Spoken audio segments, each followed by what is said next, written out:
can you see it? Streaming the truth live from where they decree it. Sylvia speaks, no filter, no buffer.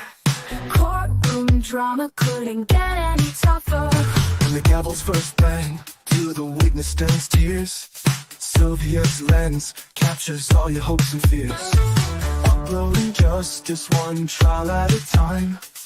Tuning every moment, edges sublime. Welcome to the Sylvia show, oh yeah. She's got the inside scoop, don't you care? With every verdict, suspense does grow. So hit subscribe, let's start the show. Welcome to the Sylvia show, oh yeah. She's got the inside scoop, don't you care? With every verdict, the suspense does grow. So hit subscribe, let's start the show. Faces tell stories, the courtroom can't hide. Sylvia's insights cut through the divide. From jury talks to the lawyer's secret. In Sylvia's world, you know you'll need it. Behind the scenes where whispers are loud, her lens reveals the truth in the crowd. Courtroom secrets laid bare to see. Stay curious with Sylvia Spree. Every objection, every sharp retort, Sylvia's there to give you the report. Exclusive footage no one else can snag. From catchy headlines straight to the tag. Welcome to the Sylvia show, oh yeah. She's got the inside scoop, don't you care? With every verdict, the suspense does grow. So hit subscribe, let's start the show. Welcome to the Sylvia show, oh yeah. She's got the inside scoop, don't you care? With every verdict, the suspense does grow. So hit subscribe, let's start the show. Faces tell. Good morning, everybody. Good morning. Good morning. Good morning. Good morning. I decided to come on a tad bit earlier than the time that I put down. Hey, X folks. Hello. Hello, X. Am I on X? No, I'm not on X. I'm only on the main channel. Okay. I'm only on the main channel. I thought I was on X as well. I'll put on X in a few minutes after I finish. Let me say good morning to the folks in the chat. Good morning, C Sheets. Good morning, Serena. Good morning, Nosy Rosie. Good morning, Bonnie. Good morning, Coco. Good morning, KB. VK, excuse me, KB. Good morning, VK. Good morning, Lady L. Good morning, everybody. Grand rising to all of you guys. Hope you guys are having a great morning so far. My morning has been pretty good. Can't complain at all.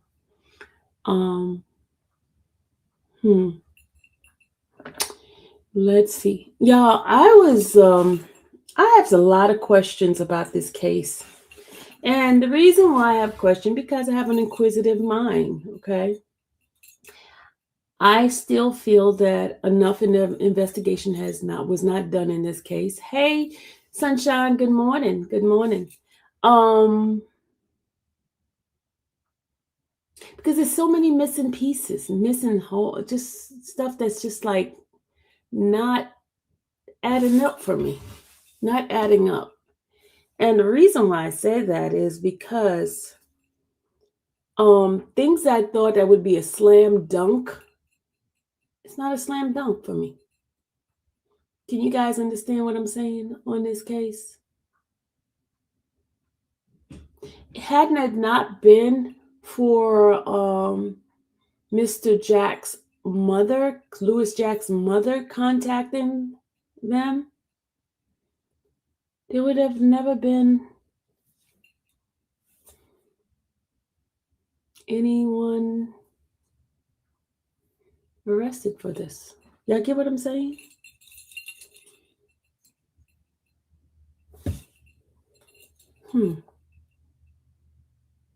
I went looking through her social media doing some investigation. Am I saying 2 + 2 is not reaching 3? Exactly. Exactly, Sherry Crime, the angel. Something is missing, y'all. I'm telling you, something is missing. Something is missing, and it's just got my mind just like,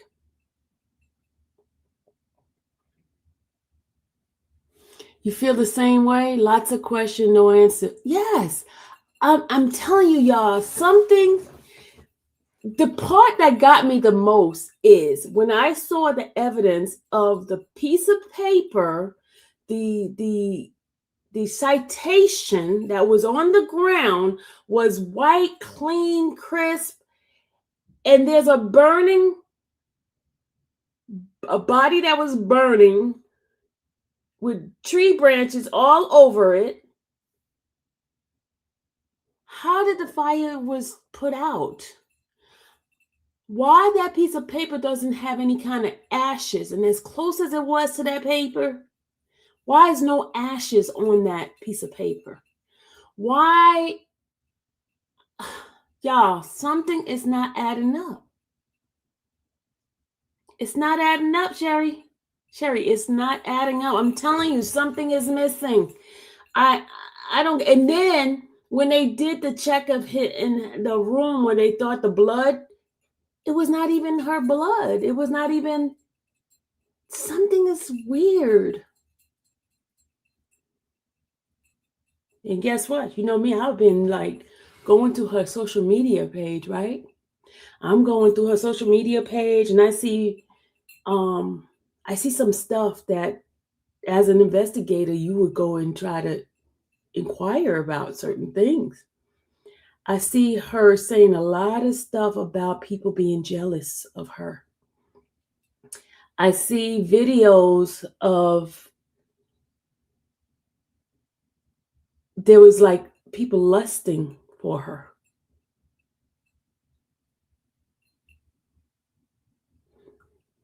And she was not a small girl. She was not a small girl. And this guy is very thin and doesn't seem like he's strong enough to drag. Should have been some dragging of the body. He couldn't carry her body like that, right? And she had 81 stab wounds. 81 stab wounds. The examiner said all her blood was gone. So there should have been blood everywhere, y'all, for real, like, right? Should have been blood everywhere. Should have been splattered like drips of blood, but there's no drips of blood, right? The other thing that I find strange,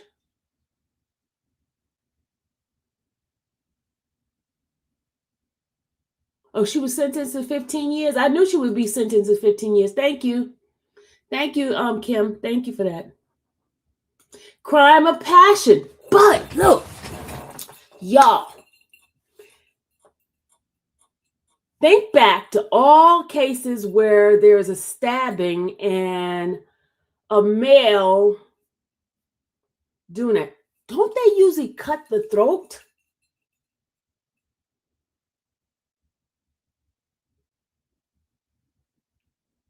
Not little knife stabs. According to them, the knife wasn't that big. They say it's more like a pocket knife type of stabbing.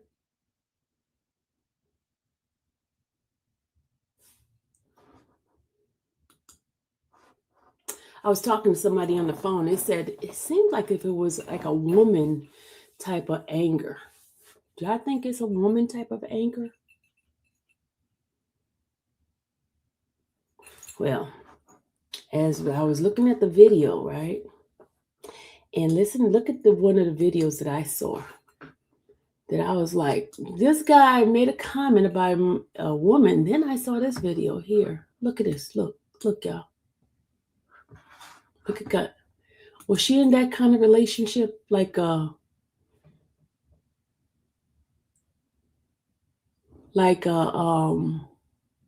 is it? Not poly, but a bi type of relationship? that this is very seductive type of dancing, and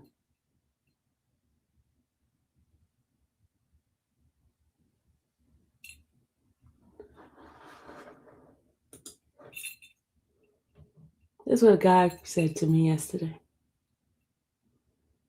A lot of questions, y'all. Lot of questions. Lots of questions. And I'll say, this man might have had help. And who is the help?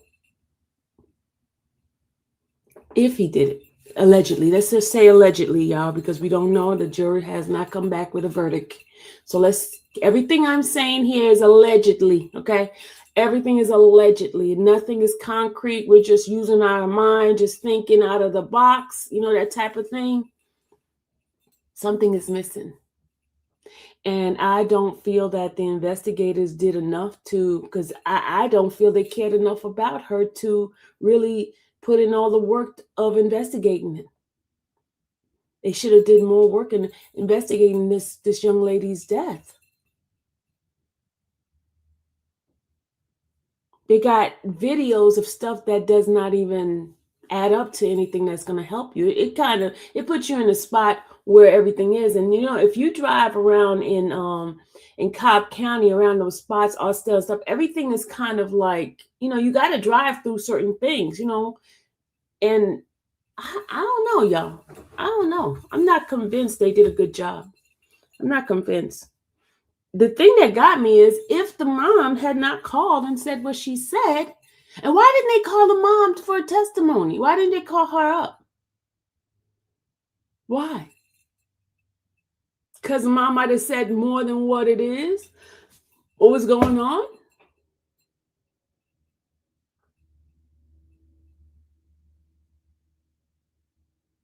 And why did he say, according to the documents and the paperwork, why did he say that he is going to jail for a long time? Why? Before it happened, why did he say he's going to jail for? What happened? What was the conversation? What was the argument, if they had an argument, about that he would call friends and family and say, I'm going to go to jail for a long time? What was the conversation about? Why did he feel that he needed to go to jail a long time before it happened?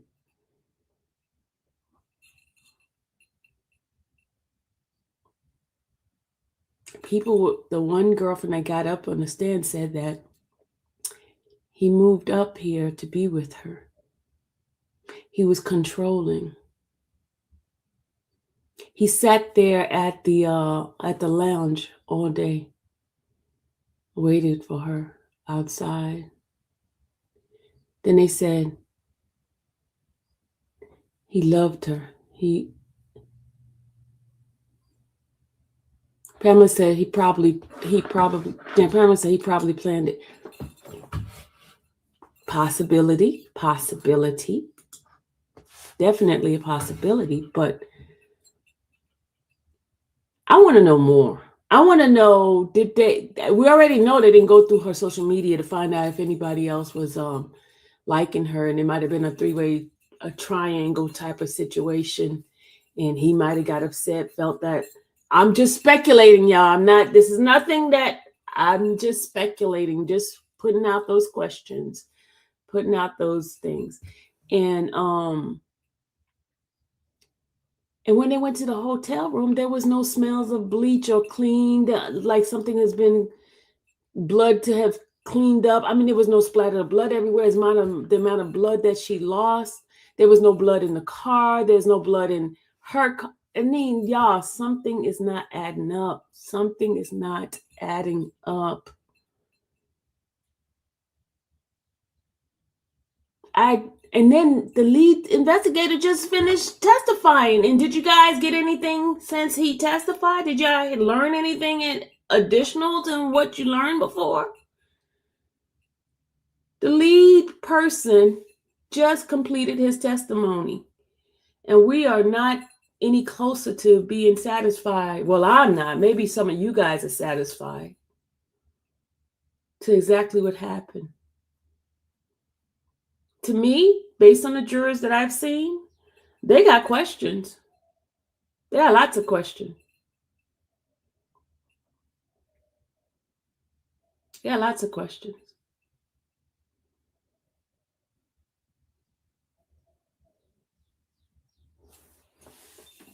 And I know you don't have to have a motive and all that, but there's something missing. There's something missing. No, I did not learn anything. Lots of questions. Absolutely, Rosie. I don't know, y'all. I just felt they should have did a better job. And I think because they really did not care about this young lady, that they did not put in the effort to do all the work. They took a couple of pictures, a couple of videos of car driving down, an estimated time frame, but no real deep down investigation. None. And it's sad. I think the outcry of the community is what got them to even do this much. They caught the guy 2 days after this happened, right? It happened on the 23rd. They caught him in Louisiana on the 25th. So Louisiana to Georgia, from Georgia to Louisiana is about what, 8 hours, right? 8 hours drive, right? Because he drove. Because he's in the same car.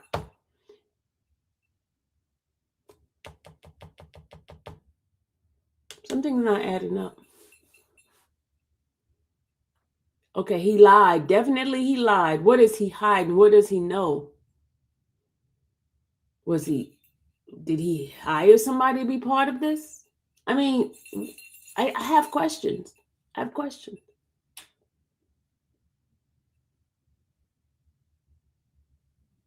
How did the body move from the car to that spot without being dragged, without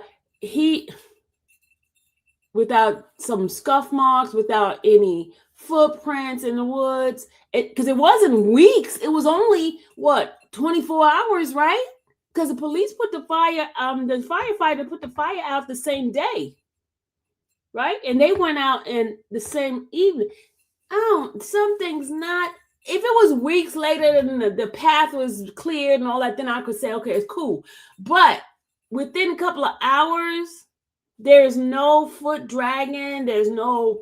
Only thing they see is a white piece of paper that does not look like it was folded in somebody's pocket, or it was too clean. It seemed like somebody just put it there. And if you're doing all this stuff and you're trying to do this body thing, wouldn't you not pick up that paper? That paper is the only thing that's clear in a clear view. Why would you not pick up that paper? Get what I'm saying, y'all? Y'all hear me? Y'all hear me? Excuse me.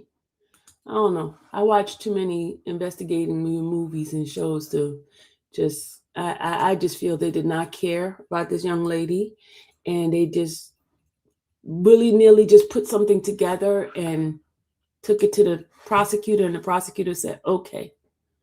Prosecutor said, boom, let's go ahead on and do this, okay? Because first of all, he lied. He lied about his name and stuff like that. Now, y'all know, a lot of people will lie to the police, especially they know that they're in the wrong. There's a lot of people lie. Even Serena was talking about somebody in the family lied when the police stopped him. And I personally know a guy who used to lie on his cousin all the time. Every time he got stopped, he would give the cousin's name. And the cousin, when they got the cousin one time, cousin found out that this dude was kept lying, giving his name every single time. But the cousin did exist, right? So, the name he gave was a lie, and they couldn't put it together with his lie. So he should have came up with a better lie, but he lied. And he probably knew they were looking for him because, remember, the friends and family, everybody was looking for him. So I'm not saying that it's not possible that he did it. I'm not saying that. That's not what I'm saying. I'm saying enough work has not been done to satisfy me if I was a juror to rule on the case. It's too many questions, too many open questions for me. I'm talking about myself. I'm talking about me. And I know there is probably some juror that thinks like me on there. You get what I mean? So I'm just giving that, And I know people's like, why would he lie? Why not? If he feels he's gonna get in trouble for something he's doing right now, why would he not lie? And they said, why did he leave town? Remember, he was not living there on a regular basis. He had not had a full residence in Georgia. He was staying in extended suite. He was only staying in the extended suite until September 10th. Do you remember the date that they had for him for the September suite? I mean the extended suite. He was there from August 11th, right, to September 10th. So he was only supposed to be there about a month. So it's not strange for him to leave. Get what I mean? Did he get there to do that? Possibly. But he didn't have the tools in his car. He had the scissors, but the scissors is not the weapon that was used. I mean, they had all these little things they took out the whole car. They didn't see any blood or anything like that. He could have had blood under his foot. I mean, if he was reckless, supposedly, if he was reckless to drop that piece of paper, he would have been reckless in where he stepped with the amount of blood that should have been on the ground, and it wasn't. I'm just giving you guys some thought pattern with this. I just want you guys to think outside the box and not get in the emotions of this. I just feel that now, the case we just watched with Tampa's investigators, they did an excellent job. They turned every single rock. They ripped up every sheet of paper to see exactly what was going on in that case. They did an excellent job, and I told you that. With this case here, I'm telling you, if his mom had not called to do a wellness check, we wouldn't even be here with this trial. I don't think so. His mom is the one that helped put it out, really, because there was no call from the family saying she was missing, right? They never said that she was missing. Friends probably not, because, and then the young lady who happened to see him post a social media post, and when I read the post, that wasn't enough for me to trigger me to be like, okay, something's going on. Let me call her.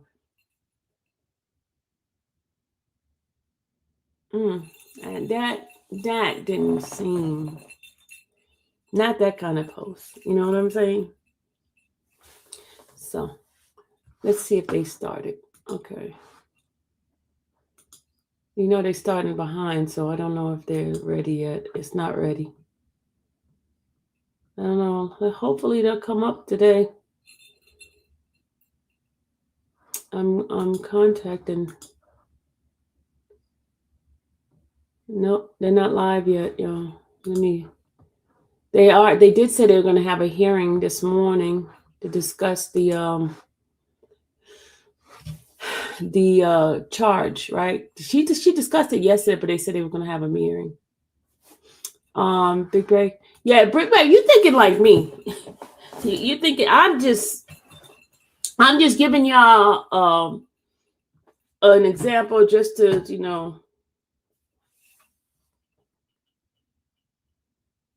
Did they say they're going to take that juror out and just leave that one juror? Did they say they're going to bring one alternate in?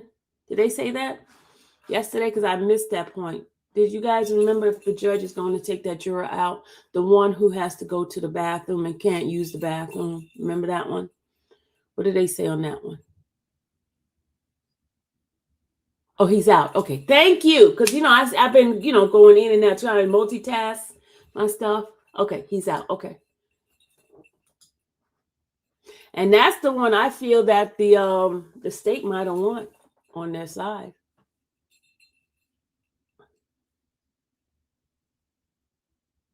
You know, there's not that many men on that jury. It's mostly women.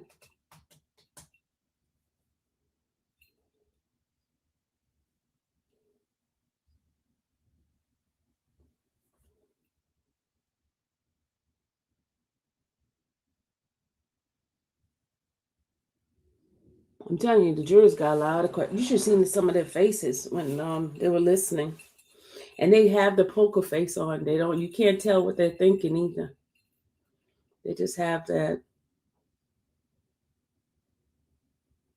And I'm going by the background of a few of them. They have that investigative mindset. And they do watch shows like 48 Hours and stuff like that.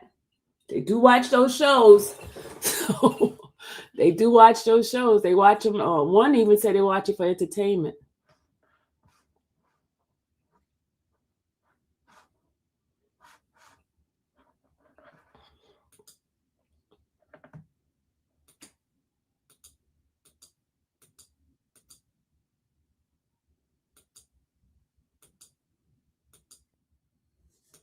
Oh, they're not showing a lot of her videos. Is it because she's in the yeah, they block a lot of her videos now, y'all.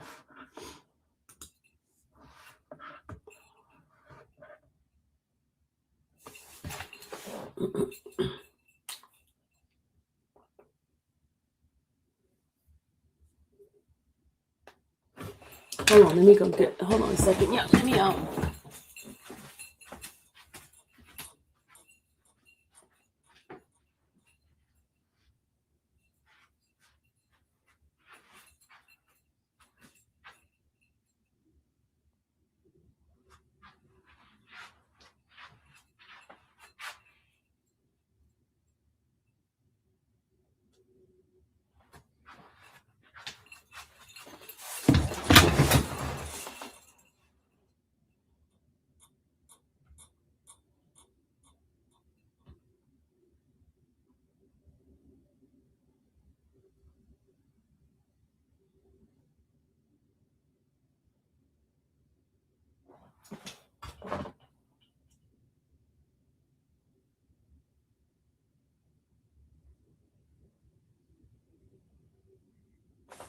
Yeah, I got something to show you guys. Let me show you guys.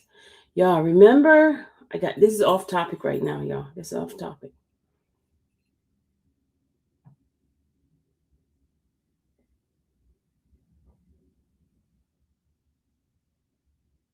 Hold on, I just got a text message.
Yeah, I'm fighting with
yeah, they got the last witness coming up right now.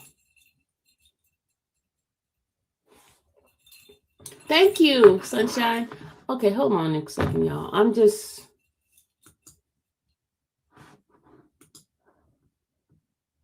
they haven't gone live yet with this.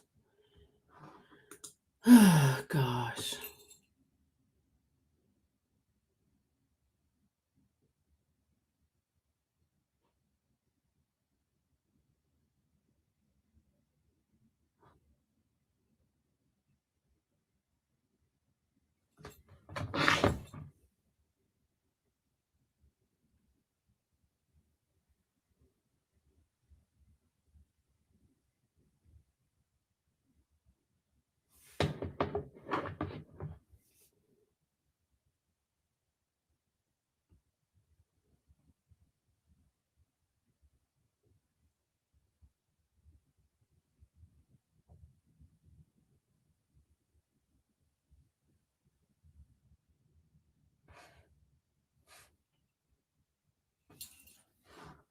Okay, the judge is saying that she will let the jury, they had their last witness, okay? The judge is saying that she will let the jury stay until, midnight if they need to.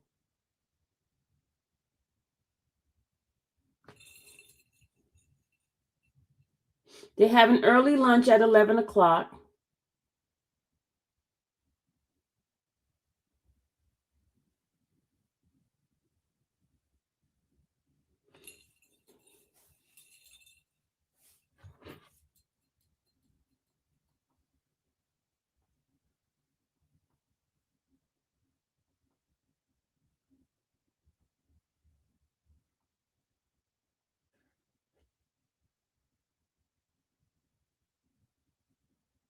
Okay, defense is not calling any witness.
Okay, let me show y'all guys. Let me show y'all something before they come up. Let me gotta show y'all something.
But you notice most cases end on a Friday.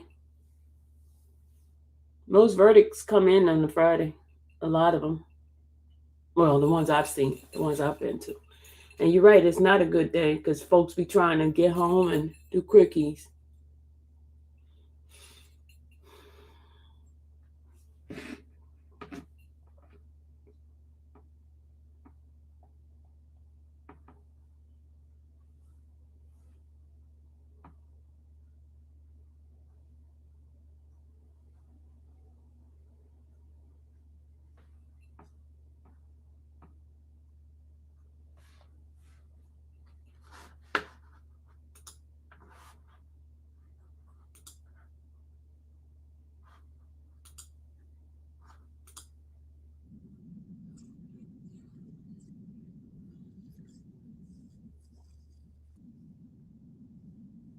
It's about 400 hours of specialized training in everything from radio wave theory, how does a radio wave move through space. We get training directly from the cell phone manufacturers. So Apple, Samsung, LG, they come in and teach us how their phones work. But probably the most relevant training we receive is from the cellular providers, meaning AT&T, T-Mobile, and Verizon. They come in and teach us how does their network work. So from the time you place or receive a call, how is that call routed through their network, and how do they keep records on that routing? And then how would we use records to get a general area of where a device was? Great. Now, is there a certification process for cast members? There is. And how often do you have to be certified or recertified? Yeah, so there's an initial certification process, and then we have recertification once a year, where we, again, bring in all the cast individuals at our recert, and we'll bring in, again, members of the cellular providers, AT&T, T-Mobile, Verizon, and kind of teach us, hey, or talk to us about any changes in the network, right? When did 3G voice go away? When's 5G voice gonna be everywhere? Did they notice any nuances in their records or anything like that? So that way, when we do our analysis and we come to trial, like I'm doing today, we have the most current and up-to-date information directly from the cell phone providers. In addition to you maintaining your own certification, do you also participate in the training to have other members certified? I do. And what states have you taught in? You want to list your states or just the total number? Number probably makes more sense. I've instructed in 9 different states in both our basic course, which is a 2-day course, our advanced course, which is a week-long course, and then our certification course, which again is 4 weeks. So I've taught at all levels of those, and then instructed to local law enforcement in 9 different states. I also do instruction overseas. I've instructed in the UK, Mexico, the Caribbean, and the Ukraine before the war started. Very good. What is historical call detail analysis? Yeah, so by law, all the service providers, again, AT&T, T-Mobile, Verizon, has to keep a record of every mobile device on their network. And they do this in what's called call detail records, or CDRs for short. So think of the CDR as the old school phone bill when we used to get like a paper copy, right? It would have our number, the other number we talked to, the date and time of our conversation, how long was the conversation, 30 seconds, 60 seconds. But it also includes other bits of information that's useful to both the cell phone provider and to law enforcement. And that is the cell phone tower and sector side of the tower that was used for every call or text message on your CDR.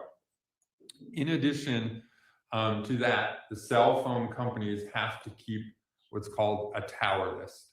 And it is kind of what it sounds like. It's a list of all the cell phone towers operated by each provider, T-Mobile, AT&T, Verizon.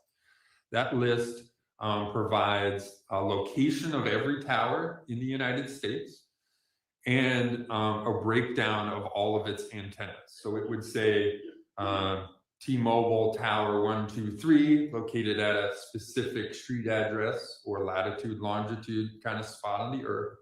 And then it would say antenna side number 1 points in at 0 degrees or north. Side 2, let's say at 120 degrees.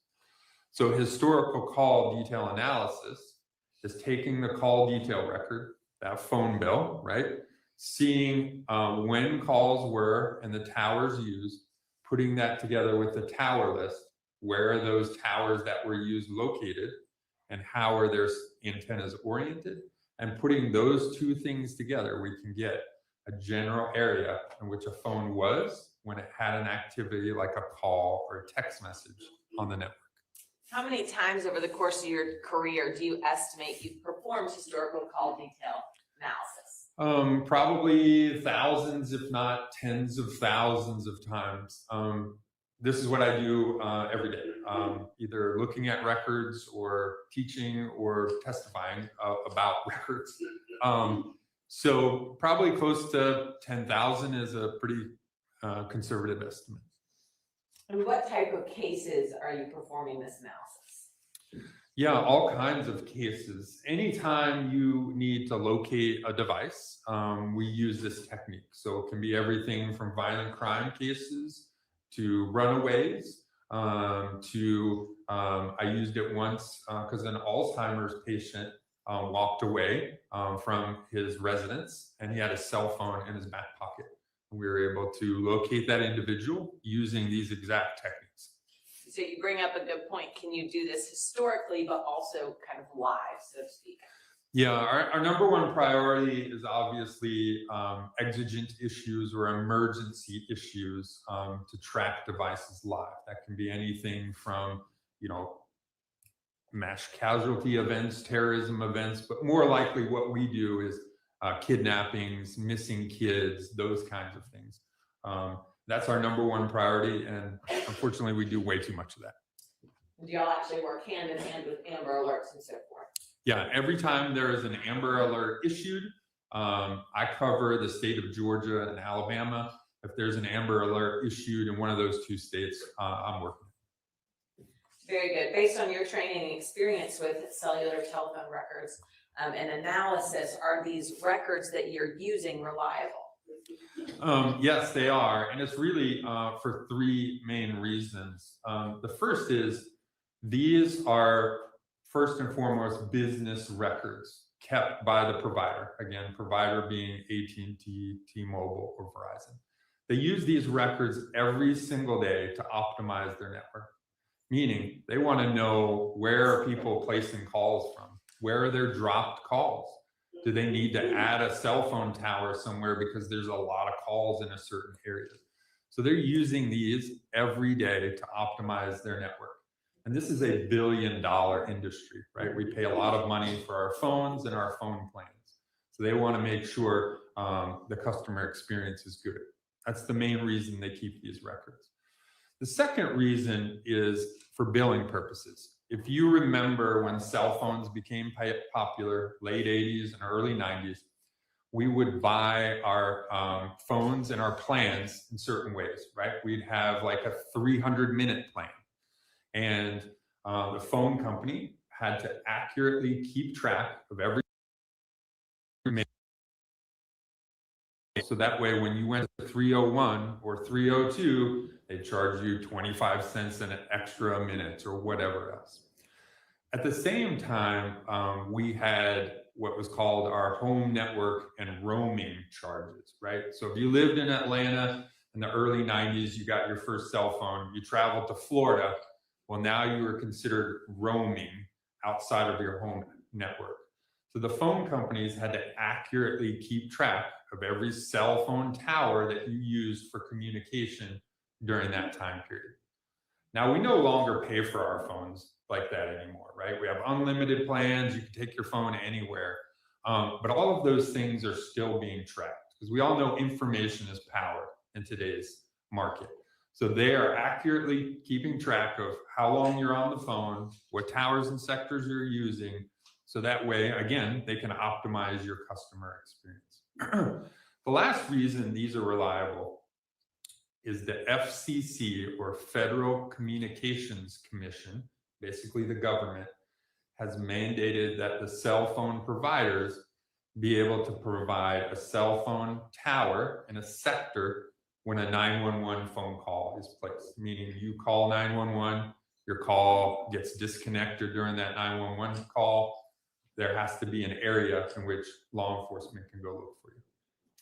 Now, can anyone with your same level of training and skill and education and background conduct the same analysis of the same records and reach the same results? Yes, absolutely. And in fact, along those lines, does CAST have a peer review process in place? We do. And is that for every single case you work? It is. Every case before we present it at trial gets reviewed by another CAST trained individual. So they get the original records, same records I got. They create their own report in parallel to my report. And then we compare those two reports together to make sure that, I didn't accidentally put a tower in the wrong spot or use the wrong side of a tower for an analysis. And it's reviewed, therefore, by two different trained individuals. Very good. Have you testified as an expert before? I have. All right, how many times? About 145 different times in 10 different states and overseas as well. Excellent. At this time, the state moves to tender Agent Bernie as an expert in historical call detail analysis. We have no objection to that. He'll be considered an expert in that area. Thank you, Your Honor.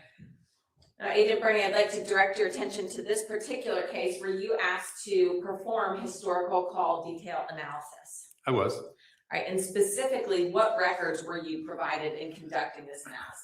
I had the call detail records and some additional records for a specific phone number, an AT&T device, and then also two different sets of flock video spreadsheets.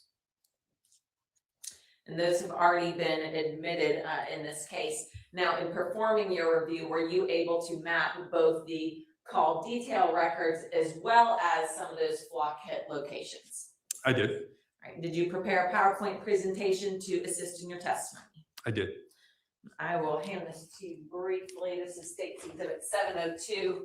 There's also a digital copy of it on the State's Drive, just to confirm that that is in fact your PowerPoint.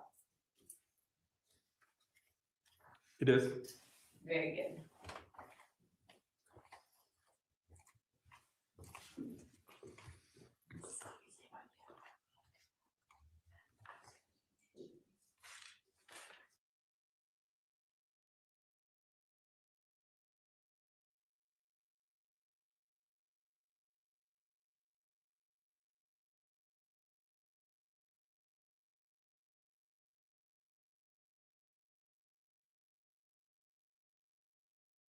Into evidence.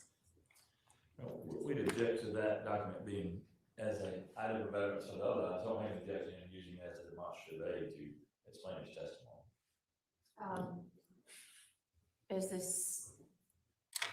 Is the state tendering it as? Your Honor, there is case law concerning this. However, speed along the process, I don't think it really matters if it goes back with the jury or not. Okay, all right, so it'll be considered a demonstrative. And may I publish? You may.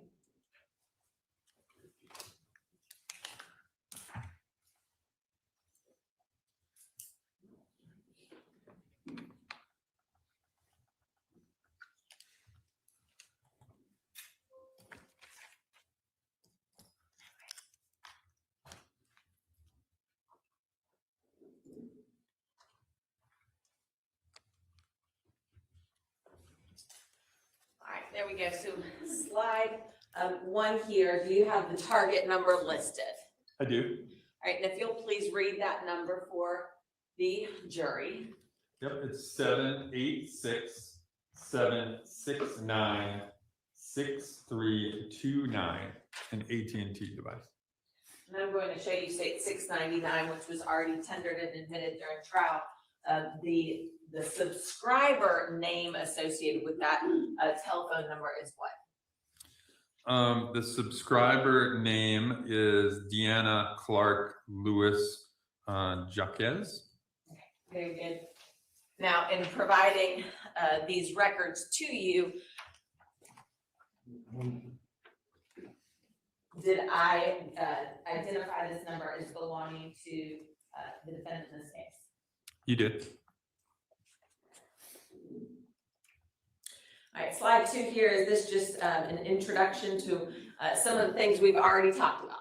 It is. All right, well, we will skip over that then and go to slide 3 here. So if you'll discuss with the jury what we are looking at in slide 3 with cell towers.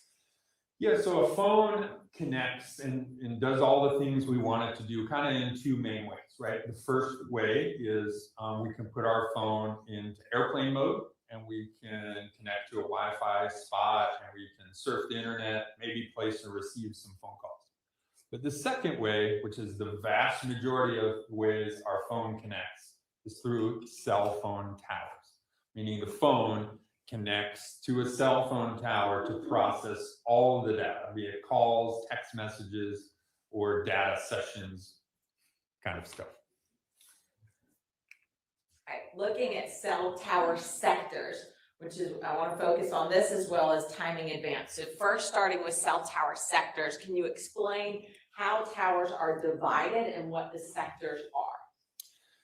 Yeah, so let's say a phone company, AT&T, wants to provide coverage in Marietta, Georgia. They would put a cell phone tower in, right? That tower covers a full circle, 360 degrees around that cell phone tower. Well, in order to get more users on that one cell phone tower, they take that tower and they divide it up into sides or sectors.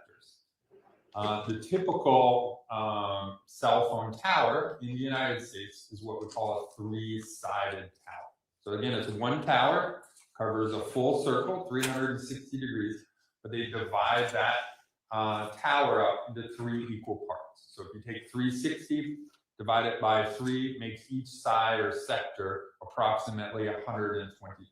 So on the bottom left down there, what we see again is that white triangle shape, that's the cell phone tower. It covers a full circle, 360 degrees, and it's divided up again into sides. So this example shows side or sector number 1 is kind of the red side, sector 2, the blue side, or sector 3, the green side. Well, in the middle here, from the tower list, again, that's something provided by the cell phone company. It would provide us the location of that cell phone tower, so the lat and long. And then it'll also say, hey, in our example, we're looking for sector number 1. And it'll say sector number 1, the middle of it points towards 0 degrees. So we see here in the middle of our slide here, the middle of that side points towards 0 degrees. If we know the middle points towards 0, and we know that each side is 120 degrees, we can go 60 degrees to the left and put a line as the approximate left boundary, 60 degrees to the right, put a line, that's our approximate right boundary. And that gives us the approximate left and right boundaries of that side or sector. And we know that phone would be somewhere north of that between those 2 sides. On the bottom right is how you'll see that annotated on the next several pages of maps that I have. So again, we have the line on the left, the line on the right, where those 2 meet. It's kind of hard to see, but there's a green dot. That green dot's the tower, and then we have our left and right limits, and we know that phone is somewhere within that area. Now here on the far right, we do see a shaded region within this sector. Does that have anything to do with the extent of coverage? It does not. It just shows we're looking at those 2 sides. So basically the middle of those 2 things, that line kind of connects the side that we're looking at. So by way of example here, if this were your tower and sector, could the device be at the Kansas City VA Medical Center? Yes, it could. So even though it's not within the shaded region and in fact beyond the arms that are depicted here, would the Kansas City VA still be within reach of that tower? It would. Very good. Next, talking about timing advance. How is timing advance more specific than just cell tower data? Yeah, so another source of information that phone companies can provide is this timing advance data. So if you remembered, when I said, hey, AT&T wants to provide coverage in Marietta, Georgia, right? They put a cell phone tower in order to provide coverage in an area, full circle. Well, in order to get more users onto that one tower, they take it and divide it up into sides or sectors, is what we just talked about. Well, in order to get even more users in 3G and 4G and 5G technology, they take those antennas and they divide them up into time spots. Meaning, I leave here and I call my wife on my drive home and I talk for 5 minutes, let's say. Well, my phone doesn't use the antenna for that entire 5-minute time period. What happens is my phone will transmit data for 5 to 10 milliseconds, someone else's phone, then my phone comes back and transmits more data. So it basically has an appointment time on the tower to transmit its data. Now it seems seamless to us as we talk because of the speed of light and all those other things, but it's basically time spots.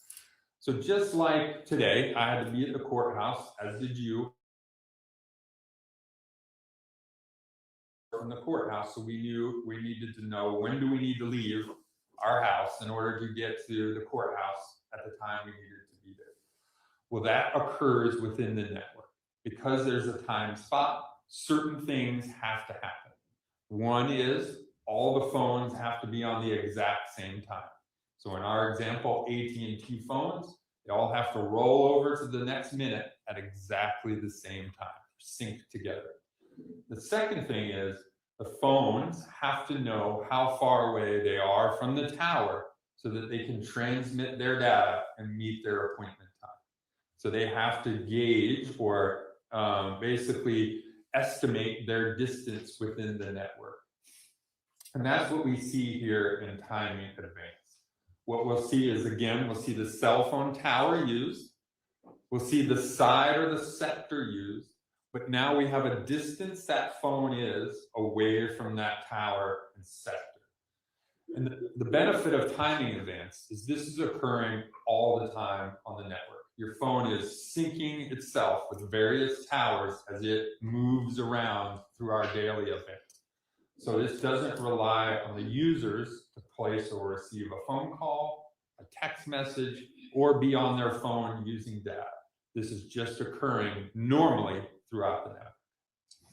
Now, with respect to this, because it gives you that distance, how does the shaded region kind of correlate to that distance? Yeah, so again, the phone is determining a distance. It's what's happening is a signal sent from the tower to the phone returns that same signal, multiply that times the speed of light, how fast the RF energy moves back and forth, and that gets us that round trip distance. Then that arc depth, so how wide is that depth, depends on the technology. Timing advance right now is in 4G. All timing advance is done through 4G. The width of that arc is 78 meters, and that's based on the processing rate of 4G technology. When we go to 5G, that processing rate increases, and our depth of the arc will significantly reduce. Now, are you always able to get timing advance data, or are there restrictions? There are restrictions, mostly timing restrictions, meaning this data is being collected by all the major providers. But think about how voluminous this is. Every phone in their network is transmitting this data. It's just tons of it. So the phone companies keep that data for different time periods. Verizon is the shortest. It only keeps it for 7 days. So if in your investigation, you don't identify a person of interest until 8 days, this type of data would go. Now, when you do have this type of data, well, let me ask you this instead. Looking at the bottom right of the screen here, With the timing advance data, if this was an actual device, would the device be consistent, again, being in the area of the Kansas City VA Medical Center? Yes, it would. Now, different question here, if we were looking at, and I think this says Cypress Avenue and 35th Street, this intersection here, if it was just cell tower data, would it be, if a device was at that intersection, would that be consistent with using this tower and sector? Yeah, if it's just CDR information, then yes. All we can tell is it's in a larger general area. Now, if you had this timing advance data as it's depicted here, would you expect that device to be at the intersection of Cypress and 35th Street? It would not be there. Okay, and would you be able to definitively say that given the distance to the tower that's marked in the records? That's correct. Okay, very good. Now looking at slide number 6 here, we're now looking at call-out boxes. Are these call-out boxes things that the jury is going to see in the following slides? It is. If you'll please break down these call-out boxes so they understand what they're looking at. Yeah, so for every cell phone tower used on my map, there'll be one of these call-out boxes. And this contains just data directly from either the CDR, the timing advance report, or the cell site list, basically the tower list. So all of this information comes directly from the cell phone provider itself. So at the very top where it says CID, that stands for cell ID. That's that unique cell phone tower number, 737332 in this example. And then it says -35. The -35 actually shows the sector information. In AT&T, it's going to be that first number, the 3 and 35, shows it's the third sector. Underneath that will be the phone number, whose records we're analyzing and mapping out. Next to that will be time and local time. So this will be in Eastern time. The next column over where it shows is 0, that's the azimuth or orientation of that sector. So we know in this case, sector number 3 points at 0 degrees as it's listed here. So again, then we go 60 degrees to the left, 60 degrees to the right. That gives us our left and right boundary. The next number here where it says 0.05 and then it says miles, says the distance the phone registered in at this specific time. So then looking at this information, you can see, hey, we mapped records for phone number ending in 6329. That phone used that tower, that sector at 7:50 and 55 seconds a.m. It points toward the north, 0 degrees, and it registered a distance of 0.05 miles away. So we take all of that information and throw it on. And because we see this last portion of the call-out box that says the distance to the tower, is that how we know that we're looking at timing advance data as opposed to just this cell tower and sector? Correct. Right, very good. Also, in terms of the timing, are all records provided in UTC or Universal Time Coordinated? No. Or in UTC? Yes. Yes, they are. And were you kind enough with this presentation to adjust everything so we don't have to do math? Correct. All right, awesome. And for this particular device, the device ending in the 6329 here, did you actually have timing advance that you were able to map for all of these slides? I did. And did you rely on timing advance as to the more general call detail, or I'm sorry, cell tower data? I did. Now, I know you said that these devices are constantly communicating with towers to provide that timing advance data. Are there times that you don't actually receive a distance to the tower? There are. Okay, and so here where we see, for example, 0.05 miles to the tower, are there times in the records that it might not have a distance at all? There could be, yes. That the phone just didn't register it, or it registered it and the phone company in their records didn't record it. So when you had occasion, well, did you have occasions like that in this case? I did. And when you had occasions like that where you don't actually have the distance to the tower, do you map that in any way? I do not. And why is that? Because unlike for a phone call, in a phone call, the phone is going to choose the tower and sector that has the best signal, which is normally the closest. Vast majority of times, it is the closest tower. But in timing events, the phone's checking in with towers all over, registering its distance. So it's not always using, in timing events, the tower that's closest to it. So if I were to map one that didn't have a distance, it may look like the phone was in that general area when in fact it could have been farther away based on the distance, but the distance wasn't recorded, so we can't say that. So again, I'm only going to map and show the stuff that we know to be accurate. Very good. All right, now starting on slide 7 here. At the very top, we have a date. What date are we looking at? August 22nd of 2023. All right, and what is the time frame that we started this analysis? Between this slide starts at 7:50.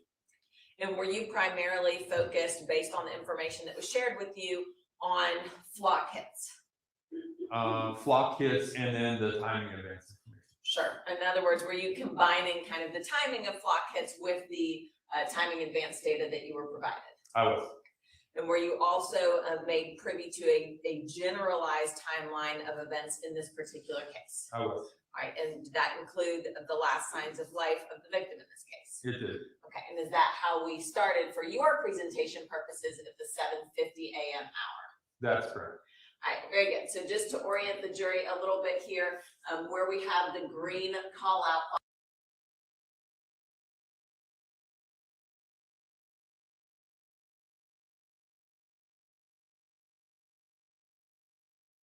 They muted this part. I wonder why. I wonder why they muted it.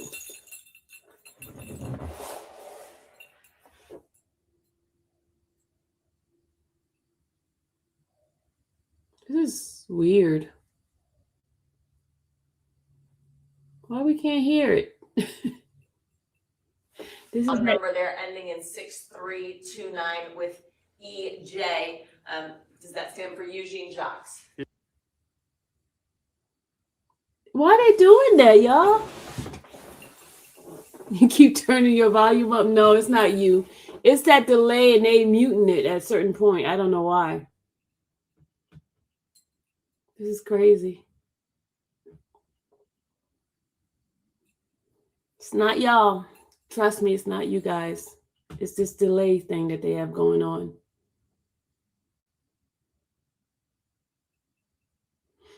Well, we talk while we wait. All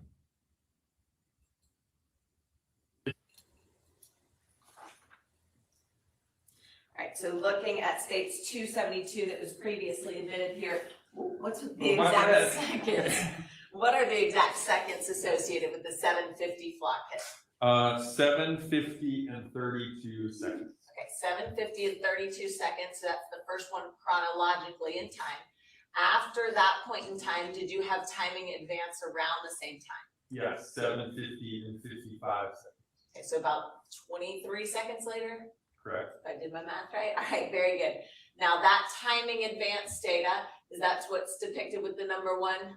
The number 1 and then the circle around it. So in this case, again, we talked about towers having sides or sectors. But then there's also towers that are called omnidirectional towers, meaning it's one tower, it's basically one antenna, and it covers a full circle around that antenna. And they're used mostly to cover areas that have more traffic. So we see it a lot around roadways, around like strip malls and other places where people go shop or drive by. These are very small antennas, meaning they cover small distances. They wouldn't cover 10 miles away. They're going to cover less than a half mile, vast majority of the time. And in fact, where we see these little blue dots throughout 78 or Veterans Memorial Highway, are those all indicative of AT&T towers? Those are all AT&T towers lined up along there. The vast majority being these small omnidirectional antennas.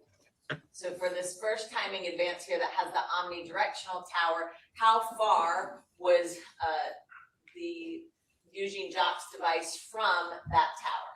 So it's 0.05 miles away. Now, given the precise location of the flock hit at 7:50 and 32 seconds, can you get from that flock hit location to the shaded area of the timing advance? Within that time period? Within the time period. Oh, yes. From there, do you have another timing advance event? I do. All right, and what's the time of that? 7:51 and 16 seconds. Okay, and is that another omnidirectional tower? It is How far is that device from the omnidirectional tower? 0.05 miles. And can you get from this tower here, number 1, to the number 2 tower within that 0.05 miles from the tower range within some 20 seconds? Yes. And so if you look at these in total, what direction is that device traveling? It's traveling westbound along Veterans Memorial.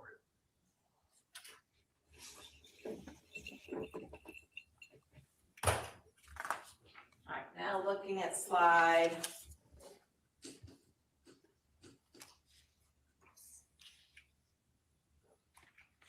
Hey Jared, will you push the button on those? There we go, slide 8. All right. Here we have flock, but now we see yellow in color. What is the tag number for the yellow flock hits? It's RXM6425. Was that the Dodge Dart, the red car? It's the victim's car. Okay. I don't know what it. That's okay. Now, do we still have the victim's residence mapped here? We do. All right, and what time frame are we now looking at with both the flock hits combined with the timing advance? 8:45 to 9:14 a.m. So I want to start and kind of go in chronological order here, starting with number 1. Did you have timing advance data for Eugene Tobi's phone? I did. All right, and what time was that timing advance? 8:45 and 55 seconds. And how far was his device from this tower? 1.07 miles. Is that what we have indicated here in the shaded region? That's correct. All right, following that timing advance data point, did we have a flock hit from the victim's vehicle? We did. All right, is that depicted in number 2 here? The first one is number 2, correct? All right, and what was the time of that particular flock hit? 8:49 a.m. All right, and are you able to get from this vicinity within that shaded region to the number 2 flock hit there in approximately 4 minutes? I'm going to object, Your Honor, unless he's got some foundation of having driven that and measured it. Yeah, they didn't measure it. Ms. Green, what's your response? May I ask some follow-up questions? You may. Okay. Did I ask you to look at whether the timing of the flock hits and the timing advance data you had, whether they correlated with travel with one another? You did. Okay, and so were you able to look into that and make that determination? I did. And in addition to looking at some of these individual marks, did you look at all of the timing advance data? I did. And was there a lot of timing advance data? There are. Was it possible, timing wise, for you to map every single timing advance event on this phone? No, No, not during that time. Okay. no, I knew A it lot of wouldn't. data. There's a lot of data, and then it also, in a slide, it would just look like nothing but lines. So, Because it's so frequent. because it's so frequent at times. Okay. Correct. And so in making these slides and making this presentation, did you focus on He certain omitted timing some. advance He omitted dates, some. data points that reflect the overall pattern you saw from the data? He omitted them. So, going back to the question, was the timing advance data seen in number 1 here consistent with the flock hit you see in number 2? Again. He didn't prove it. Question, how can one get from one to the other in a certain amount of time? Exactly. He can't prove that. Having been there and seen what that is, I just don't think can't have an opinion as that his own personal. He can't. All right, ladies and gentlemen, I'm gonna get you to step out for just a minute. He can't make that determination because he omitted some stuff.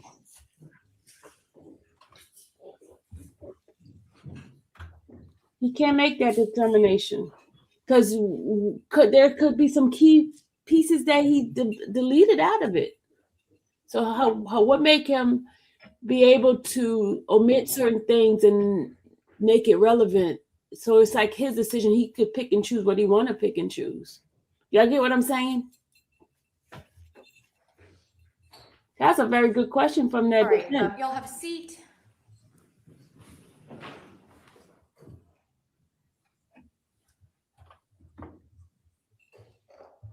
I do think that I wanted to go through this in a little bit more detail outside the presence of the jury. I do think that the state asked, did I ask you to calculate and do this kind of stuff? The state did not ask this witness if he physically drove it. And I do think that the questions that the state asked were kind of broad and very broad. a bit conclusory as Yeah. to how the timing was calculated. So to that extent, I'll sustain the objection. Exactly. It was very general Exactly. and vague. Exactly. But I'll bring the jury back in and allow for more questions if you want to ask them. But what I heard was very broad. Broad. Is Yep. that what you heard, Miss? Is that why you were objecting? Yeah. And I'll tell you, I mean, I'm not saying that he had to have driven it, but how those calculations were made, that it's just that it was done. So I'm going to sustain the objection. Okay. Does that make everybody understand? Yes, I can ask more All right. detailed questions. Bring him back in.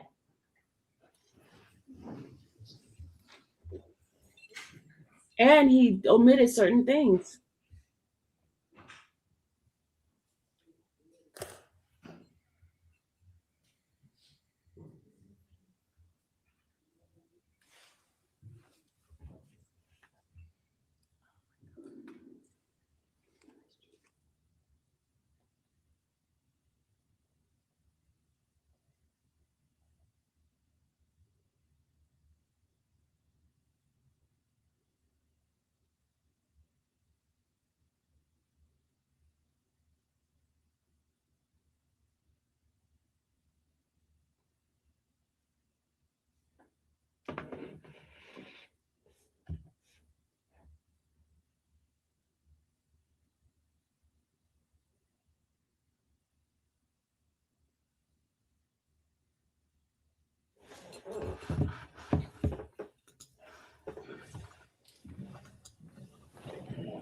All right.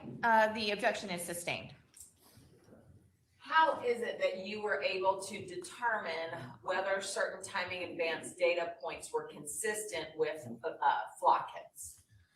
Yeah, we use, so I'm not from the local area, so we use different tools when we do analysis, not in our backyard, which is quite often. So we have both the use of, Google Maps. We also have some other software that shows us, based on Google Maps and some other things, how far a device can travel within a specific time period, whether it's walking, running, driving, based on the speed limits within that area. So when I get a request, like I did from your office, to show the timing advance and correlate those timing advance locations to other locations, in this case, flock, we use that software, again, because I don't live here, we use that software to say, could we get from a certain area to another area, be it the flock hit, within a specific time period based on either Google Maps or our distance travel calculator. And is that something not only in this case, but something that you do on a regular basis? Yes, so we obviously generated and use those techniques every day for exigent, missing kids, those kinds of things. So you get an Amber Alert at a certain time period. Hey, how far could a device have gone if it's in a car within 2 hours? And so that allows us then to have a search area and be able to focus our efforts. So again, we use this technique. Someone within CAS uses this technique almost every single day. Your Honor, based on that explanation, I would ask permission to be able to ask about the correlation here. I don't have an objection that he's telling us there's some general information provided to him that they use. General, yep. Get a general idea of what might be consistent with. I get that. And I understand that he's got specific things marked that come from our records. So I don't have a problem with him testifying to what specifically marked that comes from the records. And I don't have a problem with him explaining as he's just done this generalization. But to ask a specific question, could someone get from here to there? When he doesn't know that, he can say, well, in general, the information I'm provided tells me they could. That's all. This attorney is good.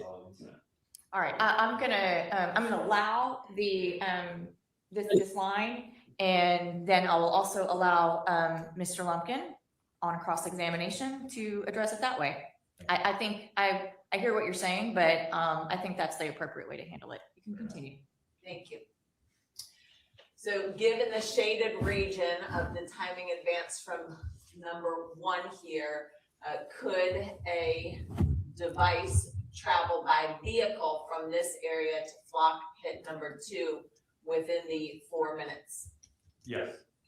All right, next, do we have another flock hit where it's labeled 3? We did. And what was the time of that flock hit? That's at 8:54 a.m. All right, following that, what is the number 4 flock hit that we have next? 8:58. And then before we get to the number, well, I'm sorry, the number 5 one is next in sequence there. So the number 5 flock hit, what is the time there? 9:13 a.m.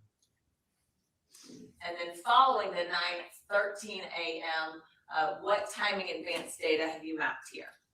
There's a timing advance activity at 9:14 and 24 seconds with a distance of 0.1 miles. Is that another one of those omnidirectional towers? It is.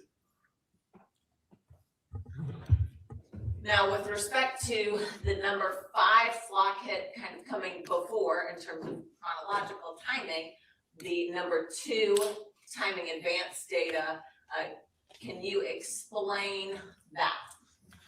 Yes, flock hits go 2, 3, 4, 5, and then the device appears to move back east, which is in a westbound direction, and then the device has a hit back at 9:14, and it's moved back eastbound, which will be supported on my next slide. Does the 9:13 a.m. hit in there? If not, it might be in the other packet. Grab the other packet just in case.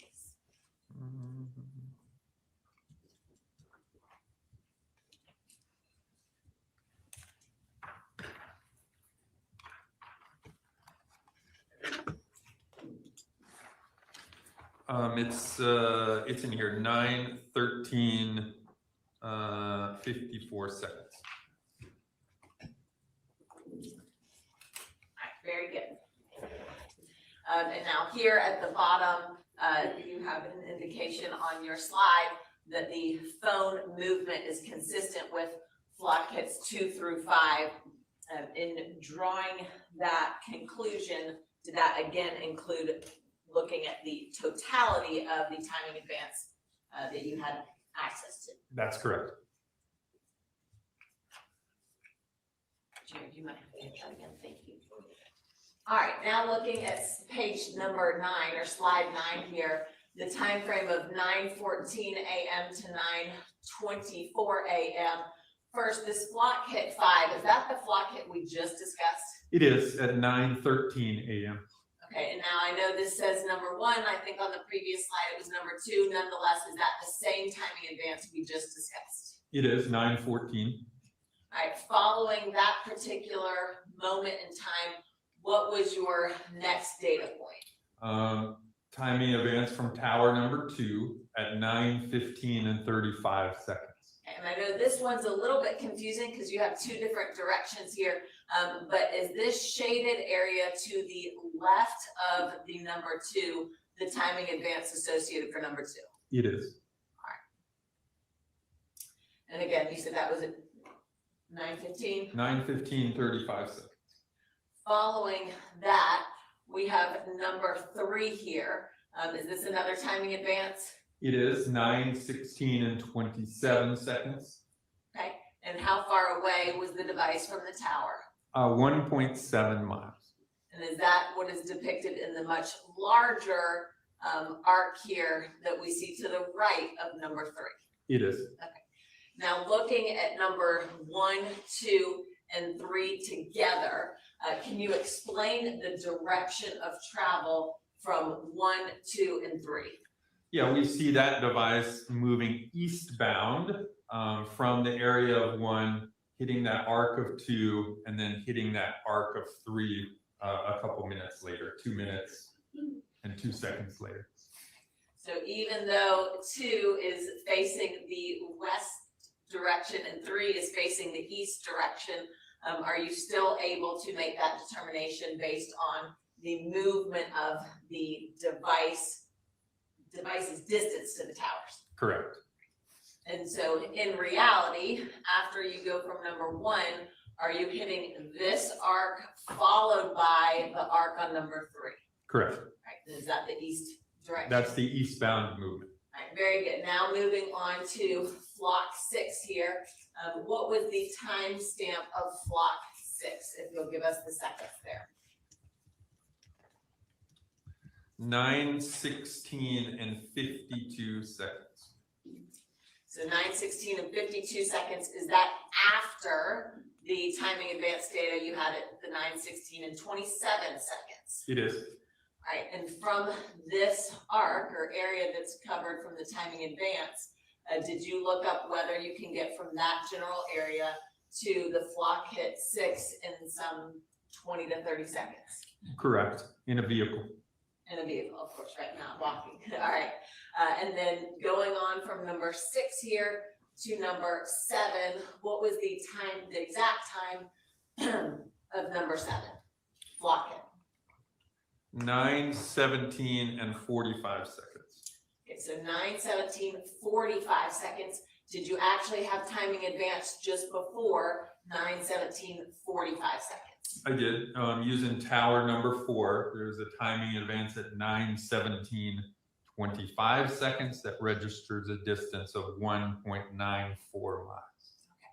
Is that what is depicted in the the biggest arc that is here on your slide? Correct. All right, and so is this here, this timing advance we're looking at 9:17:25, is that an example of how timing advance really does need the distance to the tower to be mapped? Correct. Correct. All right, it could be quite far in a case like this. All right, so from that general area that we have the timing advance arc, can you get from this area at 9:17:25 to the flock hit at 9:17:45, so in approximately 20 seconds? Yes. From there, what was the exact timestamp of flock 8?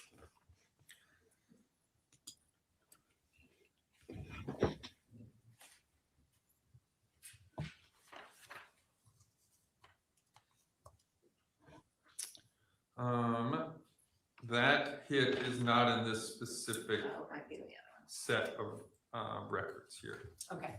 Nonetheless, looking at 4, the timing advance, you have 2 different ones on number 4. Can you talk about the other one there? Yeah, so number 4 represents the tower, and the top one in the call out box at 9:17 uses that northwest side. We can tell that because it says after the time it says 299. That's the number of degrees out of 300, which would again point to the northwest. And then we see there's a timing advance activity at 9:24:41 using that same tower, but now using the middle azimuth of 150, shows it's used the southern side of that at a distance of 0.24 miles. Is that the much smaller shaded region there? It is on the bottom of Tower 8, correct.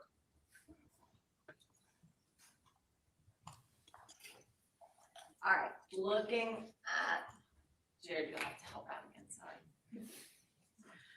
All right, looking at the time frame of 10:15 a.m. to 10:23 a.m. here.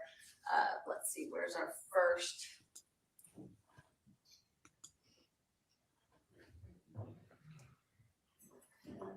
Okay, here we go. So looking at number 1 first with the timing advance data, what area are we looking at first?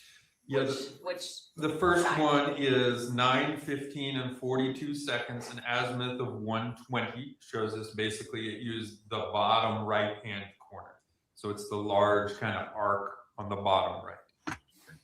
Is that, I think you said 9:15, but is that 10:15? Oh, sorry, 10:15 and 42 seconds, correct. Okay. And just after that, what was the timing of the flock hit? 10:16 a.m. And that's 10:16:48 seconds. 10:16:48, so just about 1 minute. And can you get from this shaded region to the flock hit location of number 9 in 1 minute traveling by vehicle? Yes.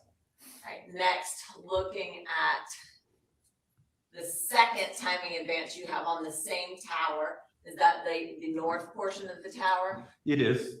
Right, and is that the shaded region that I'm highlighting with the pointer? It is. Right, and so what is the time for that timing advance? 10:19:08 a.m. Okay, and how far is the device from the tower? It's 0.82 miles. From there, what is the next timing advance you have? It's on tower number 2. It's a timing advance of 10:19:45 seconds a.m. And is that on the eastern side of the tower? Yes, southeastern side, correct. Following that, what's the next timing advance you have? The next one is on the other side of that same tower at 10:20:52 seconds a.m. Okay, and is that the shaded region I'm highlighting? It is. All right, and then from there, did we have another flock hit? We did. And what's the time of the flock hit? 10:21:39 seconds. All right, and with respect to that flock hit, which is about 45 seconds or so, are you able to get from this shaded region to flock hit number 10 by vehicle? Yes. All right, and then finally, you have one more timing advance data point there, and what was that? 10:23:40 seconds a.m. Up near the residence. Okay, and for this particular one, I know we can't see the whole thing. Do you recall whether that was an omnidirectional tower versus just one versus a side? Yeah, it's an small canned omnidirectional antenna. Okay, and so does that circle actually go all the way around, kind of behind the the icon of the residence? It does. Okay, nonetheless, this shaded region you depicted here, does the residence fall within the shaded region? It does. And so does that show that the device is consistent with being in the area, pretty precisely within the area of the residence at 10:23:40 seconds? It does.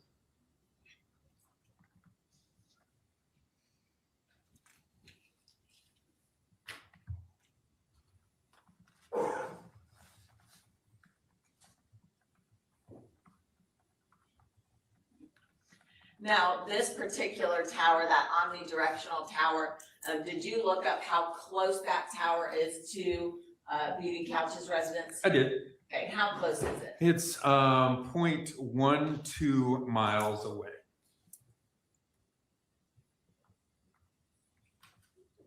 And his device here, how far is it from the tower? So it registers 0.1. Remember, with timing advances, it's in bands. Remember how I said the depth of the band is 78 meters, which is basically the distance. 0.05 of a mile is roughly 78 to 80 meters, right? So this device registers 0.1 miles, but it could be anywhere between 0.1 and 0.14 miles. If it was 0.15 miles, the band would be a little bit farther out and would be registered as a different timing advance band. Understood. So given that the device would be between 0.1 and 0.14 miles to the tower, would Beauty's residence be kind of smack dab in the middle of that? Correct. It was 0.12 miles from the tower. In your expert opinion, would you expect to see this timing advance data if the defendant was at the victim's residence at this time? I would. Jared, you'll go on. You may have fixed your clicker. Oh. Or a different clicker. Different clicker. Wow. Technology. Nope. It's okay, there's only 7 more slots. Sir, you just need to do it. Yeah. I'm trying to do my best. It's a court order there. All right. Now looking between 10:40 a.m. and 10:45 a.m., what flock hits are we now looking at, meaning what vehicle? Yeah, now we're looking at JTYR 51. So here, down at the very, very bottom, do you still see where the victim's residence is? I do. By 10:40 and 47 seconds, has the device moved away from Beauty Couch's residence? It had. All right, and is that the smaller arc depicted in one? It is the 0.53 miles. And then very shortly thereafter, 30 seconds or so after, do we see just a larger arc there? Yeah, at 10:41 and 15 seconds, a distance of 0.87 miles. And what does that indicate in terms of direction of travel? Yeah, it shows that device moving basically northbound, most likely on that Austell Road. Following the northbound travel on Austell Road, did you have a flock hit? I did. All right, and what was the time of the flock hit? It is 10:41, 51 seconds. Okay, so approximately 3 seconds later? Am I doing math right? Nope, I 4 can't do seconds. math. I'm sorry, you said, so 10:41. Oh, 10:41, yeah, so it's approximately 36 seconds, 36 Sorry, seconds. I didn't warn you of the math today. Okay, in 36 seconds or so, can you get from the shaded region of this arc here to that flock hit by way of vehicle travel? Yes.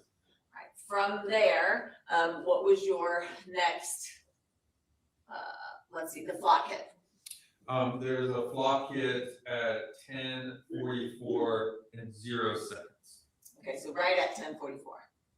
Yes. Right, from that 10:44 mark, can you get to the timing advance we see that's at 10:45 and 59 seconds, so essentially in 1 minute or 59 seconds later? Yes. And does this kind of looking at it in totality indicate northern travel? It does.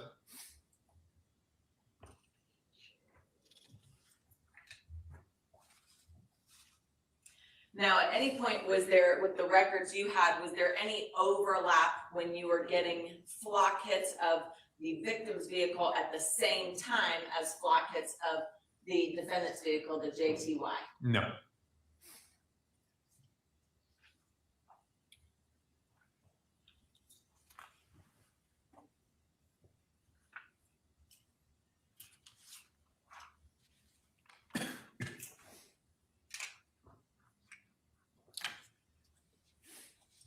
Now, looking at page 12 here, we've jumped ahead in time. So what time frame are we now looking at?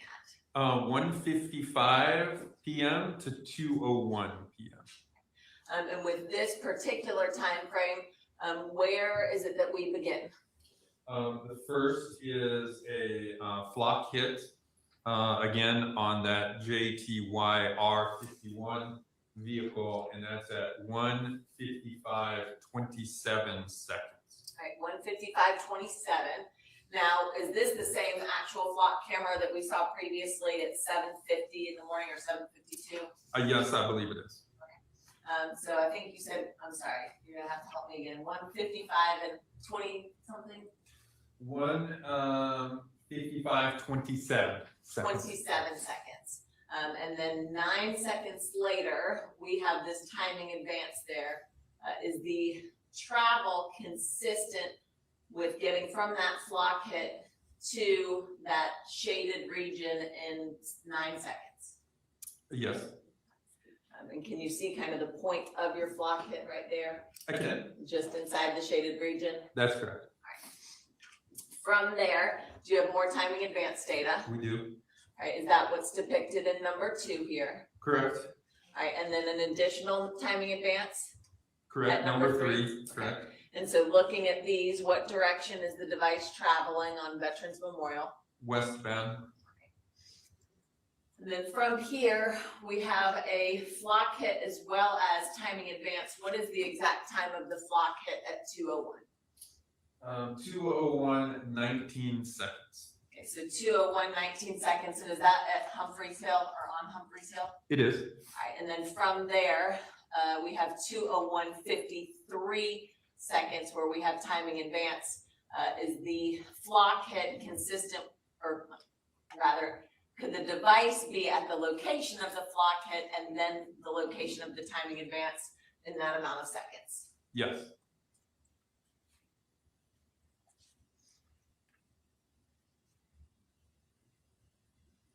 Now, in this particular map here, we're looking at a relatively tight time frame here. Do you see either timing advance or flock go onto Broad Street, this street that I'm highlighting here? No. Page 13, we've now skipped ahead. Are we on a new day? We are. All right, so now looking at August 23rd of 2023, between 12:56 a.m. and 1:10 a.m., so in the very, very early morning hours, where is your first timing advance data point here? It's at 12:56 and 53 seconds. You see it represented by tower number 1, a distance of 0.58 miles. Right, and that's the shaded region we see. That's correct. All right, after that, what tower are we going to focus on for the next several minutes? Yeah, tower number 2. And with respect to tower number 2 here, explain kind of how it bounces around a little bit, because we see various different sectors being used. Yeah, so we can see on the call out box on the left hand side there's lots of activity on this tower. And in fact, it uses all three sides of this tower during that time period. So the first one is at 12:59:06. We can see, look at the time in the box, and then right next to that it says 1:22. That shows us 122 degrees, shows us the southeast corner.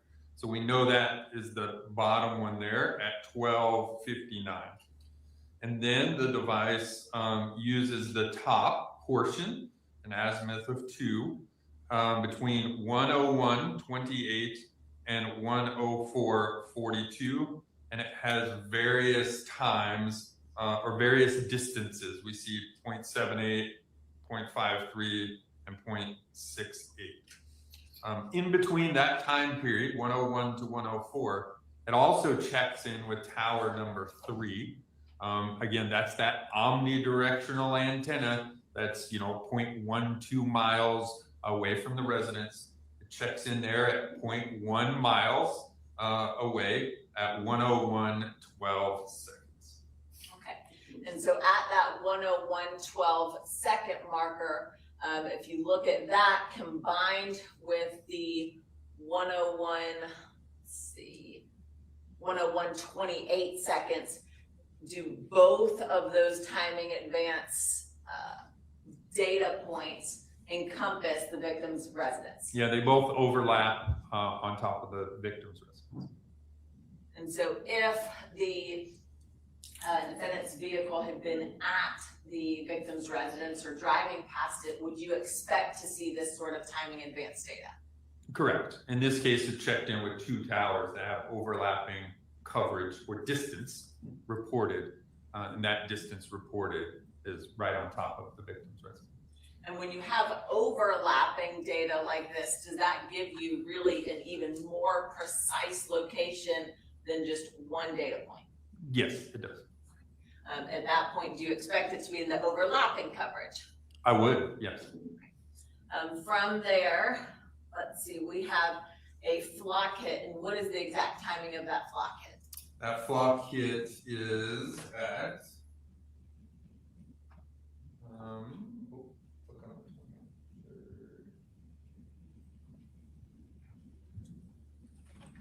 think I only have the 27 here. There's so many, I was trying to skim through, I should have marked them in advance. Yeah, this one only covers to the 22nd, sorry. That's okay. My eyes weren't going fast enough, that's fine. All right, let's see. You seem to be finding them faster anyway, so I'm just gonna pass you that state's exhibit. Is that 273? State's 273.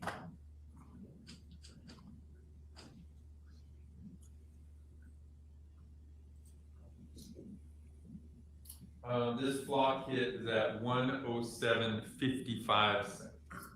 So 107.55, and is that on Humphreys Hill? It is. Okay, so when you look at the totality of this slide with the various timing advance, can you tell whether this device is traveling and moving? Yes, most definitely. And is it consistent with moving in a vehicle as opposed to in, by foot or something? Yes.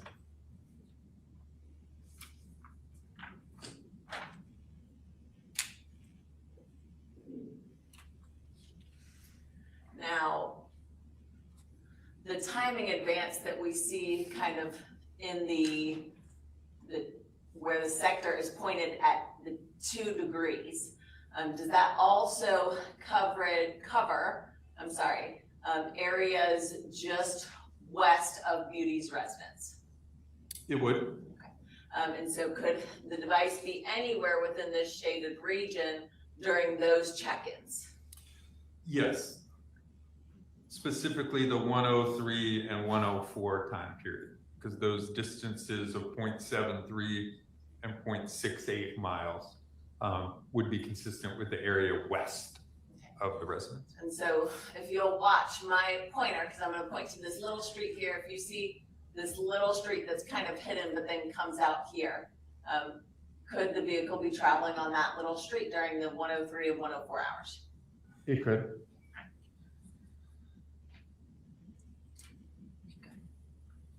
All right, now looking at slide 14 here, later in the morning hours, we're looking between 9:26 a.m. and 9:46 a.m. What was the first timing advance you had? It's at 9:26:35 seconds. Okay, and this particular timing advance, is that consistent with traveling on this major roadway here? I would say based on that timing advance plus the others, it is consistent, yes. Okay. From there, do we see kind of similar hits on the same exact tower that we saw in the 1 o'clock hour? We do. Okay. And with respect to this timing advance data that you have, was their timing advance data consistent with the defendant's device being in the area, both of the victim's residence and where the body was found? Yes. And what is the first time the device is hitting on the 2 tower? Yeah, so the first time it hits tower number 2 is 9:27:49 seconds, a distance of 0.82 miles. And then from there, how long does it remain in this area?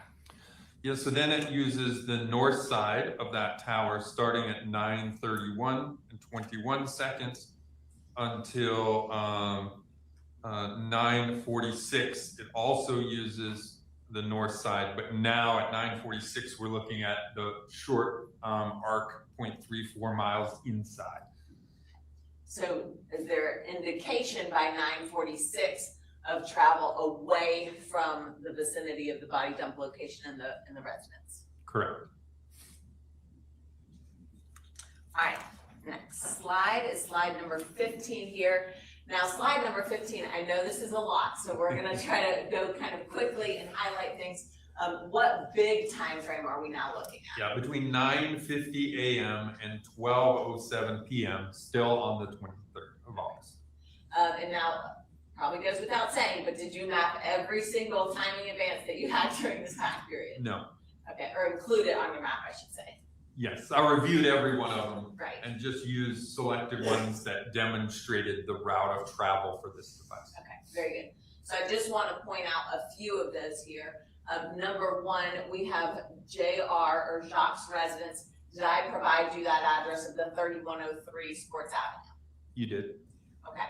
And was there any indication that after being in the area of Beauty's residence and the body dump location that he traveled to his own residence? There is. Okay, and what time was that at? We see that is tower number 5, so around the 10:17:46 a.m. time period, and it stays again using tower number 5 and number 6 till around 10:38 seconds a.m. And then at that point, the device appears to move shortly thereafter. Okay, so for approximately 13 minutes, in your expert opinion, is the device consistent with being in the area of 3101 Sports Avenue? Yes. Okay, and is there some overlap too, given that you have two different towers with timing advances, there's some overlap there? There is. Okay, and does that make it even more narrow to 3101 Sports Avenue? It does. And just prior to that, do you actually also have a flock hit from the JTR vehicle? I do at 10:15 and 53 seconds. And once again, is the timing advance data consistent with that flock hit? It is. All right. From there, at any point in time, do you see that device travel back to the area of where the body was found or the victim's residence between 9:50 a.m. and 12:07 p.m.? No.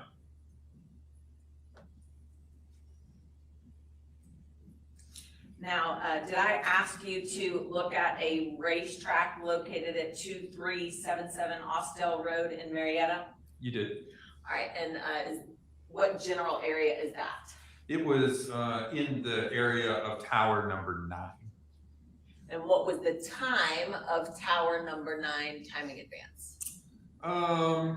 I don't recall specifically the time period of that. Let me ask you this. We have 8 here being at 10:52 and 10:54, and then I think the next one you have the call out box for is 11 at 11:35 and 12:03. Was it in between those two timings? It was.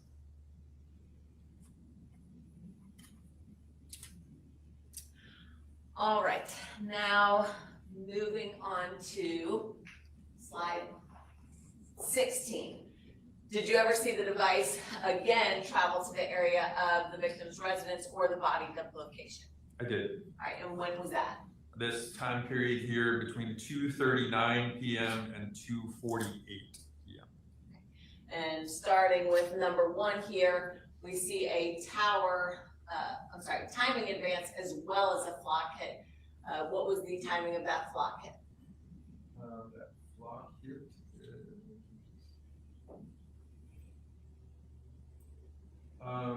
2:39, 10 seconds. Okay, 2:39, 10 seconds, and then 24 seconds later, you have timing advance. Are those consistent with one another, the flock hit and the timing advance? They are. All right, and then if you look at the totality, what direction is the defendant's phone traveling from this number 1? Basically westbound. Yes. And is that in the direction of the victim's residence as well as the body dump location? It is. All right, now looking at number 2 here, is that an omnidirectional tower? It is. It's an omnidirectional used for a text message. Okay, and when you have a text message here, unlike the timing advance, do you actually have any distance to the tower? I do not. Okay, and because it's omnidirectional, do you not even have a sector? Correct. That's why it's demonstrated as a circle. Okay, and that's the solid blue circle as opposed to the arcs? Correct. All right, then moving from number 2 to number 3 here, was there timing advanced just a few seconds after that incoming text. Yep, 2:41 and 27 seconds. All right, and for number 3 here, is that the bigger circle that we see? It is. All right, and from number 3, we move on to number 4 here. Number 4, where is that the smaller shaded region? It is. Okay. And then again, that's the tower that's located 0.12 miles from the residence. Okay. And there's some overlap with number 5 there that we can see. Does that indicate that the device is somewhere in that joined shaded region? Correct, because they're so close together in time, like 30 seconds difference. And so the jury will be able to see the other maps during their deliberations, but this little tiny road that travels through that shaded region, I think we saw it on one of your previous slides too, because it's within that shaded region, would it be consistent with the defendant's device? Could be, yes. Could be. And then by, let's see, the 2:46:15, that we have an incoming text there on Tower 5, and we also have a flock head at 2:46. What was the timing of that flock head? 2:46:18 seconds. All right, 2:46:18 seconds, so just 3 seconds away from the incoming text. Now, because this is an incoming text, do you have timing advance there? We do not. Okay, and so do you just have the general north part of Tower 5? Correct. All right, now where we see the flock head, it looks like it's right on the line that you have indicated there. Are those lines or boundaries or arms or whatever you want to call them, is there like a point at which you just are not communicating with the tower anymore? No, there's overlap between the arms, basically, right? These are mobile devices. They're meant for us to travel with them. So there's overlap between both sides of towers going from one side to the other, and there's overlap between towers, as we've seen in some of the timing advance. Okay, so even though this flock head is right on that line, is it still consistent with coverage that would be provided from the north part of the tower and sector? Correct. Thereafter, it looks like just a couple minutes later, we have timing advance. Is there indication of westward travel based on that timing advance? There is. All right, following that westward travel, do we also have a flock head? We do, and that is at 2:48 and 53 seconds. Okay, so that's about 14 seconds later. In your expert opinion, can a device traveling by phone be within this shaded region and then some 14 seconds later get to flock head 21? Yeah, actually, this is where I think, again, we had just talked about, there's overlap. I think that phone is actually most likely still on Thornton Road, and that sector probably covers a little bit further to the east than that 120, that hard 120 degrees. It probably covers a little bit more like 125 degrees. So that would be my best estimate. Okay, and so in addition to the arms of the tower extending past the actual arm itself, is the same true for the shaded region of timing advance? Yes, it could go a little bit past that side or set. All right.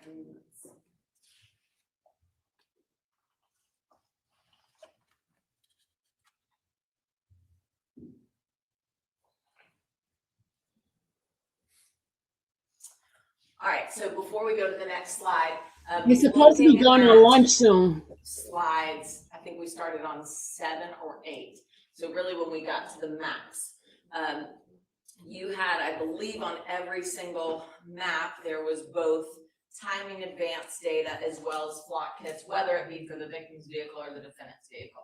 Correct. Okay, I remembered that correctly. That's good. All right.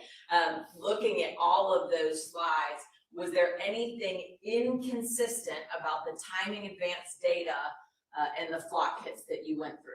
No. And again, I know you didn't map every single timing advance, but did you personally look at every single timing advance data point that you had from the records? Yes, to confirm either consistent or non-consistent with the track.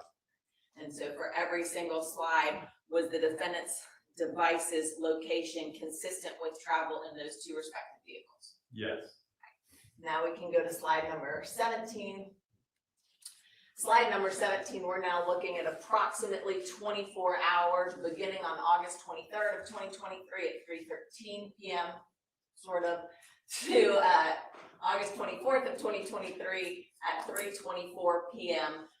What is it that you have marked? We have a lot of red here, so if you can explain what it is that you were depicting in slide 17. Yeah, this slide shows just big movement, right? Each of those red circles are towers used by the device for timing advance during a certain time period. So as we can see, it's this very breadcrumb trail-esque from the area of Atlanta that started at around 3:13 p.m. on the 23rd, travels south and westbound, eventually reaching Louisiana, Slidell, at 3:24 p.m. on the 24th. Okay, now I know that you've given some indication of timings here with 1, 2, 3, 4, 5, and 6 kind of generalized call-out boxes. I want to look at number 1 for just a moment. There's an arrow associated with number 1 with that timestamp of 3:13 p.m. Is that the general area that the device was by 3:13 p.m.? Yes, it was. Okay, and so I know yours starts further up. Does that mean you started to see this breadcrumb trail before 3:13 p.m.? Yes.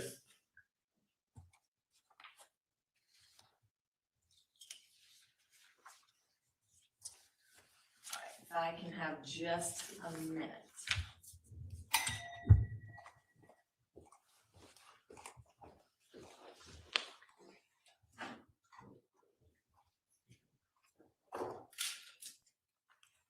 I don't have anything else right now. Thank you. Can we, Mr. Lumpkin, be okay to take a quick comfort break? Makes sense to me, Your Honor. All right. Lunchtime. This is just a comfort break, to allow everybody comfort. Well, no lunch yet. She's just doing a comfort break. She had said yesterday they were going to go to lunch at 11, and it's 11:03.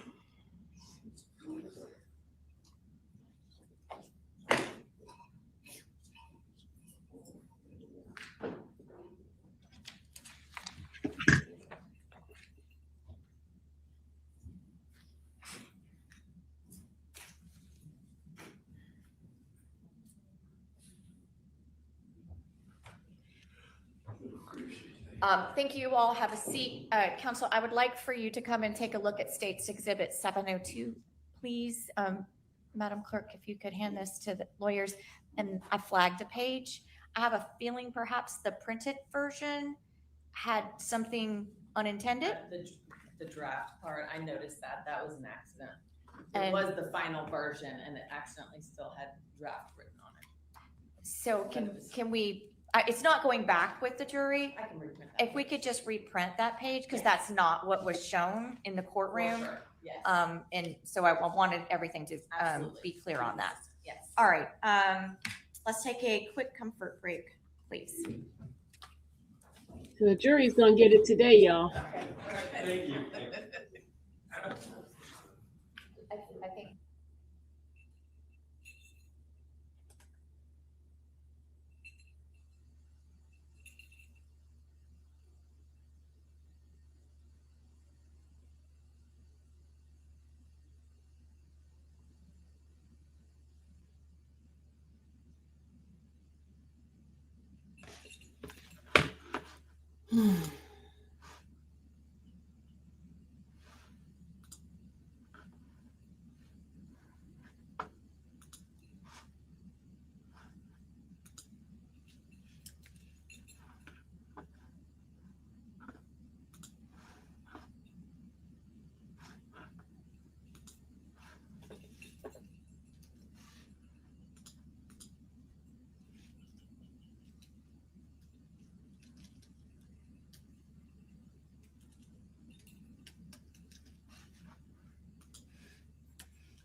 Good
morning. Good morning.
You get a pass. Nobody else does.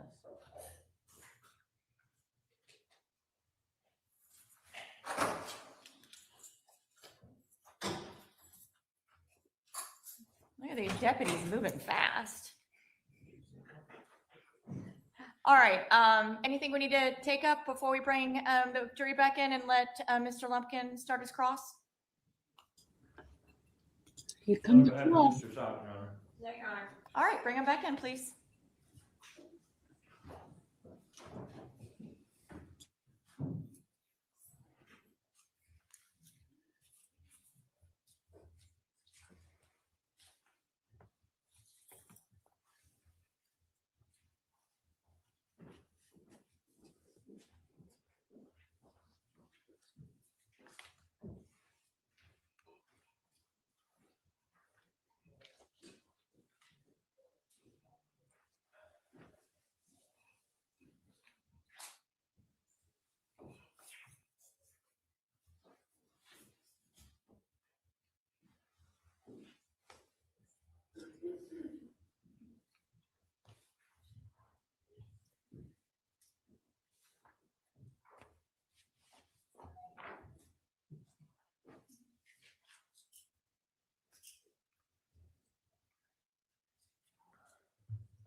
All right, have a seat, everyone. Mr. Lumpkin, your witness.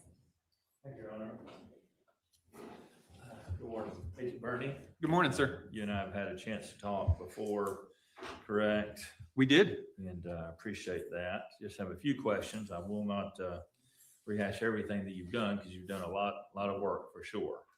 I'm going to try to put it in simplistic terms, and please correct me if I'm wrong about anything I'm saying, please, sir. But be nice about it, if you will. Always, sir. Thank you. So looking at, and can I ask for some assistance from my colleagues? So the jury will see what we're talking about the first now. Slide 7. Page 7, yes, thank you. So this is the first map you provided to us, and is this indicative of the first information you have that gives us some cell phone tower information and flock information that you're able to capture here? I mean, there were time periods in the records previous to that. We started at approximately 7:50 based on that social media post. Okay. And so was that a decision you made, or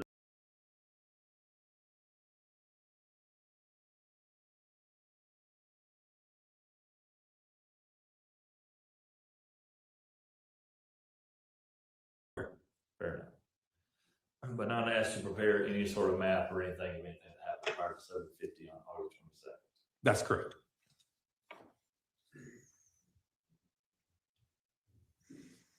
All right. And generally speaking, in this map, we see there's westward travel from the flock camera to the 2 cell towers in that 2-minute time frame. Correct? That's correct. Yes, sir. Next slide.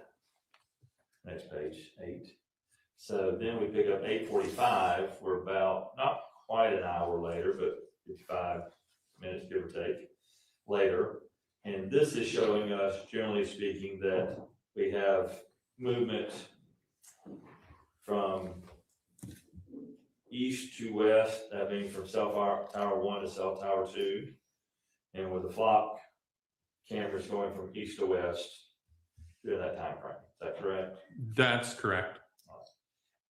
But not in the area where the residence is indicated, the victim's residence, off somewhere to the east and south of there. Correct. All the timing, advance, and flock hits are away from the residence, both south and east. Good. And then next we pick up 9:14 to 9:24, and you've got a narrowed in map now of that I-20 area. when I say I-20 area, you know what I mean by that? I do. I see, and you can see it on the map as well. Okay. And so this map, as opposed to the previous one, it's a little bit closer in map to get these locations a little more distinctly. Is that correct? Correct. When I make like a map or the screenshots, I want to make sure that screenshot or map covers everything that we need to show during that time period. So some are a little bit farther out if the activities are farther distances, and some can be a little bit more zoomed in if all the events are close together. And that's what we see between 8 and 9 there. And let's go to page 13. We're jumping now. We're going. You went through August 22nd with us to 2:01 p.m.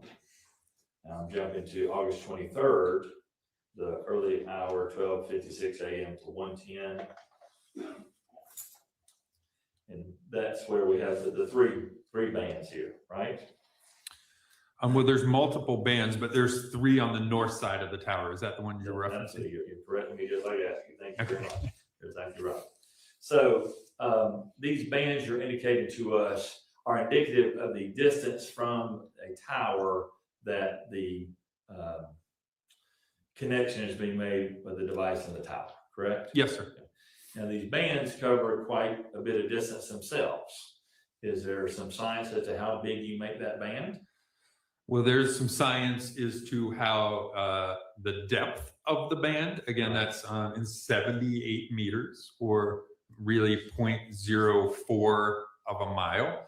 And then as far as the left and right limits, again, that's the approximate left limit to right limit would be 120 degrees. So that 120 degree pi wedge, and the depth, how wide that band is based on the 4G technology chip rate, is what it's called, of 78 meters. All right. And so that the bottom line is there's not a distinct location within that band that you can tell us. We just know it's somewhere, or it's believed to be based on the timing, that it's somewhere at least this far away, which was the TAD. I started abbreviating it. I don't know if that's right. Time advance data or something. Time distance of arrival is actually the technical term, but everyone refers to it as timing advance data. It just sounds better, I think. Very good. I agree. All right. And so when we have that time advance data on that August 23rd date, the first one we have on cell tower 2 of 12:59:06 a.m. And that 122 is telling us it's on the second, or the southeast quadrant, not quadrant, sector, right? That's correct. Very good. And so all we know is that from that tower, the TAD is telling us it's about approximately 0.73 of a mile, 0.7 of a mile away from the tower. Approximately, yes. Very good. All right. And so is that 0.7 of a mile on the closest part of the band or the furthest part of the band? Well, it could be anywhere along that band. When you look at one single timing advance hit. But again, that's why we look at and analyze all the bands together, because then there could be another band with another time in close proximity to the band we're looking at that shows us, hey, it has to be on the northern side of that band versus the southern, because there's another hit that would cover the northern band.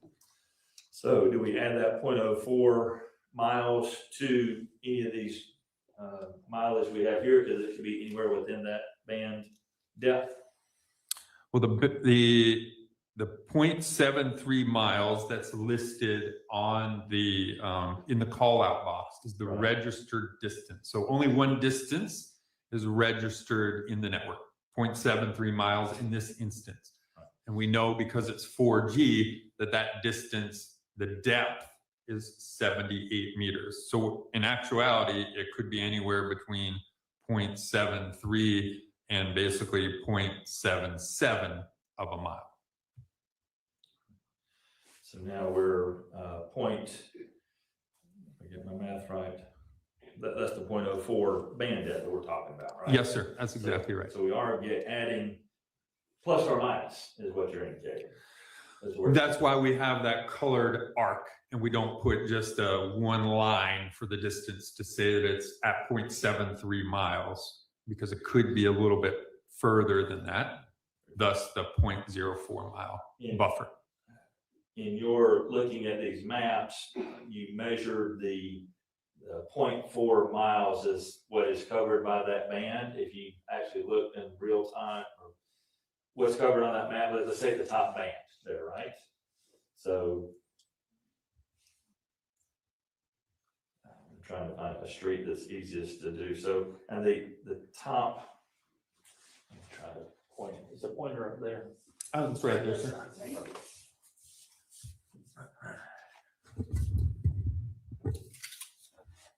So this Austell Powder Springs Road right here, that's the only thing that we're able to see really clearly other than, I guess, the water, right?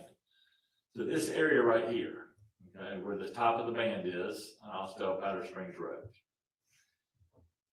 That band, the distance between the top of that and this tower is, I'm trying to make sure we get the right one. It's somewhere 0.78, 0.73, or 0.68. The top band you're referencing is 0.78 miles is the registered distance. Gotcha, okay. And so we know that could be somewhere of a 0.04 mile addition or subtraction, correct? Just addition. Just So the addition. 0.78, so the registered distance that phone is 0.78 to roughly 0.82 of a mile. That's the depth of that arc. Very well. So from that's the minimal to further away of the point, whatever the 0.04 is added to it, correct? Yes, sir. Great. All right. And that goes true to all of these, right? Each one of these has some differential of 0.04 one way or the other, correct? 0.04 in addition to the number listed. Very good, very good. So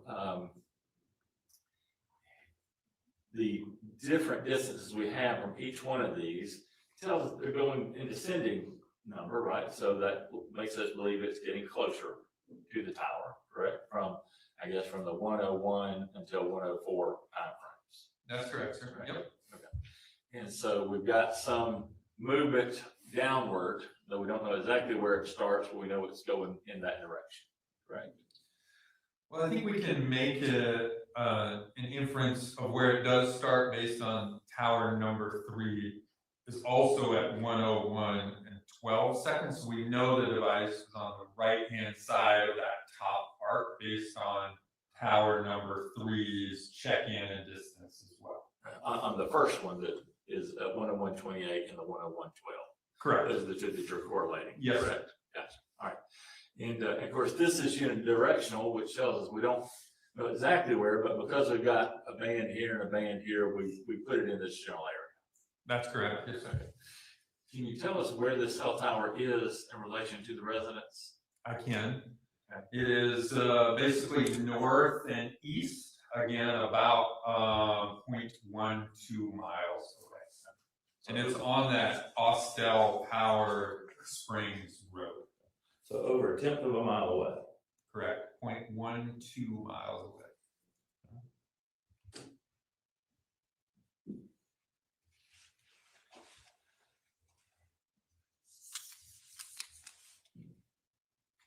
And given that our unidirectional tower time at 101.12 is 1/10 of a mile away, as opposed to the 101.28 being over 3/4 of a mile away, we anticipate, or that tells us the device is much closer to that tower 3 than it is to tower 2, right? Correct. Based on the distance provided, yes. Very good. Now, with regards to the next August 23 time, you've got 9:26 to 9:46 a.m. Okay. Now, again, the map that you provided, you could have come in much closer to give us a more fine-tuned point on these maps, correct? Yes, again, during this time period, I wanted to show the activity at 9:26 travel portion. So I wanted to make sure everything during that time period was on the map. So this is the scale that I chose. But yes, if I had chose just to do 9:27 to 9:46, we could have zoomed the map in. Gotcha. And as you said, this, what it's telling us is just a general direction of movement, but it's not pinpointing a place where someone is. It shows movement to an area outlined by the timing in advance. So can I say exactly where that device is? No, I haven't testified that way the entire morning. Absolutely. And I just want to make sure Yes. we're clear. That's not what you're saying, right? And so, and what you pinpointed here or have the R and the BF, right? The residence and where the body is found. Obviously, this block with the R doesn't indicate the full area of the residence because that covers several city blocks, correct? That's correct. The pinpoint matters to us. Correct, yes. Gotcha. So where that comes down, although even again here, because of the size of the map, the distances covers, had we got a much more defined map, we could pinpoint that even better to where the actual house is, correct?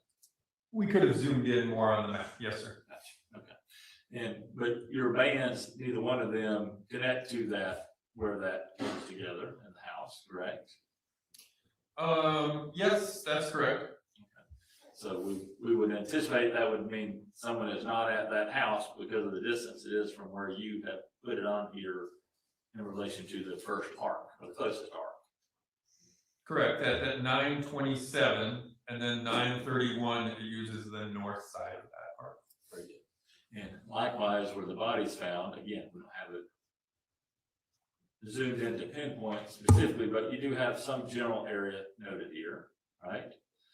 And had we zoomed in, either way, we know the pinpoint where the body's found is not within these arcs.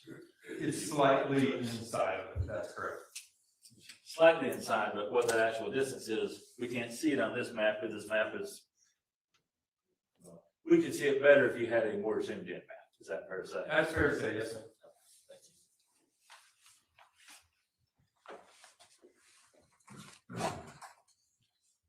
And then the next slide, we have on August 23rd between 9:50 and 12:07. Again, this is obviously a much more broad area, so we're zoomed out even less. That doesn't sound right.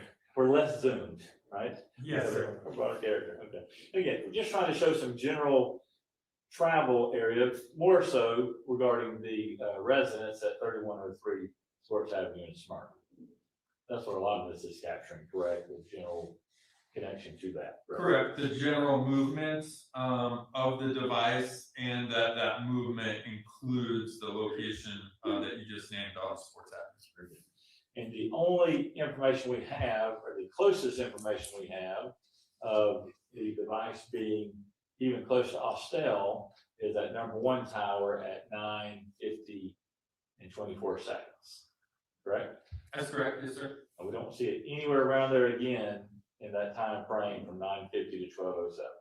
That's correct.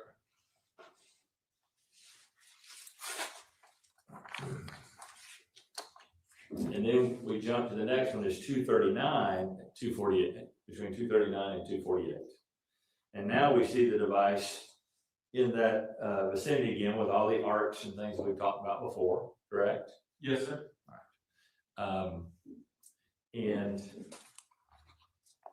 we don't, well, you not provide us any information between 12:07 and 2:39, is that correct? That's correct. On August the 23rd. That's the right, I got the date right, correct? Yes, you did, sir. That's correct.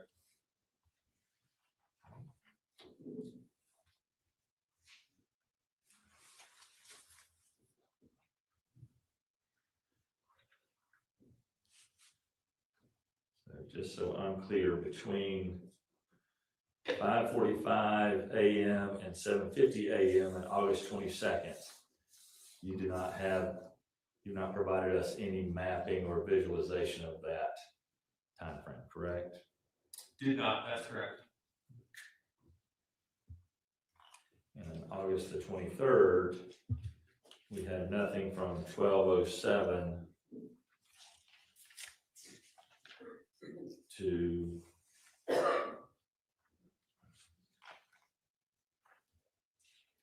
2:39. That's also correct, yes, sir. And the only point you provided to us on that August 23rd date and the 9:50 to 12:07 time frame is at 9:58.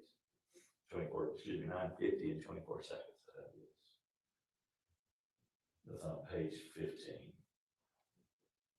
Do you see that? I do. Can you ask that question again? I wasn't sure what Yeah. the question was. I'm sorry. Between the time frame of 9:50 to 12:07, the only indication we have of the flock camera and or the device is at 9:50, 24 seconds, it was somewhere to the east of Austell, Georgia. That's correct. That's the only time, based on call detail records and flock, that the device is in the vicinity of Austell during that time period.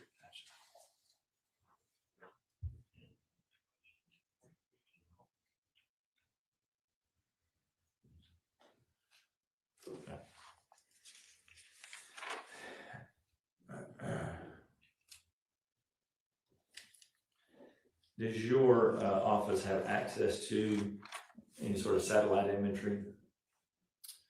Let me define that. I can get a lot of things. Satellite imagery of specific locations, particularly of this area in Cobb County.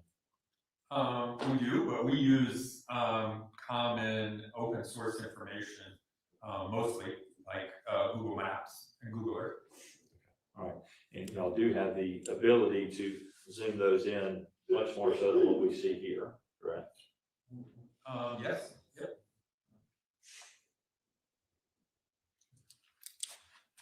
And ultimately, it was your choice as to how you visualize these to provide those to us here today, correct? Correct. Yeah. My job is to take the records, flock information, and present it in the most manageable way during court. So that's what I do. Very good. All right. Thank you. Thank you, sir. You redirect? Yes, briefly, if we can switch over to this. While we get switched over here, because this is going to take a second to warm up. You were asked a couple times about data prior to 750. What was the data that you observed prior to 750 on August 22nd, 2023? I looked at basically the start of the day and noticed on the 22nd at around, I don't know, 2:30-ish a.m., 2:30 plus or minus 1 or 2 minutes, the device comes back into Austell. It's in the vicinity of the residence for about 12 minutes. Then it departs, stays in Austell, and then comes back to the residence, area of the residence at 5:46 a.m. to 6:16 a.m. And then shortly thereafter, it departs again. And my analysis then starts at 7:50 with it coming back into Austell. Okay. And so you said it was back in the area of the residence from 5:46 a.m. to 6:16 a.m. And then did you see activity from 6:16 a.m. to like 7:30 a.m.? There was, I think the last activity was around 6:30, and then there was a gap of activity until 7:51. There was no timing events activity and no information in the call detail records.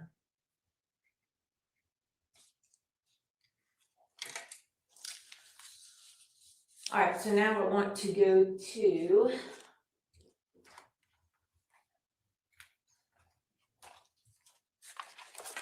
just so that we don't have to toggle back and forth. I'm going to use the printed copy in addition to some others. All right, so looking at page 10 here of your slide, same thing that we saw on the digital copy here. So this is looking from 10:15 to 10:23. I want to kind of zoom in here first to get the timing. So number 3, where we see the timing advance near the residence, what was the exact time of that? 10:23, 40 seconds a.m. And I know you mentioned this particular tower. I believe you said it was between, it was 0.12 miles from the victim's residence. Correct. And as you indicated here, the timing advance shows that the device is within 0.1 miles of the tower. That's correct. Okay, and then I think, if I understood correctly, that could be up to 0.14. Correct. I am going to show you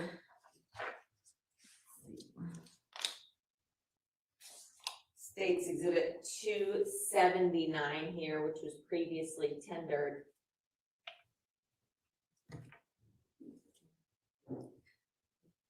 The house here at 2840 Broad Street. And then we have a church directly behind it on a different roadway that's from one corner all the way to the other corner is 170 feet. How many miles, do you know how many miles that is or how it correlates? I know that the 0.12 of a mile was roughly about 210, 205 feet. Because I measured it in feet and then converted it to miles since my presentation is mostly in miles. Understood. So here we have 2 streets that back up to each other and are, really within 200 feet, given that this actually starts on a corner and goes sideways. So if you compare that to this area here, would you really be able to distinguish whether a device is on, for example, Broad Street versus Joe Jerkins if they're this close to one another? Again, if it's my timing advance band measures within 78 meters, would be a new band. So if it's inside of 78 meters, we would see it as maybe 0.05 because we're getting a little bit closer to the tower. You might see it as 0.005 of a mile. Okay, and I know I'm asking you to do a lot of math here. Help me though. 78 meters. What is the meter to feet ratio? Meters to feet is about 3 to 1. Okay, that's what I thought, but I didn't want to be mistaken. All right. And so that band, it can be or is depicted as 78 meters. Correct. And so you would do approximately times 3 to get how many feet would be encompassed within it. Correct. I'm no mathematician, but it seems like that's more than 150. I mean, it's closer to over 200 feet or something. Correct. It's Okay. between 210 and 240. So with the band that we see here at 1023, is that band no different than all the others of 78 meters? Correct. Okay.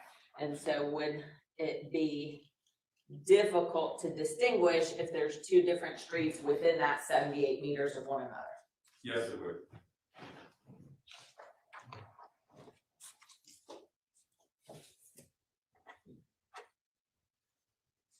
All right. Now looking at slide 13 here.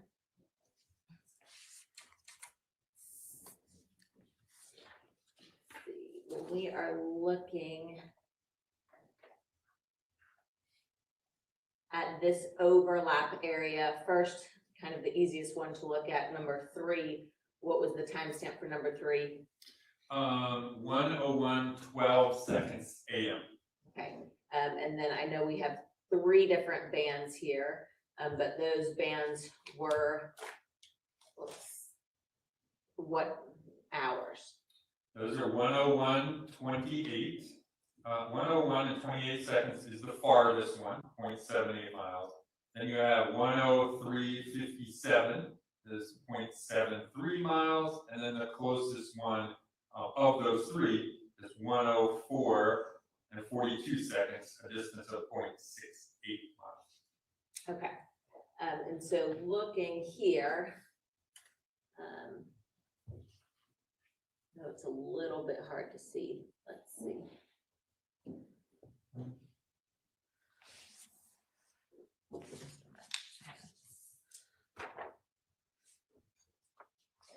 Looking at States Exhibit 7. Oops. All right. Do you see Broad Street on States 7 here? I do. And then directly behind it, what's that street? Joe Jerkins Boulevard. And then do you also see kind of just south of Broad Street where we have railroad tracks? I do. All right. Now this street here, or I'm sorry, this map, does that also show Austell Powder Springs? It does. Okay, and do you have Austell Powder Springs on your map? I do.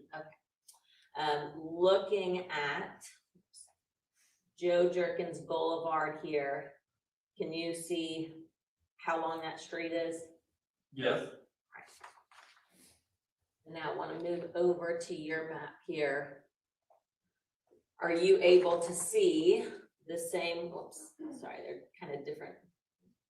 Are you able to see Joe Jerkins with the pond that's kind of at the end on your map? I do. All right, and can you point that out? Do you still have the clicker or pointer, sorry? If you don't mind standing up and pointing. Your Honor, may I ask? Yes, just watch your head. Yep. And speak loudly since you're not as close to the microphone. Yes, so that road is, oh, it's really blurry on this one. That road is right through here. Okay. And then And ends there's with that little Pond. pond, okay. Yep, right through there. And so you see this here, and so that Joe Jerkins Boulevard, does that cut right through the bands that you see on your map? It does. So from 101 AM through 104 AM, in your expert opinion, could the device be traveling on Joe Jerkins consistent with the timing advance data? Yes, it could. All right, now looking at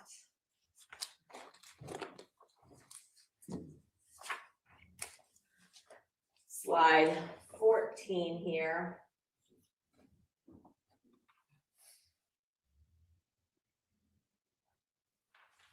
All right, do we again see the residents? I do. Okay, and then do we also see that same Joe Jerkins Boulevard? We do. I know it's kind of hard to see at certain points. All right, now I want to show you States 278. So I'm going to zoom out a little bit here. So to orient. Oops.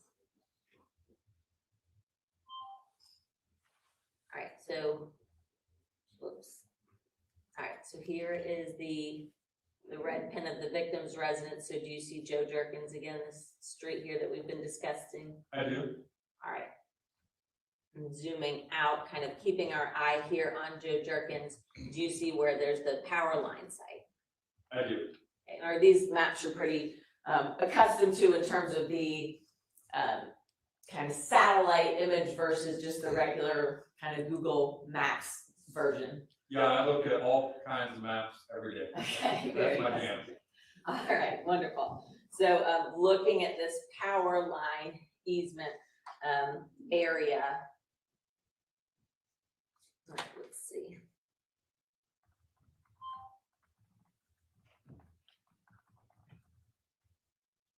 Well, let me also, hang on, sorry, going back to 278 for just a moment here. Beyond that, do you see where that same Austell Powder Springs Road is that you have on your map as well? I do. Okay. So looking, if we really zoom in there, do you see Austell Powder Springs? I do. All right, and then beyond it, and I know it's blurry and a little bit covered by the icon there, but do we still see Joe Jerkins? We do, right there, yep. And so the power line area that we looked at between Austell and Joe Jerkins, is that encompassed in that shaded region of the timing advance? It would be, yes.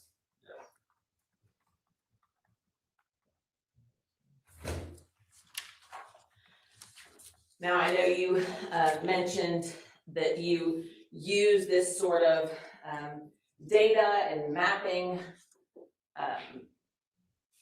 to find even missing children or Alzheimer's individuals, things of that nature. I think you testified to that earlier.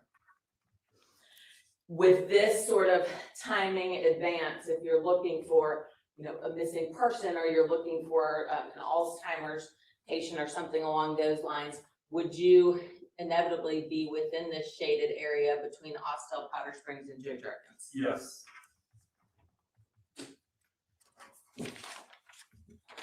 I don't think I have anything further. Thank you. So, has Ms. Green convinced you that you placed your marker wrong where you indicate the body was found? I'll take responsibility for that. Has she convinced you you're just wrong? No. Do you stand by what you would- gave us? I'm sorry, Do you stand by what you gave us? I do. Fair enough. Anything else? In terms of the marker that was placed, did I provide you with the latitude and longitude? Yes, so all of the locations are provided to me by the prosecution's office. Look at this address, these is where the body was found. So the location I put on my map was the latitude and longitude provided. As I was saying, lazy work from the investigation. And the information you can output is only good as information you get. Correct? Exactly. As far as the location, I mean. Yeah, exactly. Investigation. You're gonna come to court and testify about something, and you get to tell these ladies and gentlemen what you found out, but that's based on the information you've been provided. Correct? Exactly. Information I'm provided plus information that I analyzed. Sure, and that's what you provided for us. You did a lot of work to put all this together for us, correct? I did. Exactly. Based on what they gave, not No, thank you. May this witness be excused? Yes, Your Honor. Mr. Lumpkin, any objection? No objection. All right, you are excused, released from your subpoena, watch your head. Thanks, Aaron. That's the last State, please witness. call the next witness. That's the last witness. This time the state rests. All right, ladies and gentlemen, the state has rested. So what we're going to do is, I'm a little off with what I told you yesterday. You would have lunch, what time you would have lunch. I'm about 42 minutes off, but your lunch is ready for you, and we're going to break for lunch. We'll take 1 hour. All right, lunchtime. Stay behind in the lunchtime. It's 12 o'clock instead of 11.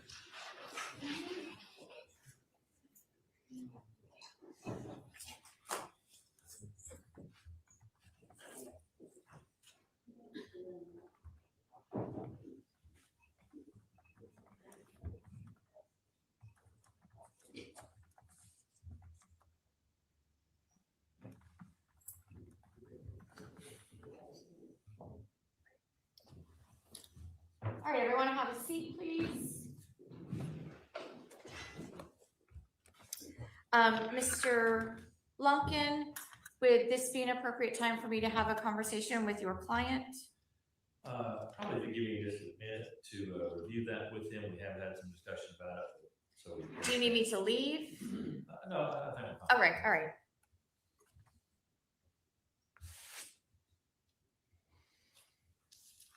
He's going to ask him whether or not he wants to testify. That's what they're asking him about, whether or not he's going to testify. I don't think he should testify. What do y'all think? Y'all think he should testify? I don't think he should testify. Okay, I don't think he's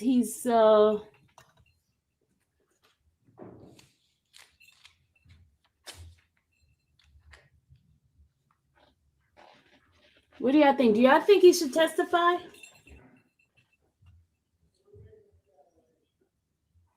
Do you think he should testify? Let me put my poll up. I Thank you, Your Honor. We're ready to proceed. All right. Sir, do you understand that you have a right to testify, and if you want to testify, then no one can prevent you from doing so? Yes, Your Honor, I understand. Do you understand that no one can make or compel you to testify? That is, do you understand that you have a right to not testify if you do not want to? Yes, Your Honor. Do you understand that not your lawyer, but you personally are the one who decides whether you will testify or not? Yes, Your Honor. Do you understand if you do not testify, that upon proper request by you, the court will instruct the jury that your decision cannot be used against you? Yes, Your Honor. Do you understand if you choose to testify, you will be both examined by your counsel and cross-examined by the assistant district attorney?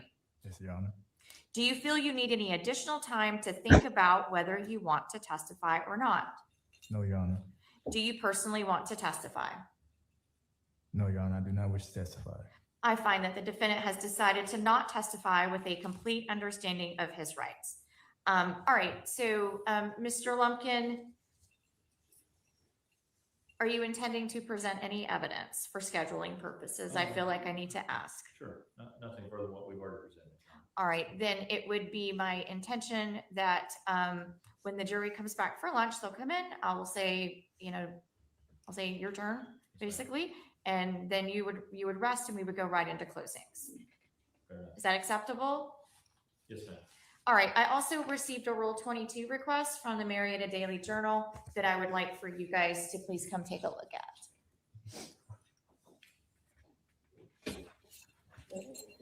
The Daily is going to report the outcome of the case.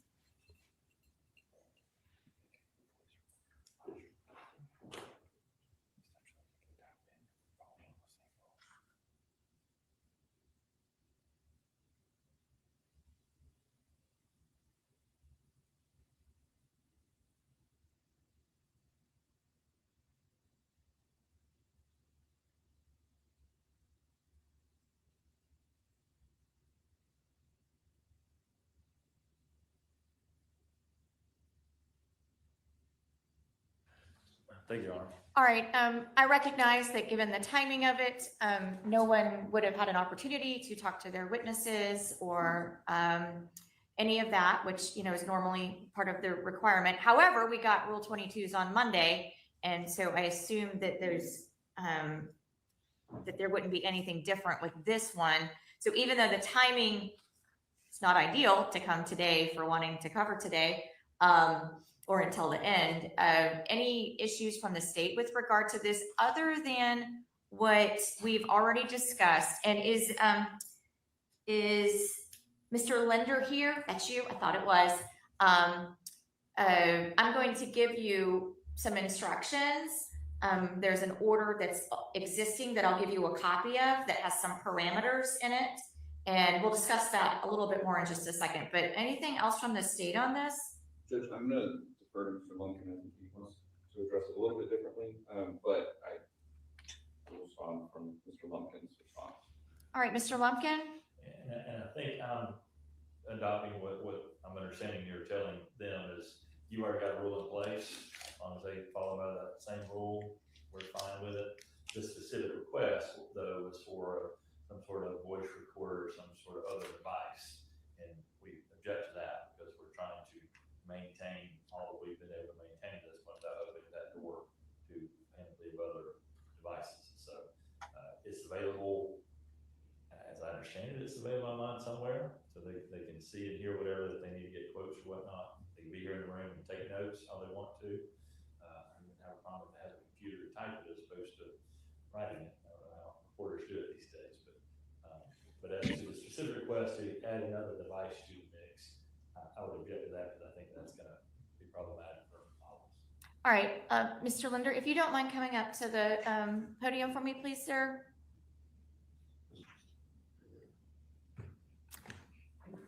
And you're not a lawyer, right? Okay, so raise your right hand for me, please. You solemnly swear or affirm a testimony to give the court the matter now pending be the truth, the whole truth, and nothing but the truth, so help you God. I do. All right, so you're with the Marietta Daily Journal, right? Yes, ma'am. Which is print media as opposed to a audio visual media? Yes, ma'am, correct. Okay, so, hold on just a second. Hey, Bobby, do you have the, that order? Could you make a photocopy of this order for me, please, Madam Bailiff? So I have not allowed anyone other than the pool to use electronics in the courtroom for the purpose of recording anything. Okay. That has been my consistent rule thus far. So when you ask for, number one, can you get access to the pool information? I can attempt to get as much information as I can when it comes to getting access to it. All right, so I don't know how this works. I'm not in the media, so I don't know, like everybody else has wanted video and audio together. So what would you be using audio for, sir? So I have a voice recorder that's in my bag right now. It's just a simple voice recorder that just records audio, and that's it, really. And what would you use it for is my question. just for the purpose of maintaining quotes and things like that. Maintaining quotes, you're not publishing it. So I would be recording the audio of the proceedings here to make sure that I'm accurately quoting anybody, whether it's the prosecution or the defense or yourself or anybody else that might be important in the story, that might be important to go along with the story as well. So I would be publishing the quotes that I would hear in the room. Okay, that's not my question. So when you publish it, you would publish it in the form of an article in the, Yes, a ma'am. written article in the MDJ. Yes, ma'am, I apologize. You would Yes. not be publishing the audio from this courtroom. No, ma'am, no. So you are asking to voice record for your personal use as a reporter, not Yes, first, ma'am. like your business use as a reporter. What would you do with the recording after the article is published? So what I would do is after the proceedings are done, I would upload the audio to a transcription service that we have, just to make sure that I'm reading over it and making sure that I'm quoting everything correctly. And then basically that would be all that I would be using it for. It's just for transcription purposes, and then correlating it with my recording to make sure that everything sounds correct and that I'm quoting everybody correctly. Does that change anything, Mr. Lumpkin? It's not, I mean, he's using it for his, Simply note taking. And I fully appreciate that, and I appreciate someone wanting to be accurate. That's a good thing. My concern is, and I think what the court's concern has been is devices being anywhere in this gallery and things happening with them to be distracting. So, to the extent it's just trying to get a audio recording, maybe if that's something you could place somewhere unobtrusively up here or something. where were you going to put it? It would just be right next to me, where I'd be sitting in the gallery or anywhere like that. Okay, I mean, he's not waving around a boom mic or anything, No, right? No, ma'am. It's just probably like that big. So And you would not be putting a recording of this proceeding on Twitter, on Correct. TikTok. correct. Yes, it's Or- just simply for note taking purposes. It's just simply for your use in, as a reporter. Yes, Your Honor. Does that change anything? Well, I don't think it changes my position. I'm looking at the podium, knowing how we do posting arguments, and that's a close place. And it can be hidden behind there, so the jury doesn't see it. Once they take it down somewhere out of our way. He said he was just gonna have it right beside him, sitting down. I know that's what he says. And maybe a lot of other people like to have their device sitting right beside them. Well, they didn't follow Rule 22, so they don't get to. Somehow, and we've already ruled on those. That was not for a recording device. That was to use a cell phone to live tweet from the courtroom. I understand that, but they do both. My understanding of technology, they can both record and tweet with that same device. So whatever the court, I think the court has had a good concern about maintaining the order in here. I don't think this gentleman's looking to disrupt the order. I'm just trying to make sure we don't add a wave to what's in a pretty smooth session. If you'd like, Your Honor, I can grab the recorder right now and I can show it to you if you'd like. No, I'm sure it's just a little bitty voice recorder thing, like, that's fine. I don't think that's the issue. You would prefer it be on the podium.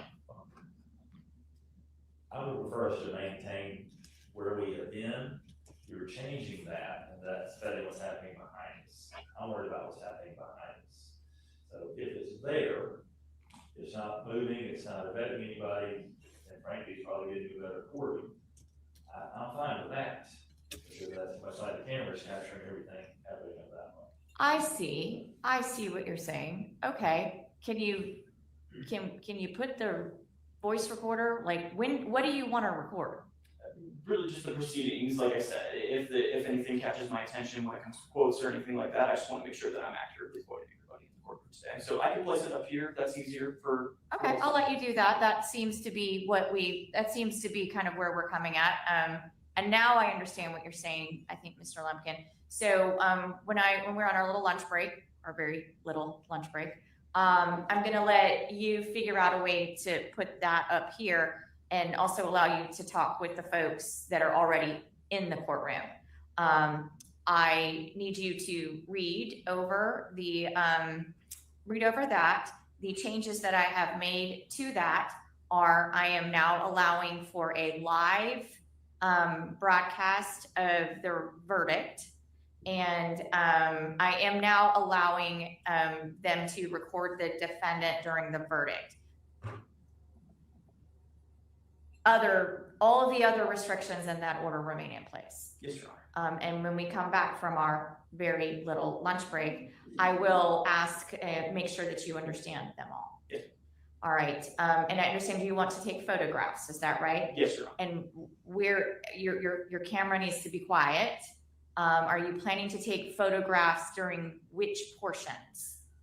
Really, just any portions, really. So I'll probably be taking photographs throughout, just for full transparency with the court. Our shutter click on the camera is quite loud. It's not overbearing or anything like that. I can try and limit it to as much as I can. I will not allow you to do that during their closing arguments then. Not during closing arguments? No, sir. Because if I let you sit right over there, because you're certainly not wandering around the courtroom. No. But if I let you sit right over there, I'm not going to let you do that during their closings, because I'm not going to let them. I don't want anything to distract the jurors, and the reading of that will distract the jurors. Now, when the verdict is in, that is not, I mean, they'll know what it is before the rest of us know what it is. So I don't have that. I don't have a problem. You can take photographs when the verdict is in. Of course, you cannot in any shape, form, or fashion take any photographs of any juror. That's not appropriate. Okay, anything on that? From counsel? I would agree that the photos be taken during closing, especially given what the rules that we have in play as it stands, especially given the lead detective is at their table. And then my next. Well, and I mean, my main reason is I think it's distracting.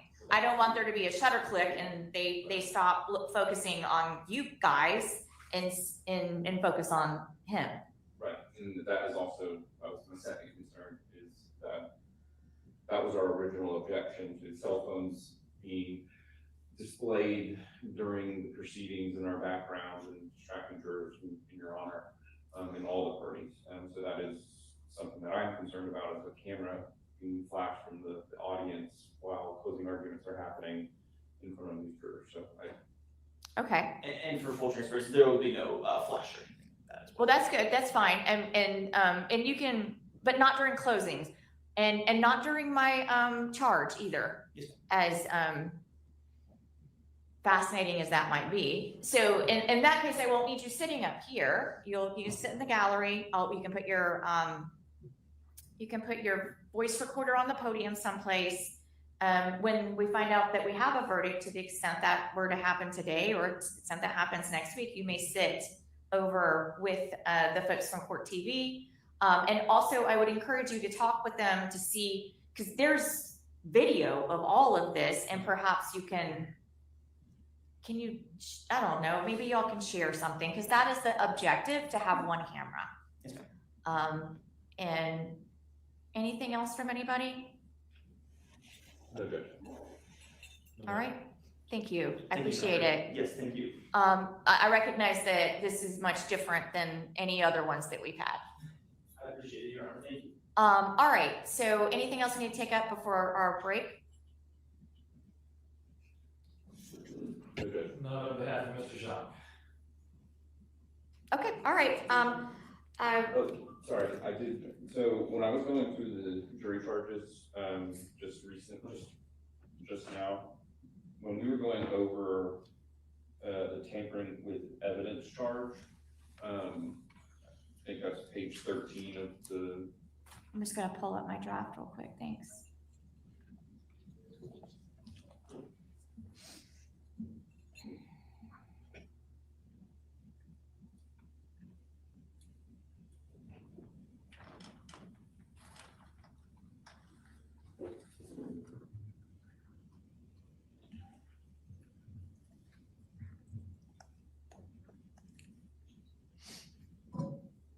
Yes, okay, I'm looking at it. so on the copy that we got yesterday when we were going over the charges, that the last sentence of that charge, where it says destroys or alters, then we had conceals or disguises, physical evidence, or makes, devices, prepares, or plants false evidence. All of that was in italics, and I think we agreed to all of that coming out, but the part that needs to be given is he knowingly destroys or alters physical evidence.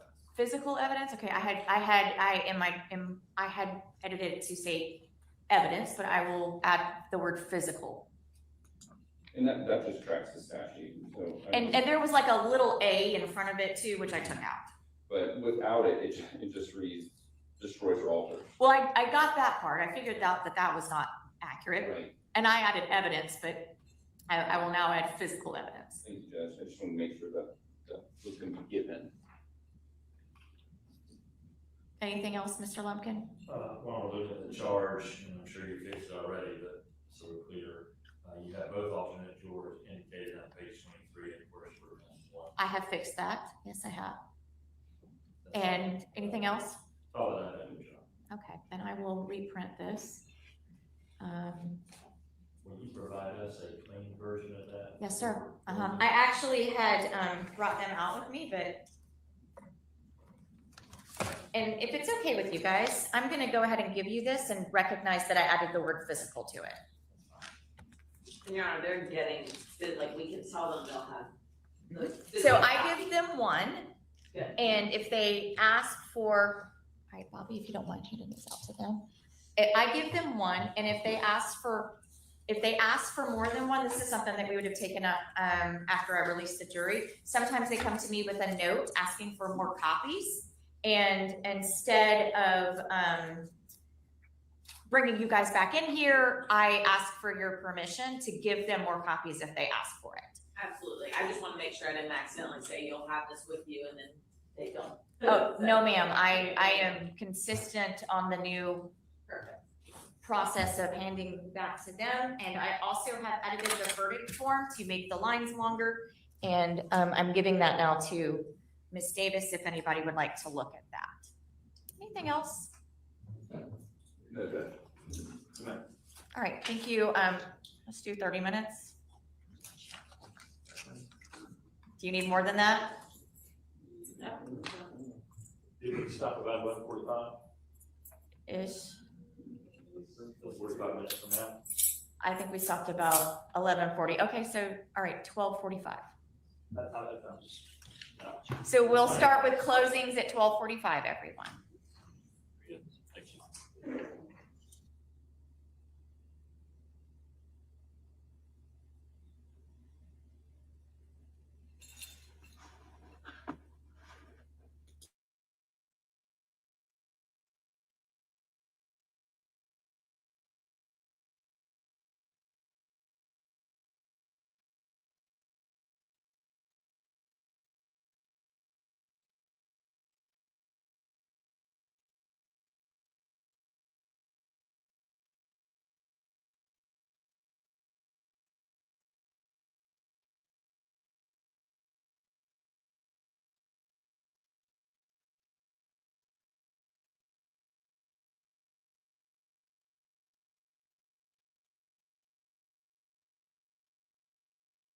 All right, y'all. I guess we might get a verdict today.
Well, guys, I'm gonna go downstairs and get me some lunch. Let me go ahead on and play some of the music. I got work to go to. So they said they're gonna let the jurors stay until about 12. So they're probably gonna get a verdict today. Let me go ahead and play my commercial. Hold on.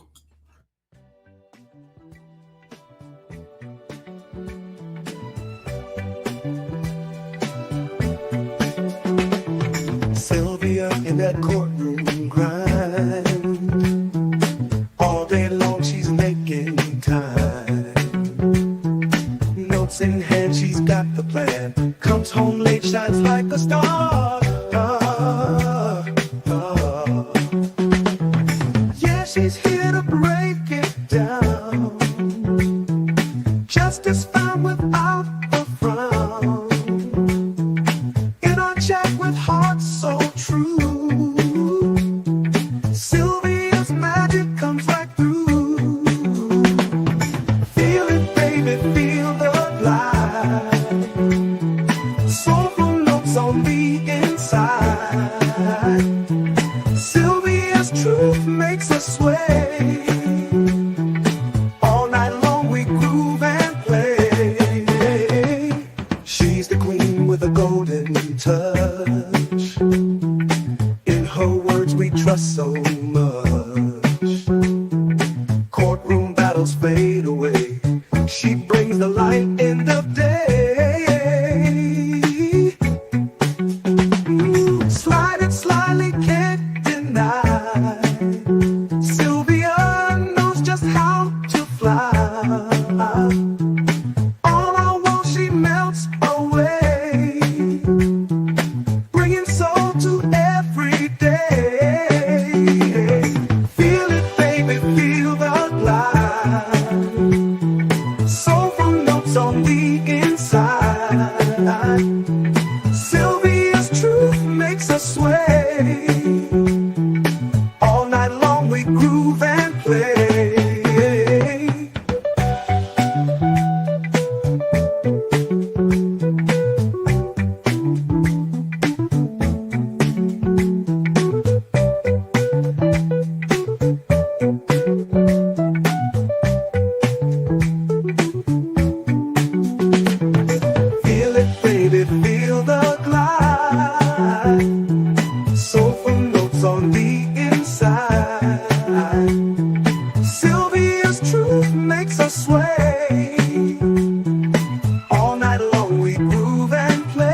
Hey guys, I'm back.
I am having pizza.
They should be back now.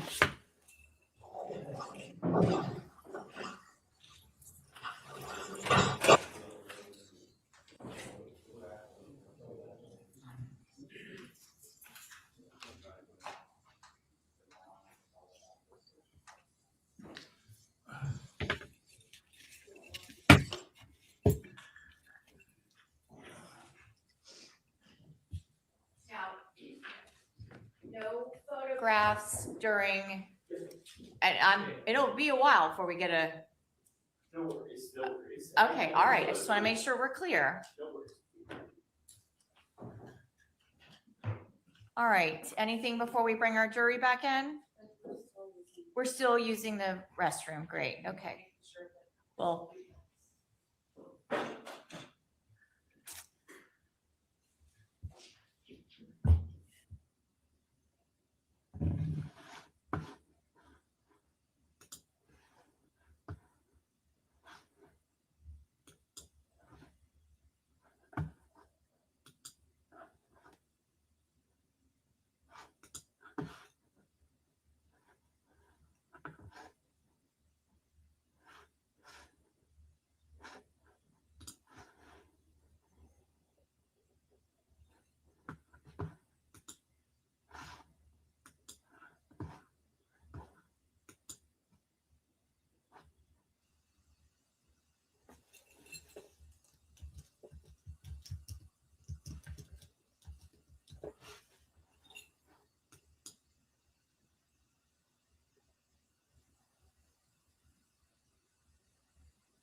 All right, everyone have a seat, please. Before we broke for lunch, the state rested. So Mr. Lumpkin, it is your turn. Thank you, Your Honor. Based on the evidence that's been presented, we're inclined to rest our case at this time. All right, ladies and gentlemen, that means the evidentiary portion of this trial is now over. And now will be the opportunity for the lawyers to make closing arguments. The state goes first. We'll waive opening and just reserve the closing. All right, Mr. Lumpkin. Thank you, Your Honor.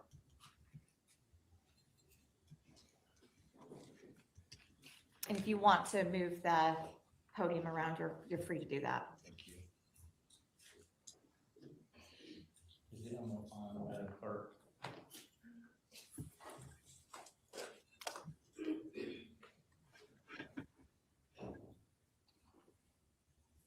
Sorry, I should ask you that from them. It's okay. I'll be a bit. Thank you.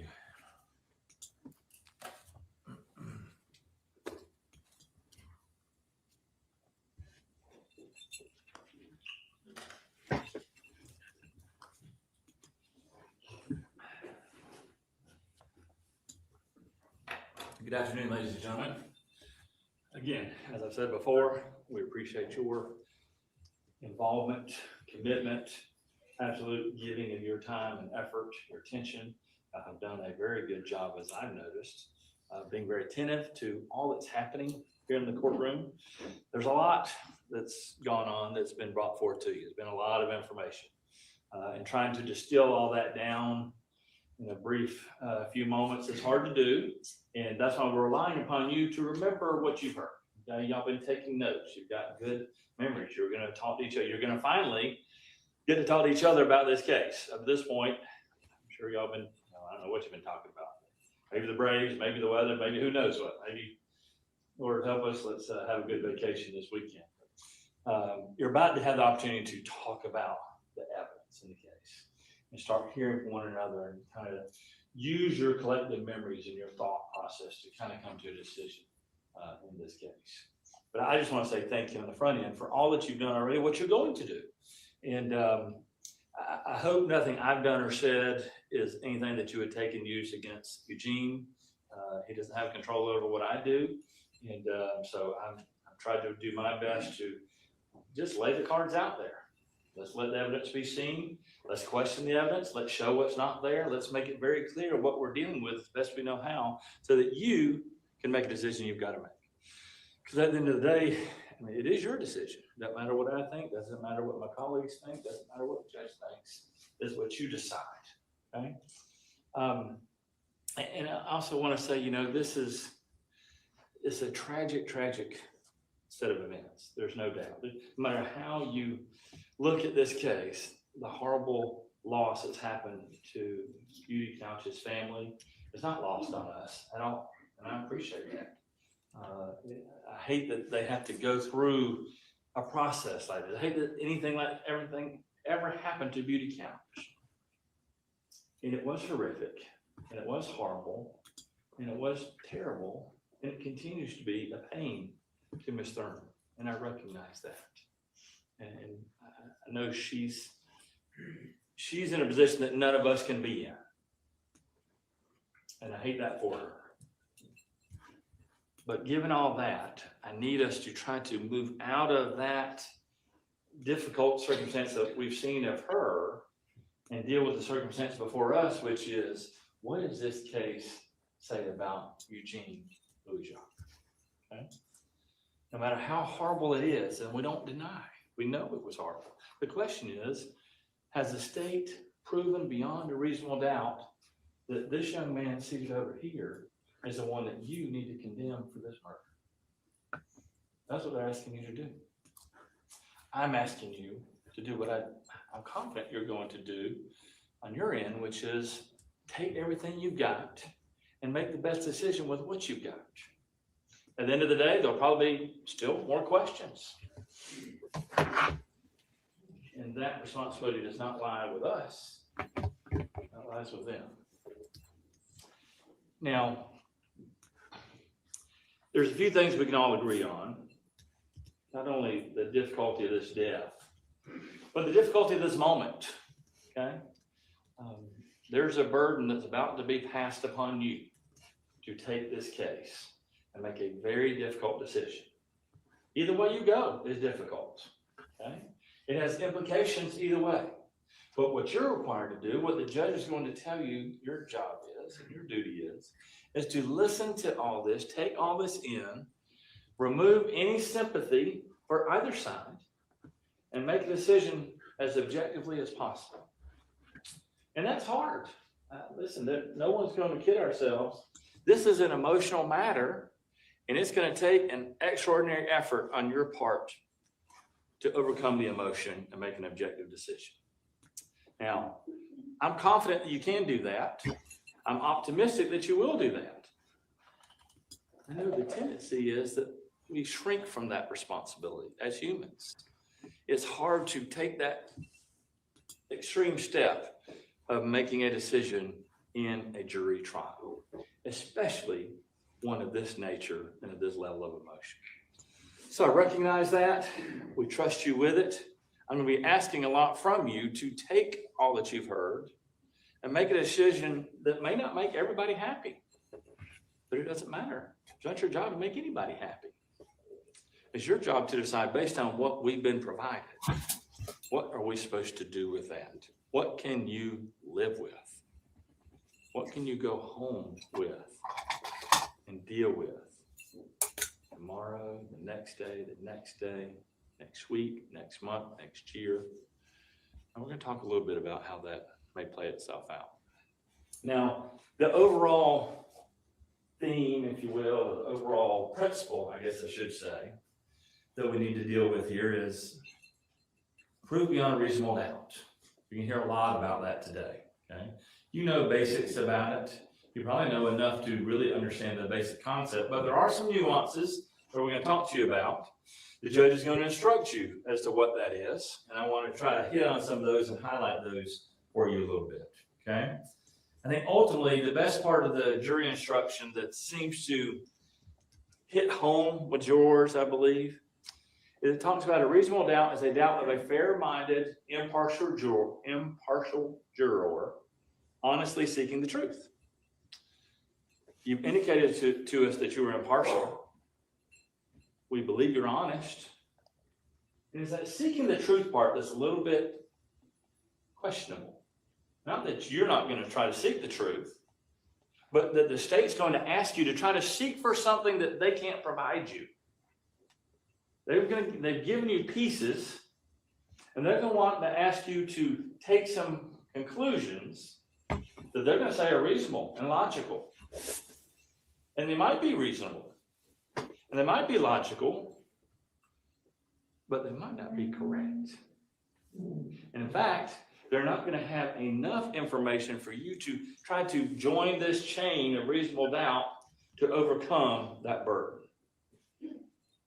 There's a lot of ways we'll look at that as we go through this, but I want you to understand that's what you're required to do. And what the judge is going to tell you too is, if after hearing all the evidence and weighing it, if you are unsettled, unsatisfied, or wavering in your mind,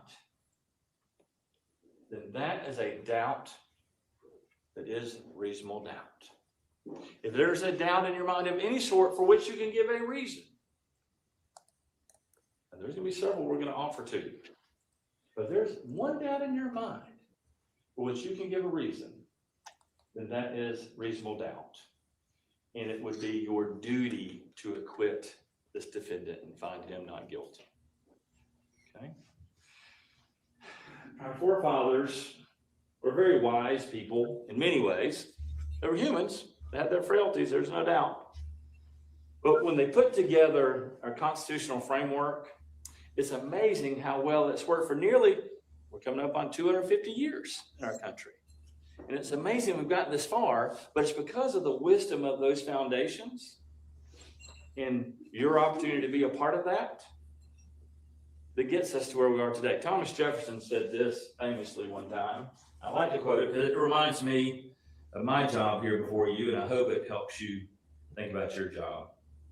It says, I consider trial by jury as the only anchor ever yet imagined by man by which a government can be held to the principles of its constitution.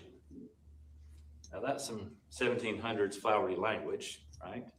But he's saying the jury trial, the trial jury that you are the only anchor we have to hold the government to its burden, to maintain its principles of the very framework that we enjoy and live under.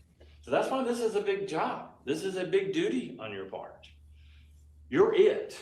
No matter what you've heard in the past, no matter what you've seen in other cases, watched on TV, heard and read in the paper, whatever it might be, you have the chance today to be one person to make the system work.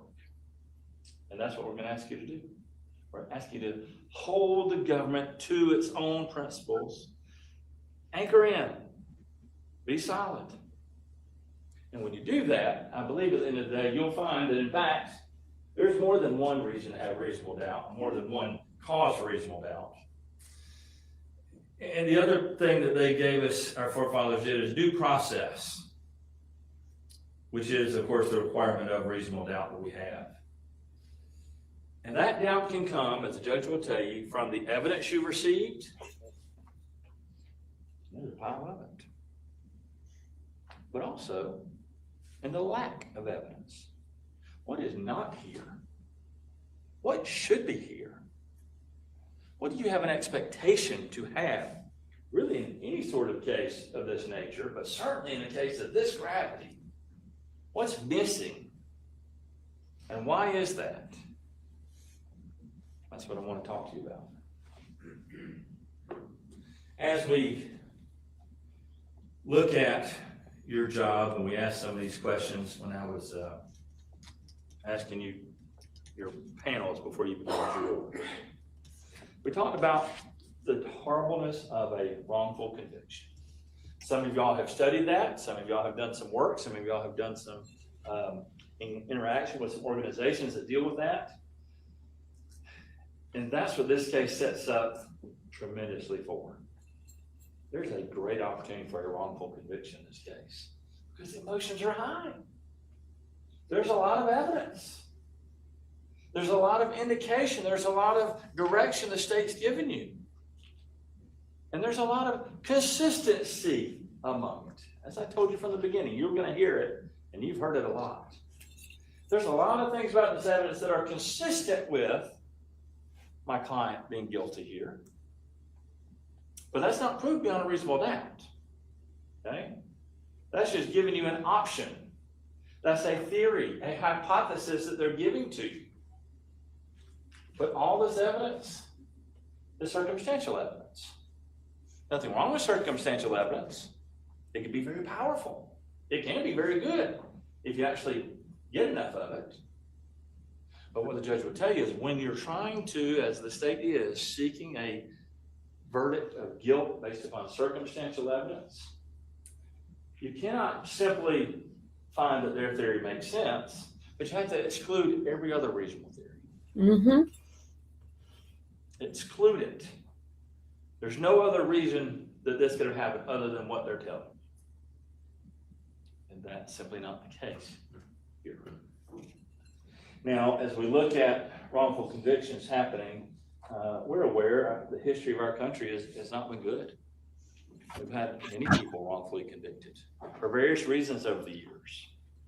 Most notably, of course, you know, is the racial prejudice that we've had over the years, gender prejudice that we've had over the years, financial prejudice we've had over the years, even governmental prejudice that we've had over the years. And the thing about prejudice is sometimes it can be very blatant and obvious. And thankfully, we've moved a long way from where we were 250 years ago. But we still got problems. We still got issues. And some of those prejudices are very subtle. In fact, they're the sort of thing that we don't even recognize that we have. If you ask me, well, do you have any prejudice toward this? Oh, absolutely not. But when we start acting and thinking, there's some subconscious pressures that we have just because it's how we've grown up. It's what we're used to. It's what we've seen. It's what's been accepted. And so the best way I know to ask you is to be on guard for that.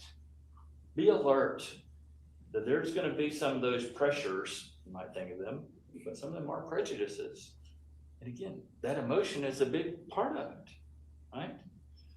When we get upset and we get in our emotions about things, that can prejudice our thinking into swaying to, well, I want to be helpful here. Yeah, that's I true. want to make this person feel better, and absolutely, we'd love to. But our job is not to make people feel better with our decision today, it's to satisfy you. That your mind is settled, satisfied, and unwavering.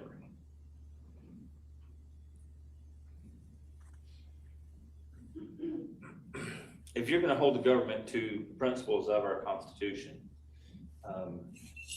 understand the duty that's been mentioned before, and I suspect the state will talk about it again. It is their duty to bring evidence to prove guilt beyond reasonable doubt. It is the duty they've accepted. It is the duty they're required to bring. But when we look at that duty, then the question becomes, well, what are you supposed to do with it, right? Don't let anyone suggest to you or prejudice you into thinking you've got a duty to convict my client.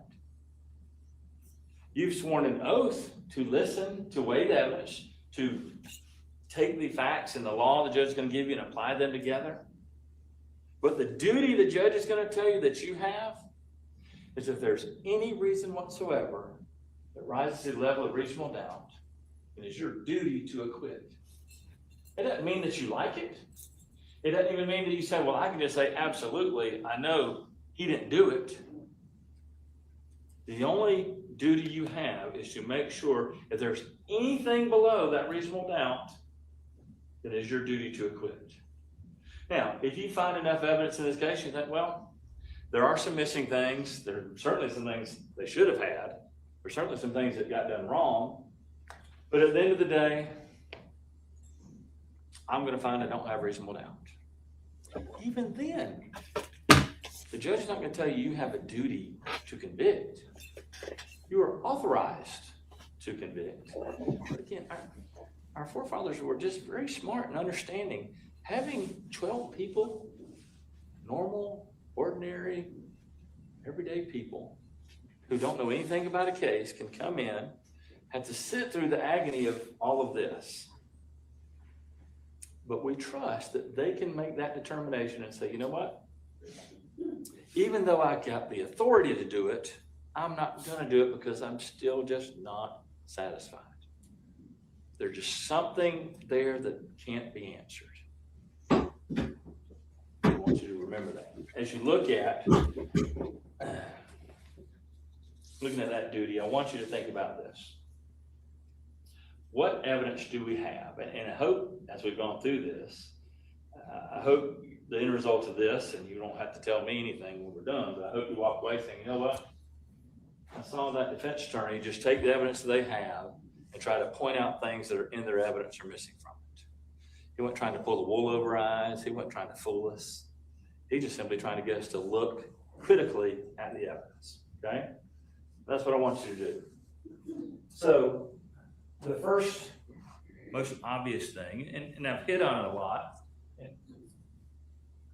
I hope I don't seem duplicative or repeating things too much. I'm really trying not to do that. I don't want to waste your time. But I do want to give you some things that you can go back and think about and hang your hat on, so to speak, as you think through this process. And again, the biggest thing is this was a terribly bloody event. Dr. Ashcraft mentioned that yesterday. We don't know how much of the 5 liters of blood that typically would be in Beauty Couch's body, but a large amount of it exited because she bled to death due to sharp force injuries. That's horrible. But what we do know, as she indicated, that the nature of these wounds and the object that had to be used, that the person who did that had to have been in very close proximity to her. And in so doing, there was blood all over, and we would anticipate it being on that person. And wherever that crime scene is, well, another question about where this actually happened. At the end of the day, we don't know for sure. certainly surmising, well, it must have been in that car, and that's why the car got burned. That would make sense, right? We don't know that, but even if that's the case, we know that small red Dodge Dart that you got pictures of, there's not a lot of room to move there. And for someone to have caused these vicious 81 stabbings by Miss Beauty Couch, that there's evidence on that person. Absolutely. Has to be. And the evidence should be the blood with the DNA of Beauty Couch on it. And the thing about blood, it's a liquid, and it has a way of getting in things and sticking to things and being found. And thank goodness, that's why we got great investigators, right? To track down this information. And we swab and we get everything we can so we can bring it to you. But in this case, despite the horrific nature of this, not a single drop of Beauty Couch's DNA on Mr. Eugene Louis-Jacques, not in his car that they're suggesting he drove away from this scene, not in his residence where they're suggesting he went to after it was over. Nowhere.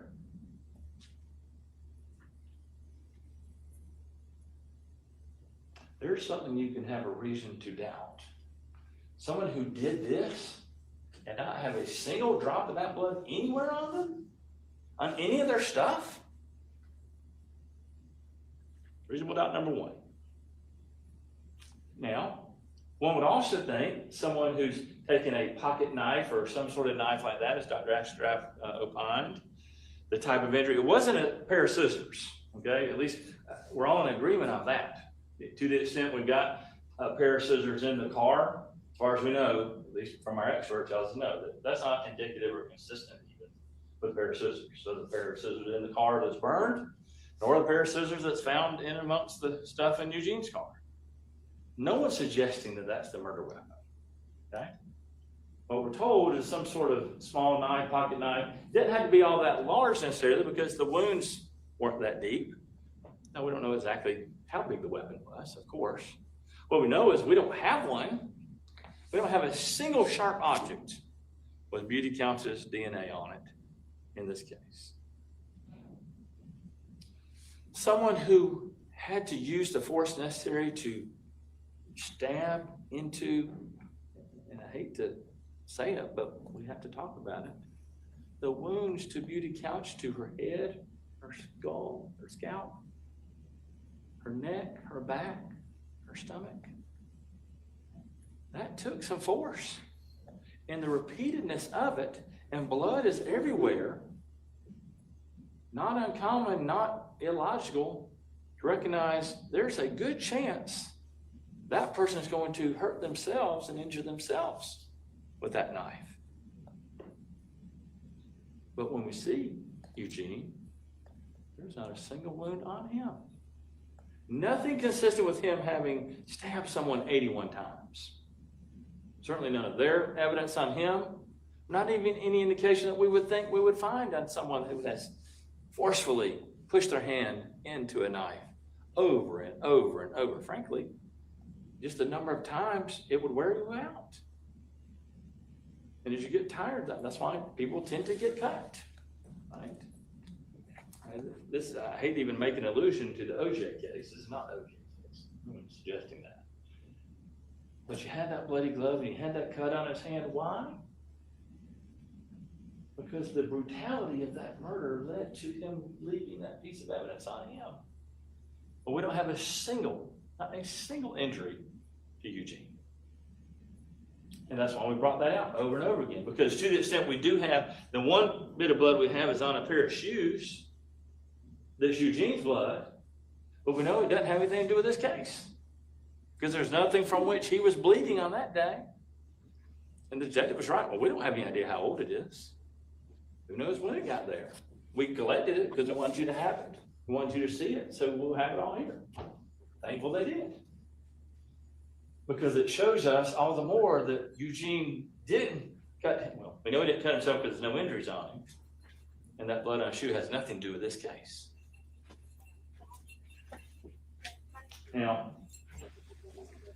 the next obvious thing is the gasoline.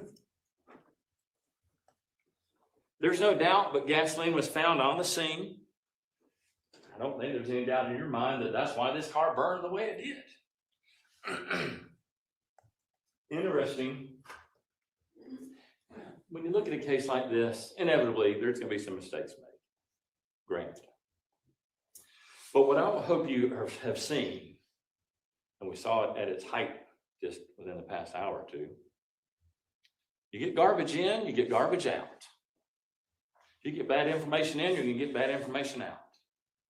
And if you want to select a story to give to somebody, well, you select the information you're going to give so that it only fits that one theory. And that's what's happened in this case. Now, the arson investigator, I have no doubt that he's done his job to the best of his ability, notwithstanding walking around through crime scenes with gas in the dirt with nothing to cover his shoes, and walking through that dirt and then taking that same dirt and scooping it up and seeing if there's gas in it. Now, at the end of the day, it may not matter, okay?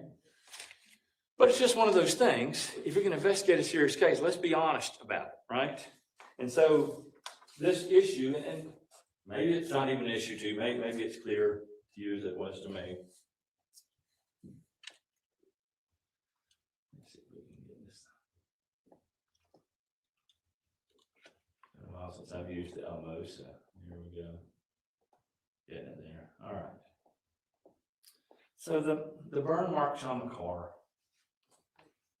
And I asked the investigator, he said, I made the opinion that it started in the back seat, passenger area, and burned that way forward.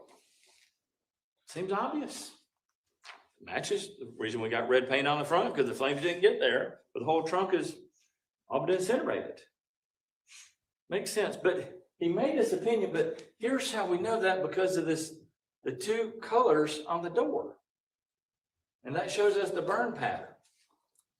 And I asked him, because I thought it was obvious, and I wanted to give him the opportunity as an out. I showed him this picture. Well, don't you think that's just the shadow of the shed? Because it just happened to match beautifully with the shadow on the ground? No, it's not it. The burn pattern. Well, apparently, takes 242 was taken a little bit later in the day because the burn pattern's moved. Well, of course we know the burn pattern didn't move. It's a shadow. And while that's a simple issue, why do we have people wearing badges on this stand telling you something that's so obvious from the facts is not true? Because they're so focused, we want to give you this story. We want you to believe our version of events. We don't want you to question anything. We're the government. We know what we're doing. We take taxpayer money and go do our job. And this is a small example, but it's a great example of not being able to see what's right in front of you. The medical examiner yesterday, when did you do the autopsy? Well, they did it on August 23rd at 10 something in the morning. Well, we know the fire didn't even happen until afternoon that day. An obvious mistake. So did I try to pull the wool over anybody? I asked her again, what time was that? When did you do it? August 23rd. Well, the state knew that was wrong. So they come back and ask her. Now, let's be sure, when was it? Still, August 23rd. Okay, well, let me let you look at something to change your answer. Oh, yeah, August 24th. Again, does that matter in the whole scheme of things? Obviously, she did the autopsy after they got the body out of the car. But it's a symptom of the problem. We've got people who are just so focused on, I've got to get on that stand and say it a certain way because we want to get a conviction in this case. I can't explain it. It happens a lot. You saw it happen here multiple times in this courtroom.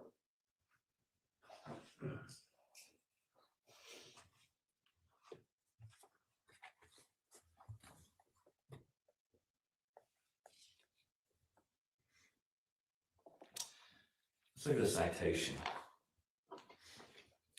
This is as I told you at the beginning, a little bizarre.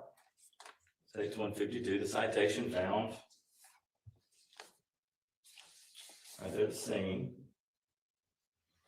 And it's just so amazingly outside the log, away from the fire, so that if someone would be walking up on this scene, they would see it laying out there, which is what we saw happen. How in the world did that get there? Well, the state certainly, I suspect, will argue the person who lit that fire got that citation and either burned the top of it or ripped it off and burned part of it, and for some reason just dropped it, just left it there. Now, doesn't have Eugene's name on it, but it's got a tag number on it. And for someone who's trying to cover up their tracks in hopes of diverting law enforcement so they don't look and see them involved, well, maybe we leave a little piece of evidence there that we can follow and track, and it worked. And it's reasonable for the police to follow up and see what that is. But we got on the phone, we got on our computer, we started tracking down this information. But no one really talked about what was right there in front of them.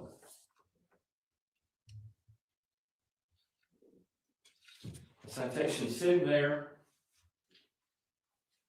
innocuously, providentially, if you will, maybe, just left there. Notwithstanding the fact that if someone just started a fire with gas, with a piece of paper, they would somehow reach back and hold on to some of it, what does common sense tell us? Now, without knowing who the person is, we don't know how they specifically did it. But you light a fire with gas and it blows back on you, you let that thing go. You don't, there's no reason to hold on to it unless you want to leave it there so someone will find it so that they'll be thrown onto another track. And so we see it there, laid in the pine straw, nice and neatly.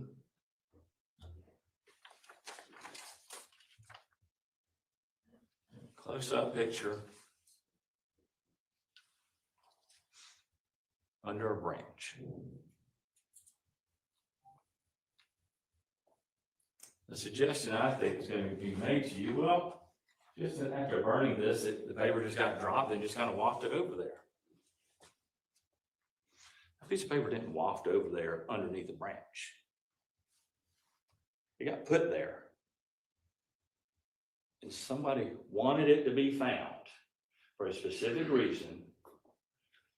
And that branch is put right there on top of it so it doesn't blow away. If someone's standing at the feet of Ms. Couch, as the fire investigator told us, well, that's where it started, and lit a piece of paper and then somehow dropped it and it just wafted around and landed over there, it would have had to waft around and then back up under this branch. I suggest to you that defies logic, that defies physics. But we were so caught up in looking at the citation itself, we didn't think about, well, let's just see how it might have got here. Now, to their credit, we tried to get fingerprints off of it. Certainly not Eugene's prints on it. None, what was the word? Not identifiable or not, I forget exactly what, you'll remember the word, not usable. What does that mean? You got some of some sort? Where are they? Why don't we see them? Let us see for ourselves how unusable that print was. Or maybe there's nothing. All we know is what they brought to us. But ladies and gentlemen, I think that's something for you to doubt. That piece of paper got there intentionally by someone. And to suggest it's the gentleman who then fled 3 states away, said, well, I didn't want to get caught. Not because he's done a killing, but because he knows he's a suspect of his girlfriend's death. But this horrible piece of evidence in some ways may be one of the best pieces of evidence for us, for you to see that That didn't just happen. That didn't just fall there. First question, well, how in the world would it get there to start with? Well, we know Beauty and Eugene rode in each other's cars all the time. It doesn't take any moment at all for being in someone else's car, needing a piece of paper and getting that and having it. Maybe writing a message on the top of that sheet of paper, ripping it off, leaving that message wherever you're going to do it. And we know there's more top to it because the state put it in evidence. State's 152A, and you've got the whole piece of paper here. City of Fort Lauderdale letter with that same citation attached. We know that's where it came from, but where's the top? To suggest someone, well, I'm going to light a fire, but I want a smaller piece of paper to do that with some gas on it. That doesn't make any sense. No, not at all. I want that piece of paper. I want that part of it because I'm going to leave a trail for them to follow. I can't explain it. I can't prove it, but I can show you what the evidence is. And I want you to use your common sense and reason and say that didn't just happen that way. It's intentional for a reason. Now, you got the piece of earnings statement in Eugene's car. And yeah, that's odd, no doubt. Yeah, I commend the investigator. Well, I don't know if it has anything to do with this case whatsoever. Wouldn't make any sense for it to have started a fire with part of the piece of paper, but then just only burned a corner of it, leaving all the name information on it. It may have something to do with the other stuff that's in the car. I don't know. But we collected it because, I mean, it's a burned piece of paper. Makes sense. Good job. But it doesn't give us any indication. There's certainly no evidence of any gasoline on it. No one even bothered to try to get fingerprints off of it, see where it may have come from. But that's what you've got. So to the extent the state suggests you, well, this is the first nail in the coffin, well, it's one of the reasonable doubts you should have in this case. How about a reason for this?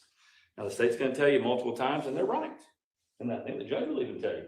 Legally, you're not required to prove a motive, but there was a motive behind this.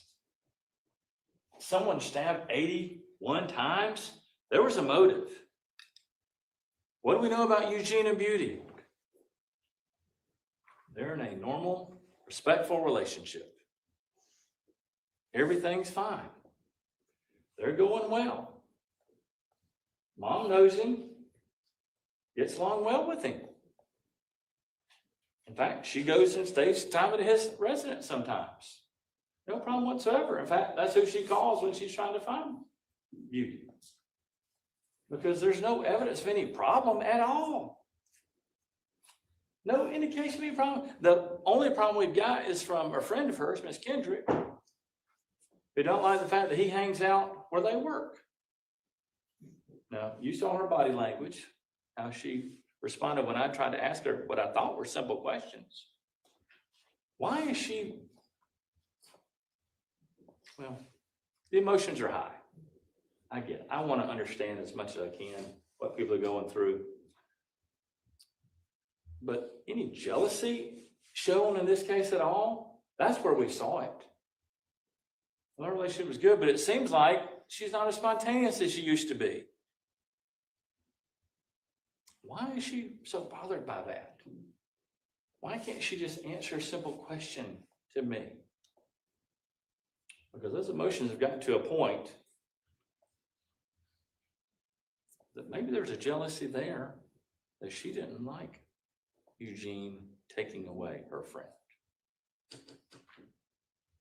And there's one way to get back at him for sure. I don't know that happened. I'm not saying that did happen. I can't prove it. All I can tell you is the only evidence of any animosity here is in that testimony. And it's not between Eugene and Beauty.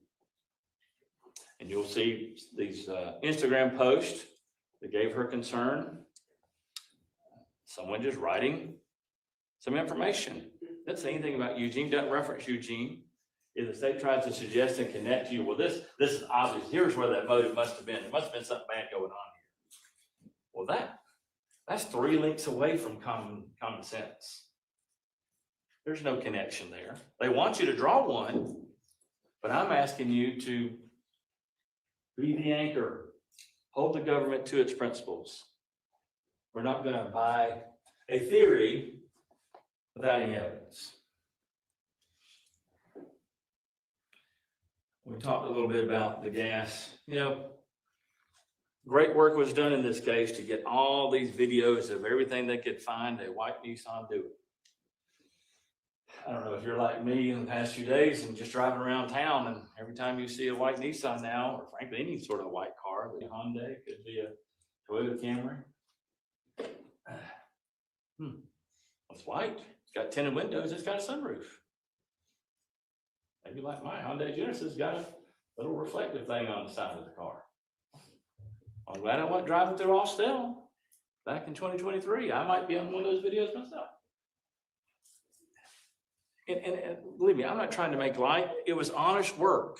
Detective Smith did a lot of work to get that together. But how about one piece of information that Eugene Jacques bought some gas?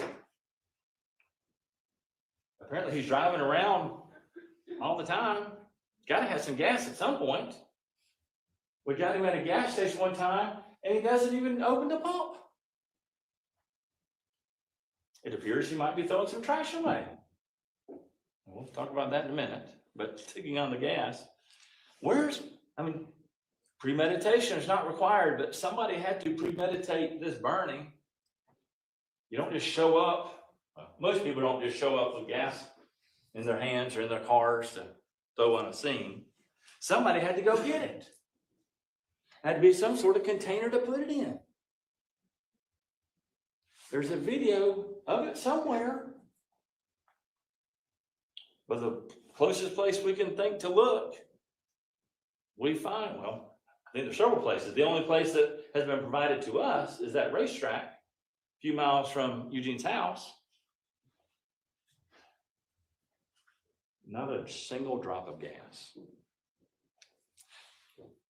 Well, could they have expanded their search a little bit? Yeah, they could have. Did they? No. I'm just looking for this time frame. Why? Because this is the time frame that's going to show us what we want.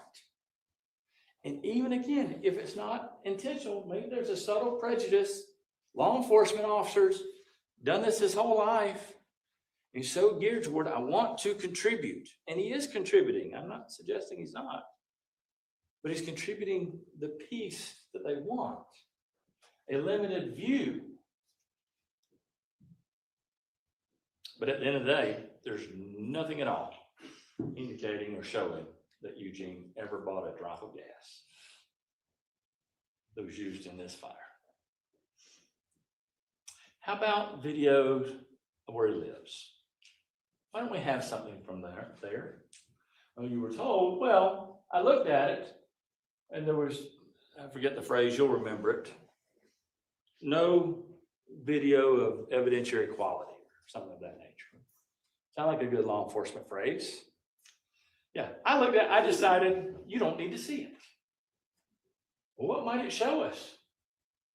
I mean, he bothered to show us a ghostly figure of some car in the dark that he wants to convince you he can identify as this same car, even though he can't see that it's white, can't see that it's got tinted windows, can't see a sunroof, can't see any molding. But he's so convinced you need to see that because it looks suspicious in this church parking lot. Well, how about just a video that shows this car coming back to the residence? Maybe we'll see Eugene get out of that car and we'll see what he's wearing. What does that tell us? Maybe there's some indication of some blood, someone who's been in a horrible killing. Maybe there'll be some haste. Maybe there'll be something to indicate he doesn't even want to be seen. I mean, I asked him, well, did you even go to the apartment? And at first he couldn't remember that he did. Yeah, I wasn't trying to fool him. I wasn't trying to trick him. We know he went and got the guest information, trying to get to that, and he can remember that. But for this purpose, why don't we just have a single picture where that residence is? Now, we see the door and going in, but where's it in relation to a camera? Maybe we should see that bad quality video. We might not think it's that bad. We might think it shows us some reasonable doubt. Because there's nothing to indicate that he came in at a time looking like he had just stabbed somebody 81 times. Maybe there's some video of him coming out of the apartment. I don't doubt if they'd had him coming out of the apartment with a bag of McDonald's food. We'd have a video of it. But for some reason, they don't want us to see whatever that video is. All you can take from it is there's absolutely no evidence of Eugene going in or out of that apartment with anything to do with this murder. That's what we got.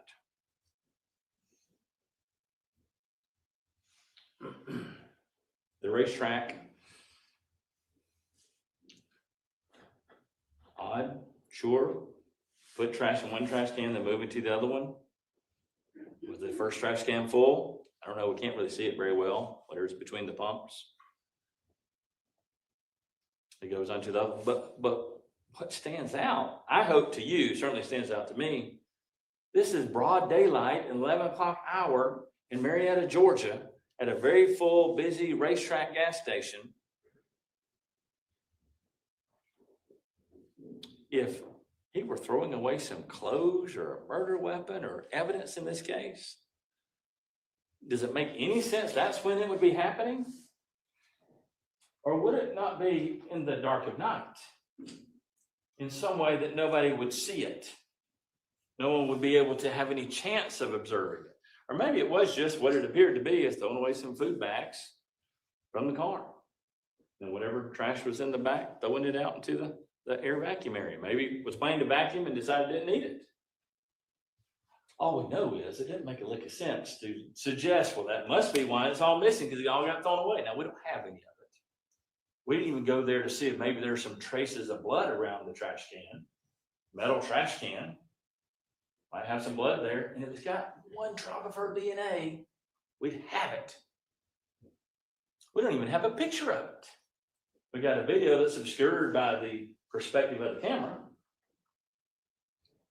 Well, why don't you just give us a picture? Let you make a decision of your own to decide if the government is being held to its rights.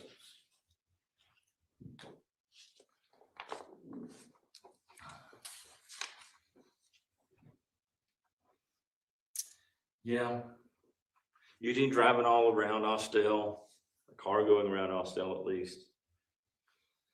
We know he tried to contact Beauty on that fateful day, and then she wasn't responding. It's unusual that he might be trying to see where she is, what's going on.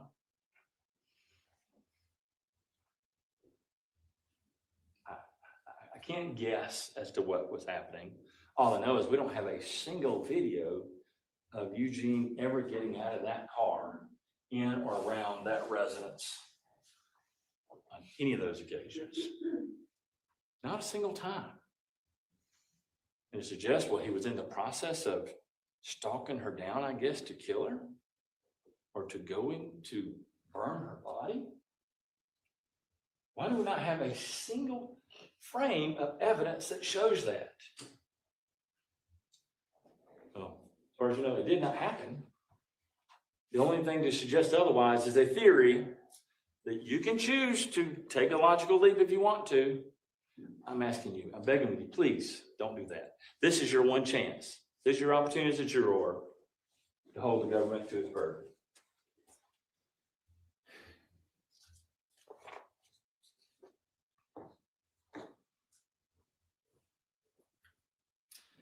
The swabs. Again, good police work. Over and over and over and over, 2, 4, 6, 8, 10, 12, 14, 16, over 20 swabs.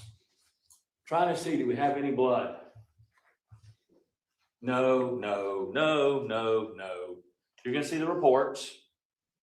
Now, at first we thought, hey, we've got something. We've got this glowing mixture in the bathroom. State went through a lot of troubles to bring you those pictures so you would see them and maybe have that guttural reaction. Oh, there's a CSI moment. There's the glowing proof. But when we test it, we find out, well, no, wasn't blood at all after all. 3 of those 20+ swabs showed some indication of blood, but not Beauty Couch and not even Eugene Tobi. Because we took his swabs, we got her blood at autopsy. We know it's neither one of them. Now, it is an extended stay motel in Smyrna, where he's only been staying there for a few days. You saw the discoloration. I mean, it's so faint, it appears as though somebody's tried to clean that up over time. But there was enough there to glow on the one spot that it turns out on the lip of the tub, a very small area. And then on the side of the tub, one of those was and one was not. They swabbed it twice, and thank goodness they did. So it shows, well, there might be something there, but it's certainly not what you see in this glowing picture. I don't even know why they showed it to you.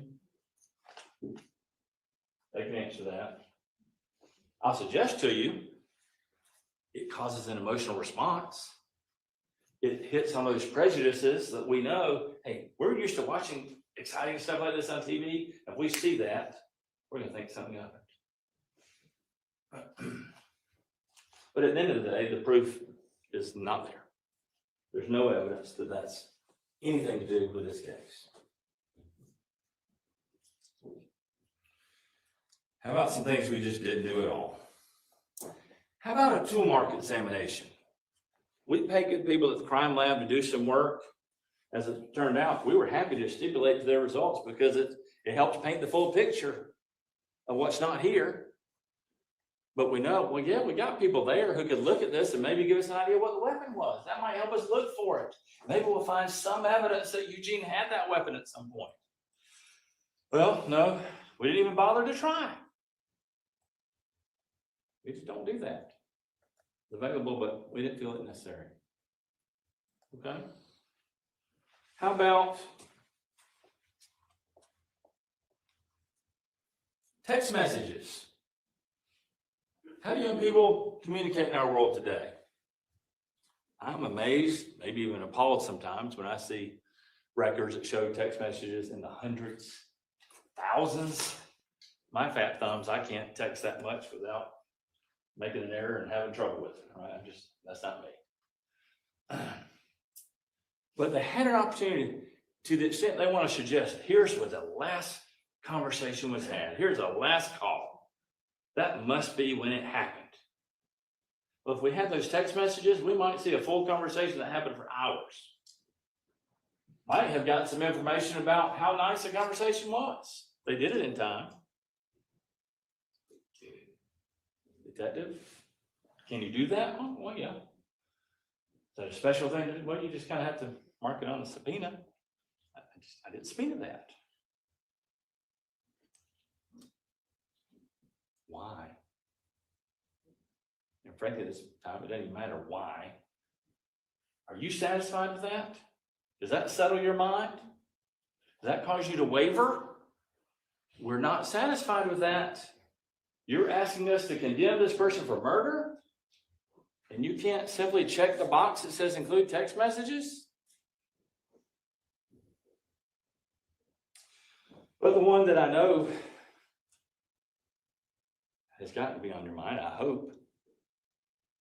We went through the trouble of, on that scene, of bagging the hands of Miss Beauty Couch. And you'll see those photos, those autopsy photos, they're horrible. But when you see the hands, you'll see some very long fingernails. And the reason why we bagged those, didn't do it years ago, well, we've learned when there's an attack like this, especially if it involves two people in a relationship in close proximity and it's violent, there's usually some attempt to fight them off. And there might be some DNA. In fact, that's why we do it, to get DNA in those fingernails. Now, not a single injury, not a single scratch mark on Eugene. We already know that. Was that why they didn't try to get those scrapings?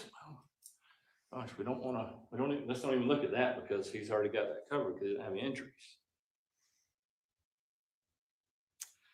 The DNA of the killer could be sitting right there, could have been sitting right there in those fingernails. And the medical examiner just chose not to do it.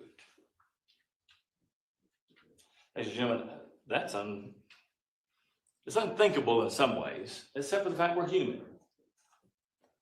But the state's going to ask you to be superhuman and see through all that and come up with your own conclusions. I'm begging with you. Be an anchor. Hold them to their principles. Hold them to their duty they've accepted. And then think about this. Many of y'all, we talk about forensic shows and whatnot. Most of you have seen them at some point. I just can't imagine somewhere down the road that some testing of that being done or some other case coming along with a bunch of stab wounds, someone in the area, the fingernail scrapings are done in that case, and we find out who that person was. And we'll go back and look through all the technology we have and find, guess what? They were in Austell on August 22nd. Maybe they have a motive that we don't know about because no one looked at anybody else. Maybe it's one of these social media followers. Maybe there's something to do with one of those people. It's an emotional world. We heard about that. You may be seeing it now. I don't know who they are because no one looked. But they want you to have that burden. Somewhere down the road, you're sitting there and watching a case, cold case file. Wow, that's the case I was a juror on. And I was led by the state to convict Mr. Jacques of murder. Knowing good well, they didn't have the most obvious piece of evidence to have made it clear, to exclude him or include him. If you're satisfied with that, jump on the train. Do what the state wants. Follow their theory. They're going to give you a lot of visuals that suggest to you, well, this is all just weird. It must be because he's the one who did it. And it's consistent. I've got to admit, it's consistent. And if you're only looking for one thing and you pick and choose what you want, you can find consistency with that. And then today, we get a special agent of the FBI. Wow, that must mean something. What prejudice is that talking to? Well, he's top notch. And this, I don't doubt he's a very smart guy. Obviously he is. There's way more than I do. I don't even know that I've got all of what he was saying, but I get enough. And I think you get enough. And you saw it happen right here this morning. When questioned, when there's a little healthy skepticism, well, let's look at what you're actually showing us. Even in your own information, that body is not at the distance where someone would have had to have been, well, if it had been Eugene, where we know he was, somewhere in that arc, even the closest spot, that's not where the body was. Now, Miss Green tried to convince him otherwise. No, that's not really right. It's really out there somewhere else. Oh, okay, sure. So you're telling us you don't stand by what you, no, I stand by what I said. Yeah. I know sometimes it seems petty, and again, I'm not a brilliant person. I'm small-minded, but I like to think simply. I know if you take that map and zoom it in, you're going to be able to see way more clearly exactly what space we're talking about. Maybe had he done that, he would have recognized, but at least what the state thinks is, had it in the wrong spot. I know when I check for my son on 360, sometimes I think he's all the way to Gainesville. Well, he's not quite that far. When I zoom in, all of a sudden, where he is on a big map, looks like he's way up here. Well, then it shrinks in and I see exactly where he is. That's what we have here. And we know we have it here because the state tried to do it with their own little map. They zoomed in as best they could get this little machine to work and try to convince them, well, here's really where the body was. Right, this is where, right, you're wrong, right?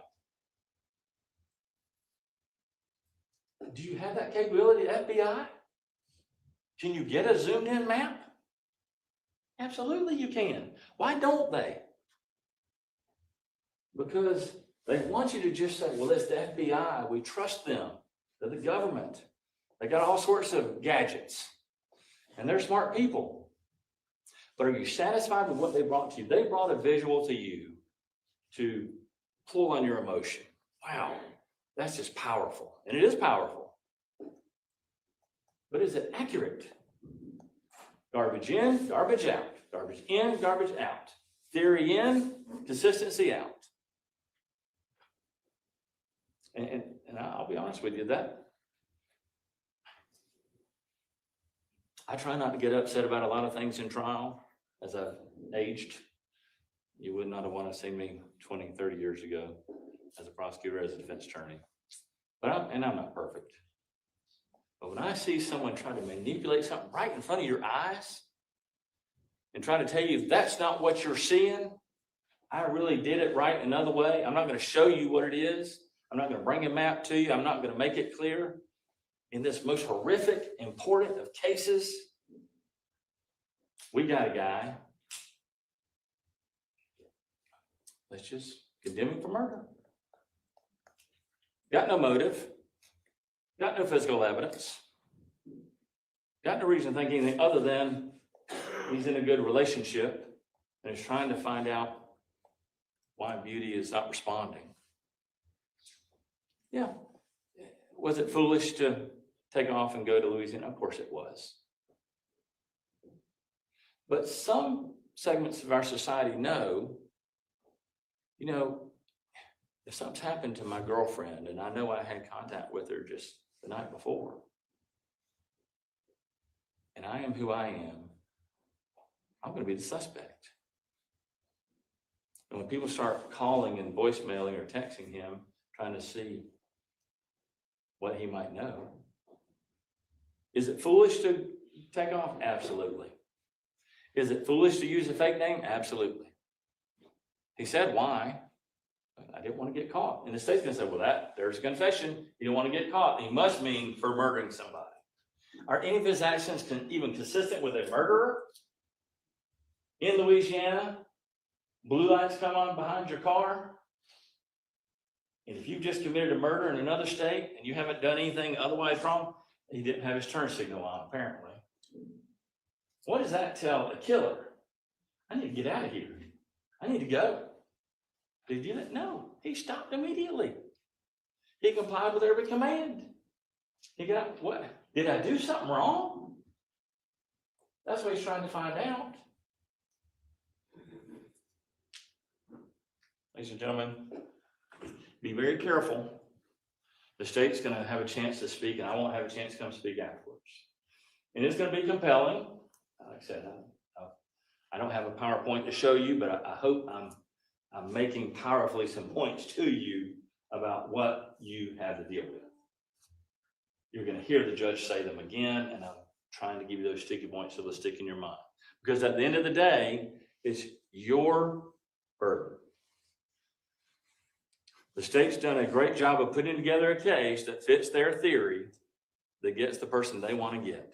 And listen, is there a prejudice there even for the state? Yeah, we've got a victim mom who gave her life to this young lady, and we want her to feel better about it. I get it. I want her to feel better about it, but not at the cost of a wrongful conviction, not at the cost of an incomplete investigation, not at the cost of absolute evidence that was disregarded that would give us an answer. Don't be satisfied with that. Don't be settled with that. At least be wavering to the point that you say, you know, it's going to be tough to write not guilty on that verdict form. Because I don't know that he's not guilty in general sense. And I suggest to you, there's a lot of things you may be thinking. Levels of possible guilt that make you feel better, but they're all below the burden of beyond reasonable doubt. Now, I can't prove Eugene's not guilty? I don't think. I can show you a lot of things that certainly go toward that, but I can't prove who did it so that you know it's not him. You might be thinking, well, it's highly unlikely that he did this. It's less than likely, and maybe probably not. And that's on the very low end. You may not be there. You might say, well, it's not unlikely. But it could be possible that he's not guilty. Well, possibly not guilty doesn't mean I didn't know anything before I got here on Monday, and now I'm thinking it's possible that he's not guilty. Well, that doesn't make him guilty beyond reasonable doubt. Well, he may not be guilty.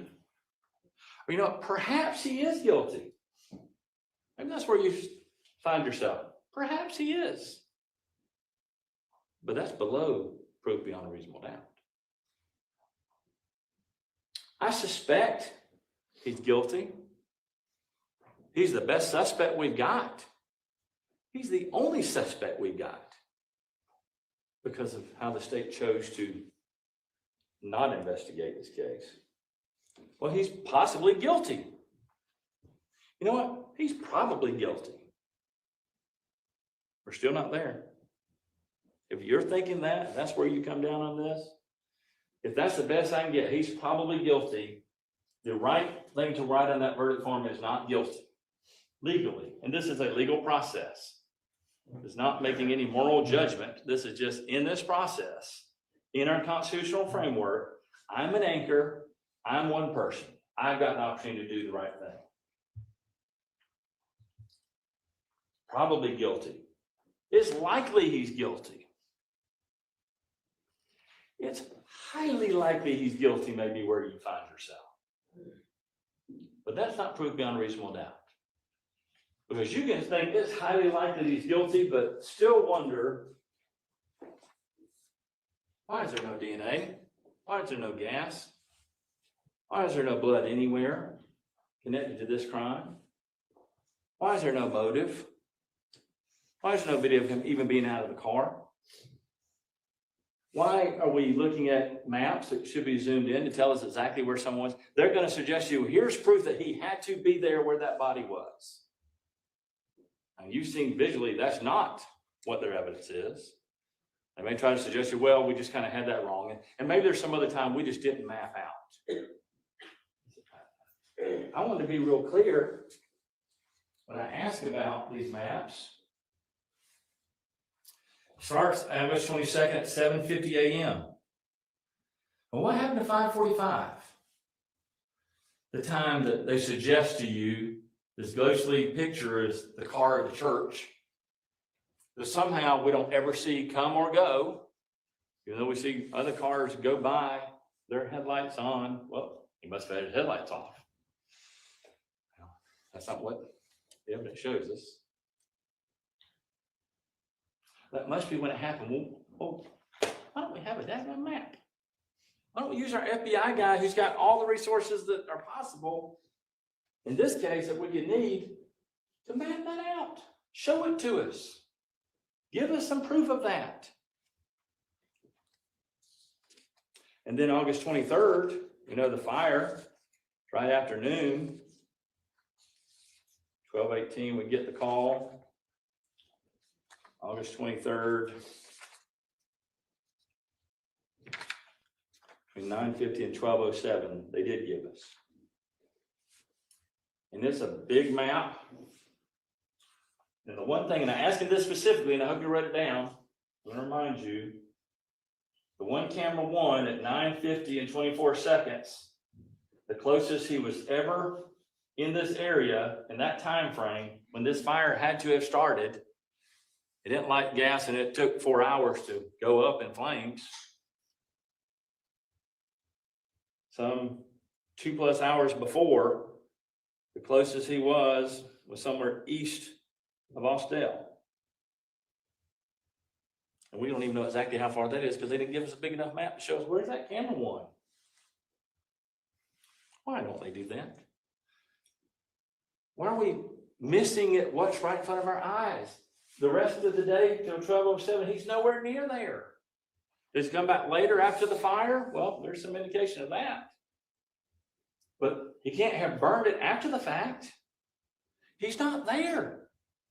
Their own evidence shows us he's not there when it happened.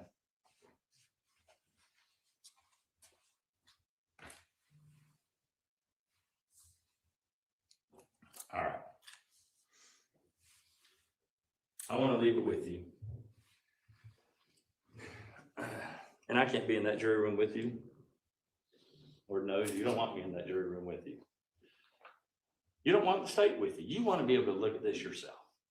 You want to be able to be the one, be the anchor, be someone who cares for the Constitution, who cares for the framework we live under.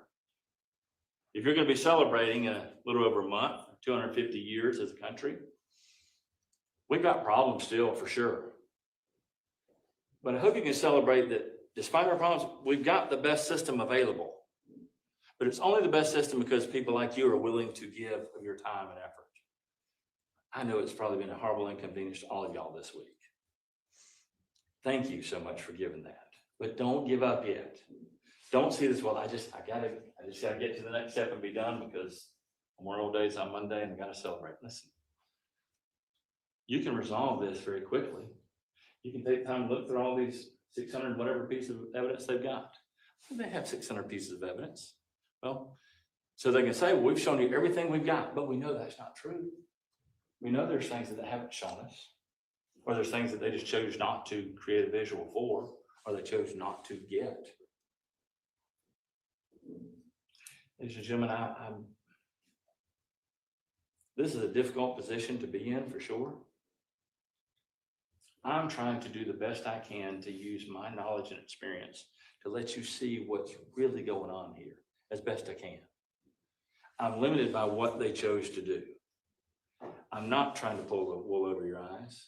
I hope you see everything that we looked at are facts. And if I've got something wrong, then you're the judge of that. So you know what, Ms. Lumpy, you were just wrong on that, okay? That's your job.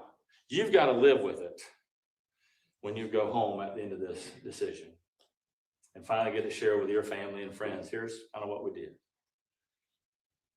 If you determine to convict Eugene of this, be ready to explain how we did that without a single drop of blood, a single drop of DNA, a single weapon, no motive, and the best piece of evidence we're never even looked into. And Lord, help us that you don't have to watch on a show 5 years from now, the real killer has been connected to another case. I'm asking you to find Eugene not guilty of all of these charges for the very reasons that are set out before you. The process, the framework, be the anchor. Don't give way. Don't be swayed by what hits your emotions or your prejudice, or listen, we're from the government. You can trust us. We can trust them to a point, but now you've seen it yourself. What can we trust them to do to bring us evidence? How about a medical examiner who will just simply take those fingernails and get those scrapings and send it to the crime lab and be tested? There are so many specific reasons for you to be unsettled, unsatisfied, and wavering. That is reasonable doubt. That's what this case calls for. And upon your making that determination, I'm asking you to find Eugene not guilty of each and every one of these crimes. And come out with your heads up high. It's going to be emotional. Some people won't be happy. But you can't make other people happy, but they can go away knowing you've done your job. You've done what you need to do. And maybe the dissatisfaction will be where it should be is, well, why didn't y'all just do some simple things that were at your disposal? I'm asking, I'm pleading, I'm imploring you upon your duty as citizens, as Americans, as jurors. You vote your conscience based on the evidence or the lack of evidence. If there's something, any one of those things, or maybe multiple things that you have a reason to have doubts, dissatisfaction, write not guilty on that verdict form each and every time. And I appreciate your time. I appreciate your attention. I appreciate the effort you're going to put into this. It's about to be yours. You choose what you can do with it. Thank you. All right, now it is the state's opportunity.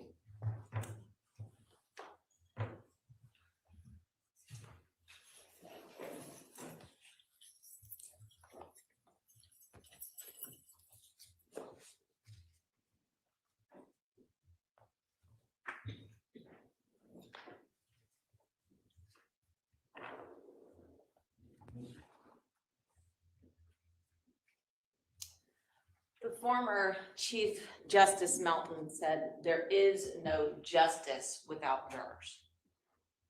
No truer words have ever been spoken. Our criminal justice system cannot work without each and every one of you. So we appreciate your time and attention the past few days. You all are truth seekers. That is the oath that you took at the beginning of this trial, to ascertain the truth. That is your job. Does anyone know what verdict means? Verdict is Latin for the word truth. It is about to be in your hands to apply the law that the judge gives you to the evidence that was presented in this case and return a true verdict, a verdict that speaks the truth. So I want to talk about the law first. The judge is going to give you the charge in this case, and you'll also have a paper copy of that. So don't worry about writing down every single word the judge says. You will have a paper copy of it to go over in the deliberation. But I do want to go over some of the things that you will be charged on. First is the burden of proof. There's been a lot of discussion about the burden of proof. As we told you in opening, the burden is on the state, and it's always with the state. It never shifts to the defense. Okay, we proudly carry that burden. Our burden is not proof to mathematical certainty. Our burden is not proof beyond all doubt. Okay, our burden is proof beyond a reasonable doubt. So what does that mean? What is a reasonable doubt?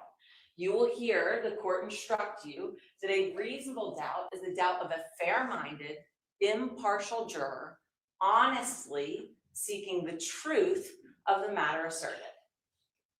A reasonable doubt is the doubt of a fair-minded, impartial juror honestly seeking the truth of the matter asserted. All right, it is not arbitrary and it is not speculative. It must be based on fact and reason. I'm going to repeat that. It is not arbitrary and it is not speculative. It must be based on fact and reason. All right, put differently, a reasonable doubt is a doubt for which a reason can be given, arising from a consideration of the evidence, a lack of evidence, or a conflict in the evidence. In other words, I doubt this defendant's guilt because fill in the blank. Okay, you don't have to go searching for a reasonable doubt. Right? Again, you are truth seekers. You are not doubt seekers. You are not speculative seekers. You are not arbitrary seekers. Okay, you are truth seekers. And looking at the evidence that was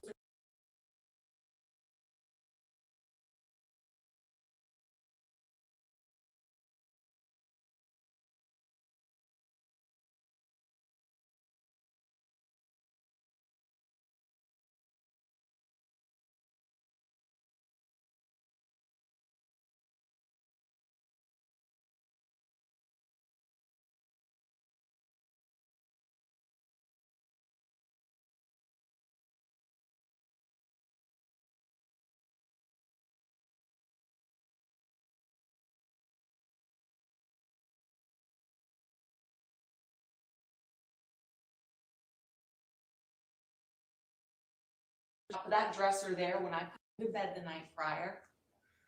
My husband probably had no idea that bottle was there because it was behind the light that's on top of that dresser. My husband has never woken up at 5:30 in the morning unless it's for a golf trip. So I know he's not awake trying to pull a prank on me of some sort that he's never done before. My other one at the time was in a crib, had never crawled out of the crib or been able to open a door or anything like that. We have some animals in the house, but there's no paw prints in there. There's no way they could have gotten to the top of the dresser to knock something off.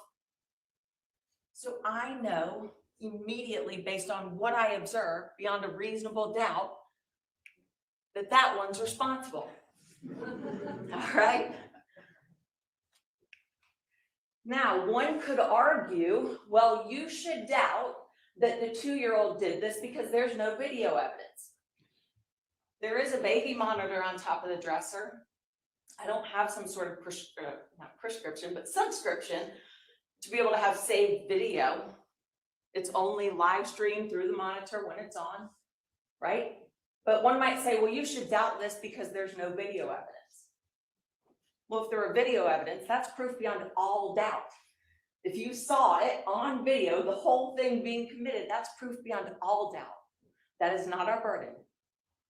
All right, one might argue, well, there's no baby powder residue testing of the hands, or you didn't look under the fingernails to see if there's baby powder there. Does that change anything?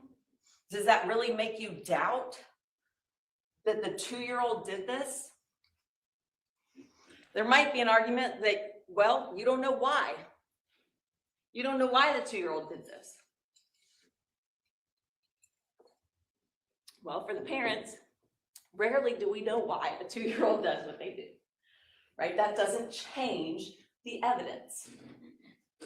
We don't know precisely how he got up there. Did he use a stick that he had in his room to knock it over? Did he climb on the chair in order to get the baby powder bottle? We don't know.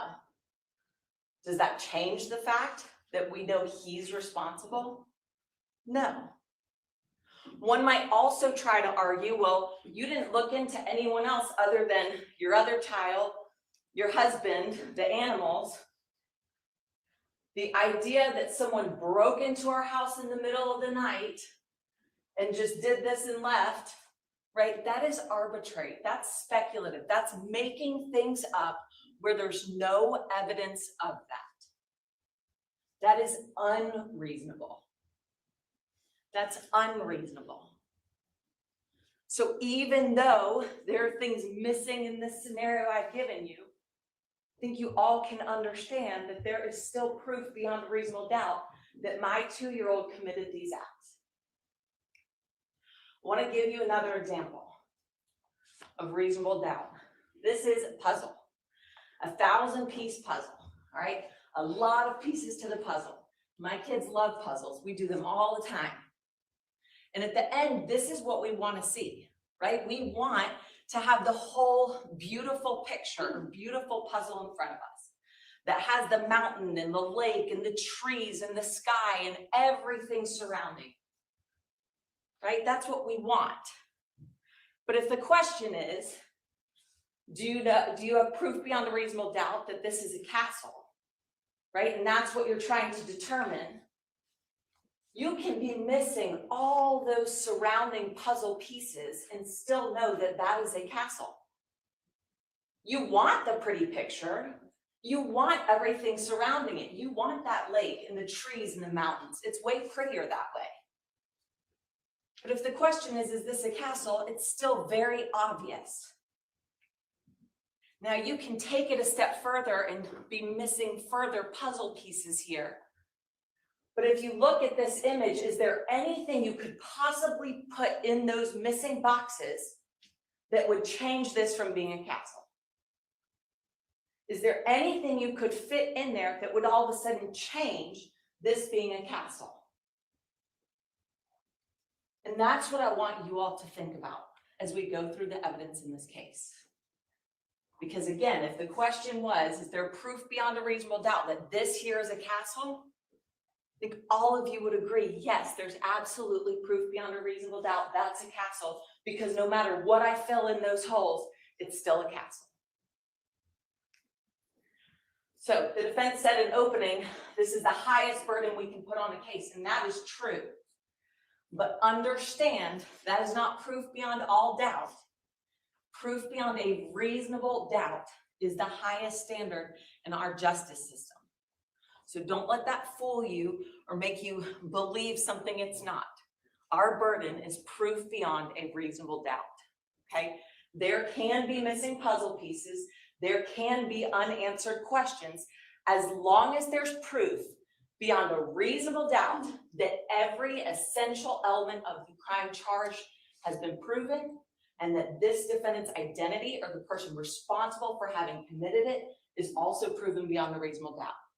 Okay, so you can have missing puzzle pieces so long as there's proof beyond a reasonable doubt as to every essential element of the crime charged and this person's identity as having committed those crimes.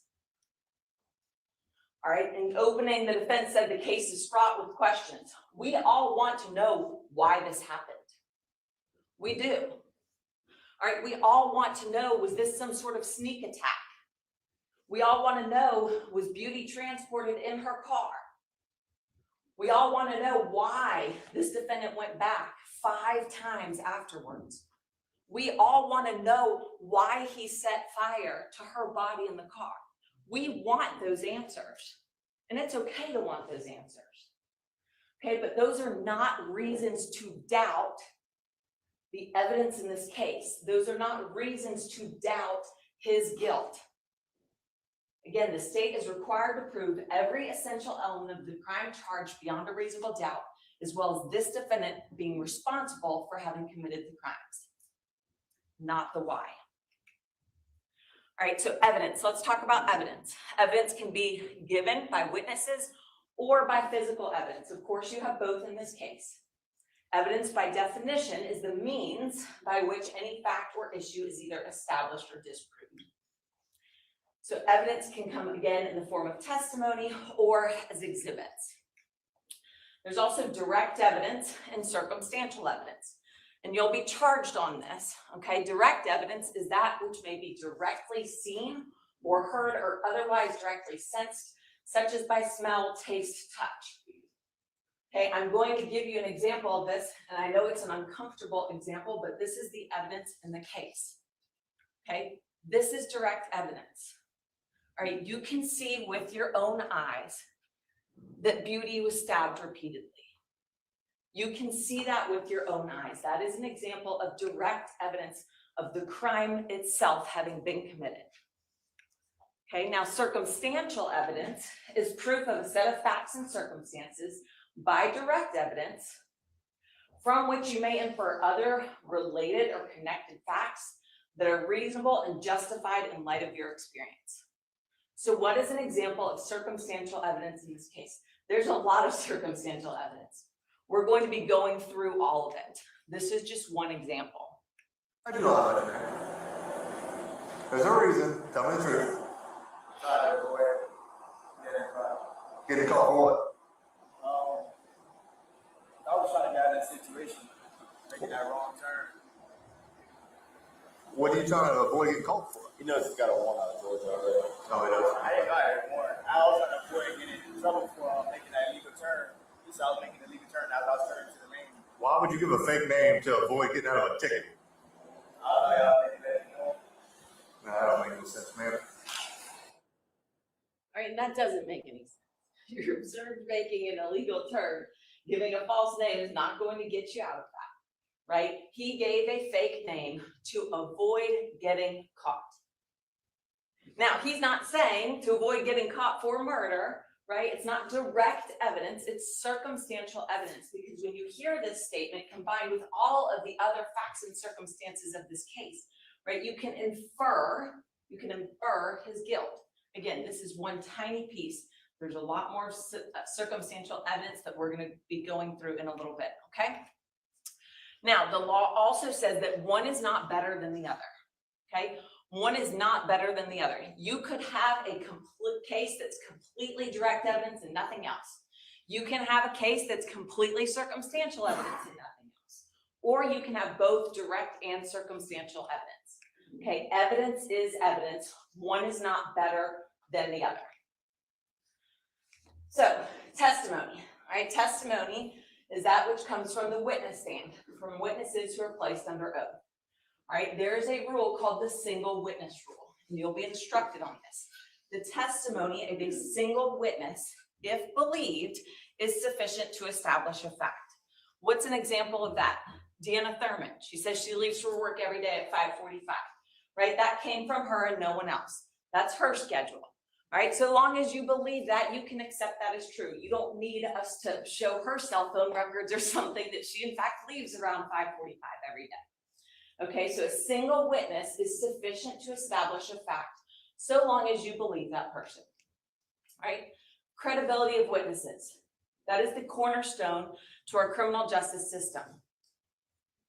Right, that is the cornerstone to our criminal justice system. It is up to you all to determine who you believe.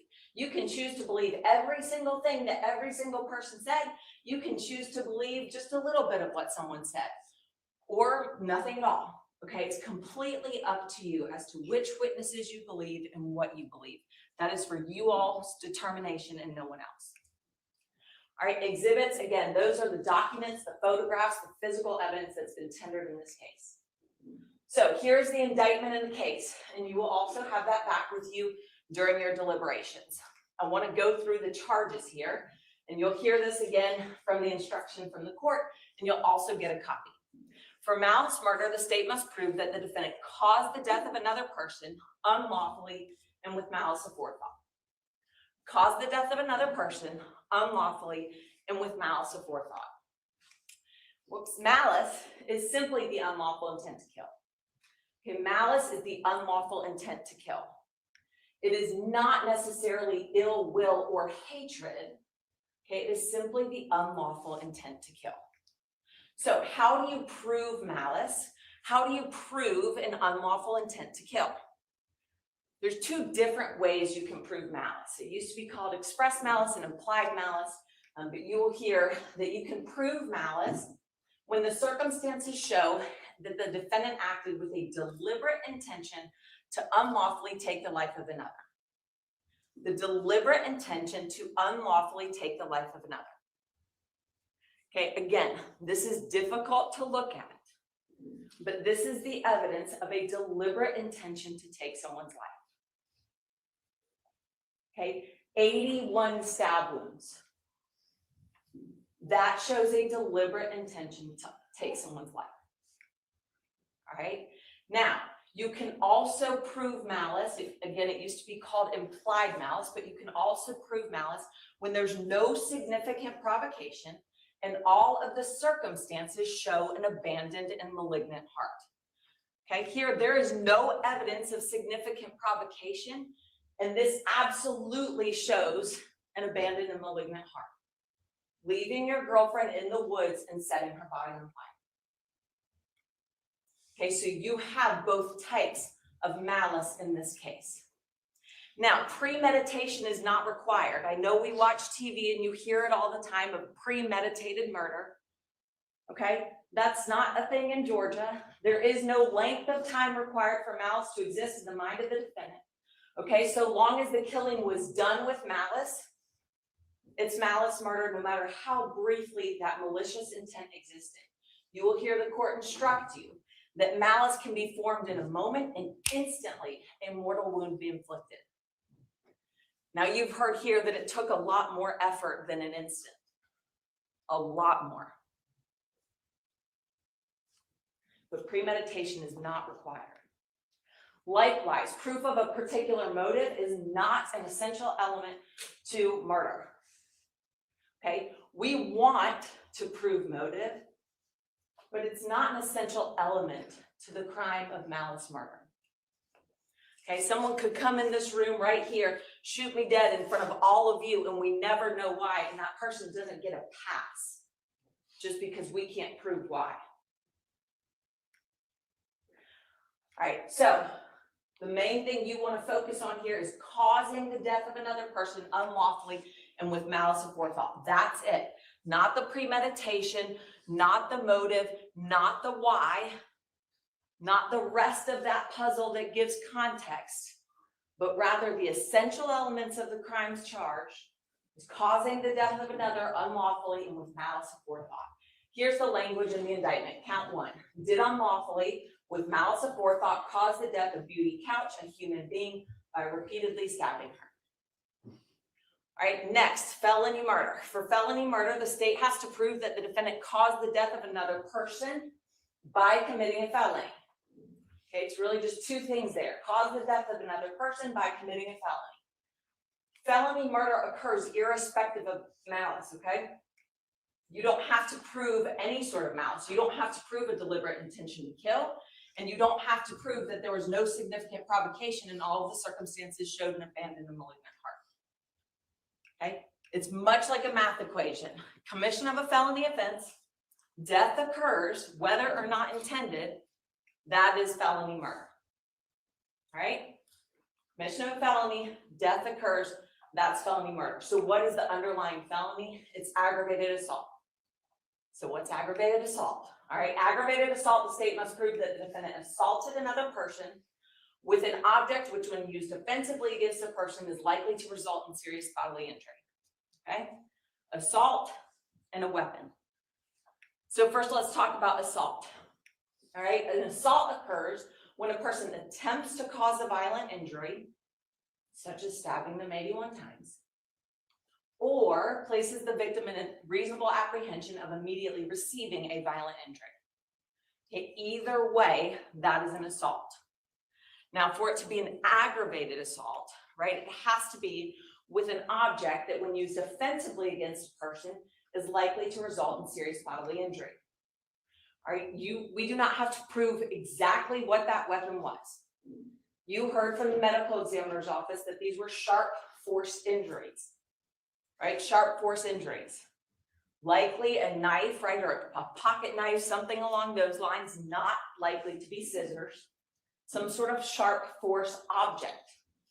Okay, we simply have to prove that it was an offensive weapon, which you can see with your own two eyes, based on the results, okay? And it likely caused serious bodily injury, and in fact did cause serious and deadly bodily injury in this case. All right, Beauty is dead. The lack of the murder weapon does not all of a sudden mean that this defendant's not guilty. The lack of the murder weapon does not cast doubt on the fact that an aggravated assault was committed against her and she bled out for minutes up to less than an hour and died. All right, so aggravated assault reads, did make an assault upon the person of Beauty Couch with an object or instrument which, when used offensively against a person, is likely to result in serious bodily injury by repeatedly stabbing Beauty Couch. Right, we have an aggravated assault, so going back to our math equation there, right? We have a felony that was committed. Beauty died as a result. That is felony murder. So count 2 reads, while in the commission of a felony, 2, aggravated assault, as set forth in count 3 of this indictment, did cause the death of Beauty Couch, a human being, irrespective of malice. Second degree. For arson in the second degree, the defendant commits this offense as to a vehicle, which is what we're dealing with here. By means of fire, he knowingly damages any vehicle of another without her consent. Okay, it's very simple. By means of fire, damages a vehicle belonging to someone else without consent. There's the picture of the vehicle, right? Registered to Deanna. I know I asked her the question. I said, did you know your car was being set on fire? Did you want your car to be set on fire? Right? Of course not. There was no consent there. Her car was set on fire. It was damaged by that fire. All right, that's arson in the second degree. So, did knowingly damage by means of fire a Dodge Dart, a vehicle being the property of Deanna Thurman, located off Joe Jerkins Boulevard, Austell, Georgia, said damage being without the consent of said owner. Very straightforward. Concealing death of another. For concealing death of another, the state must prove that the defendant concealed the death of another person, which hindered the discovery of whether that person was unlawfully killed. Okay, so concealed the death, hindered the discovery. There's absolutely a concealing that went on here. You heard that it took a while to find her, that in fact law enforcement was parked so close to her body that they didn't even see her because of the efforts made to conceal her body underneath these branches. So count 5 reads, did unlawfully conceal the death of Beauty Couch, which hindered the discovery of whether or not said person was unlawfully killed by placing her body in a wooded area covered in brush and setting her body on fire. Okay, again, straightforward as to the essential elements of the crimes charged. Tampering with evidence. For tampering, the defendant commits this offense when with the intent to prevent the apprehension of or obstruct the prosecution of any person, he knowingly destroys or alters physical evidence. Okay, in this case, we have the vehicle that was in fact destroyed, so any physical evidence in it was completely charred. There was nothing we could have gotten out of that vehicle. Certainly no blood evidence at that point. All right, and her body as well. Any physical evidence that could have still been on her body. You saw her clothing burned, right? Some of it's still there, but a lot of it gone, no shoes. All right, so count 6, did knowingly destroy and alter physical evidence and forensic evidence by setting the body of Beauty Couch and a Dodge Dart on fire. Said evidence involving the prosecution of the offense of murder with the intent to prevent the apprehension of and obstruct the prosecution of said accused. In other words, in his own case. So I asked you at the very beginning, I said, I'm a checklist kind of person and I want you all to keep a checklist as well.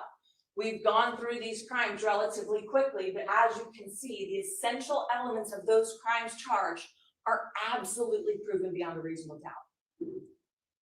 Okay, we've absolutely overcome our burden as to the crimes themselves.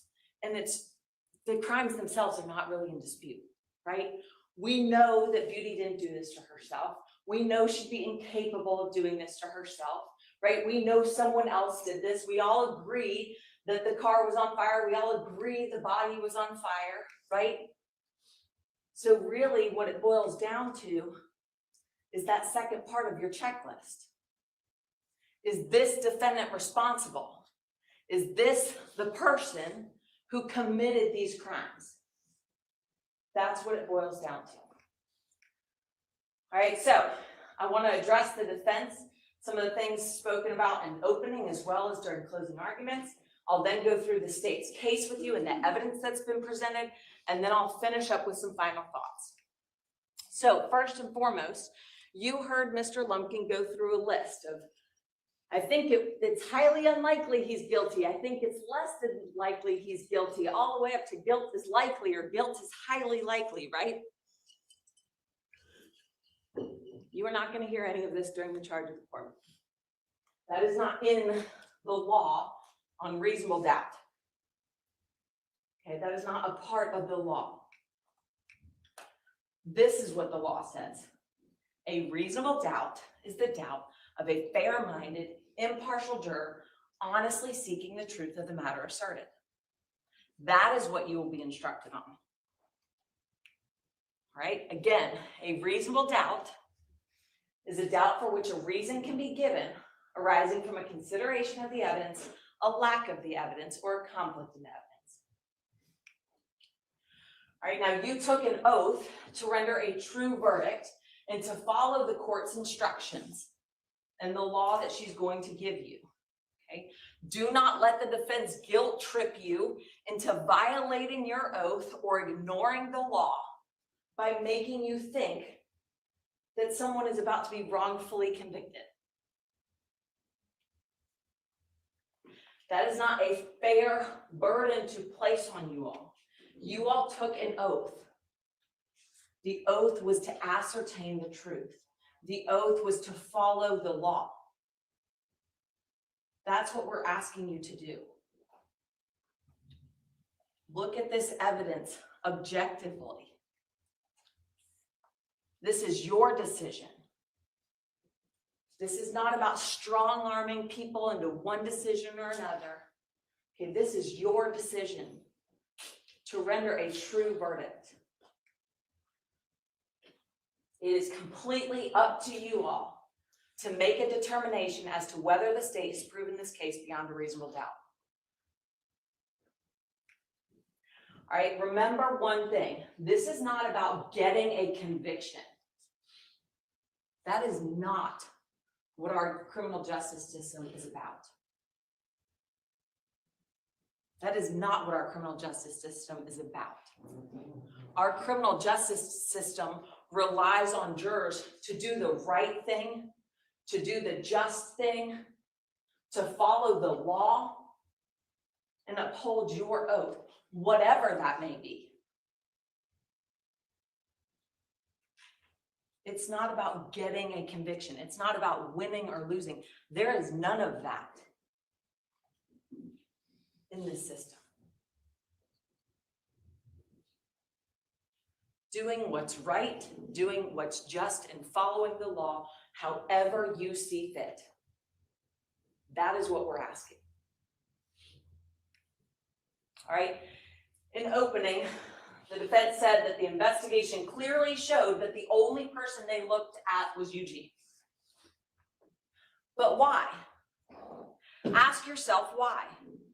Okay, you heard Diana Jacques' 911 call requesting a welfare check on her son and Beauty. Right, because she had not heard from either of them. She was concerned. She was a concerned mother. And then you see a citation that was left on scene. Right? These are the reasons that while investigating, the detective started looking into this defendant. Not just because he was the boyfriend. They didn't just pick him out of nowhere. There were facts and circumstances that led their investigation into Eugene Jacques. All right, the defense asked you in opening, but do they really even have evidence that Eugene was at the location where the body was found? And the answer is yes. All right, we're going to go through that in detail. We're going to go through Special Agent Jay Burney's testimony as well as the testimony of Detective Smith. But yes, there is evidence that he was there. All right, the defense asked you in opening, why would he be calling to find her if he was there killing her? Right? Well, keep in mind, he was not calling her. Let that be clear. You have the phone numbers. I saw you all write them down, and you have the phone records printed out. He was not calling her, period. His last call to her was at 5:59 a.m., and he never calls her again. Ever. You have those records. Right? The defense also asked in opening, why would he be driving in the area trying to find her if he knew where she was? If he was truly trying to find her, why did he avoid Broad Street after leaving her residence in his own vehicle at 10:33 in the morning? Why would you not drive down Broad Street over and over and over and over again going, is she home yet? Is her car in the driveway yet? Why not go to Clayton University or Clayton State where she went to school? Why not go to the little dance class she worked at? He avoided Broad Street after he murdered her. And that was clear from his driving. Right? The defense also said, what they don't show us is Eugene was never where the body was found. Again, we will go through this testimony with you with the timing advance data that we have, but he absolutely goes in that area multiple times. All right, now the defense has owned it. Yeah, he went to Louisiana and that was a stupid decision, right? But he knew he was the most likely suspect. That's what the defense has said to you all. All right, before the murder was known, I mean, keep in mind, this murder was not known when this defendant was already driving to Louisiana, leaving behind the hotel that he had rented through September 10th or whatever the date is. And he is already booking it out of the state, not just the county, but the state, before anyone knew she was murdered. A likely suspect of what? Remember, I asked Deanna Thurman, I'm like, when you learned that your car was on fire, what was your first thought? Did Beauty have any sort of medical disorders? And she's like, yes, she had seizures. It was well known to everyone around her she had seizures. So her thought is, well, my daughter must have had a seizure. But the defendant's thought was she must have been murdered by a stranger. That's so beyond illogical. That doesn't make any sense whatsoever. He was already fleeing the state before anyone knew she was murdered. Right? There is good reason that this defendant was the most likely and only suspect. Again, the welfare check, the citation that was left, their relationship, and then the domino effect. The pieces started falling into place as they started to look into him. That's called being a good detective. That's called following the evidence. And at no point in this investigation did they get somewhere that they go, we're on the wrong track. Right? They didn't pull his cell phone records and his cell tower data and go, oh, my goodness, he is in South Georgia at the time of all of this. Because had they obviously would have followed that evidence and realized he could be excluded and then start looking elsewhere.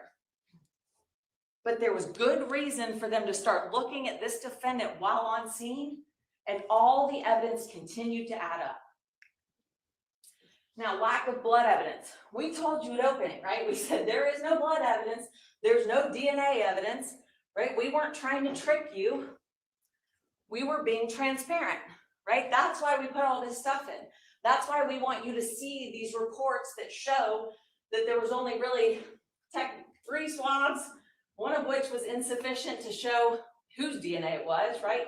And the other one shows that it's the defendant's own blood on his shoe, right? We were transparent about all of that.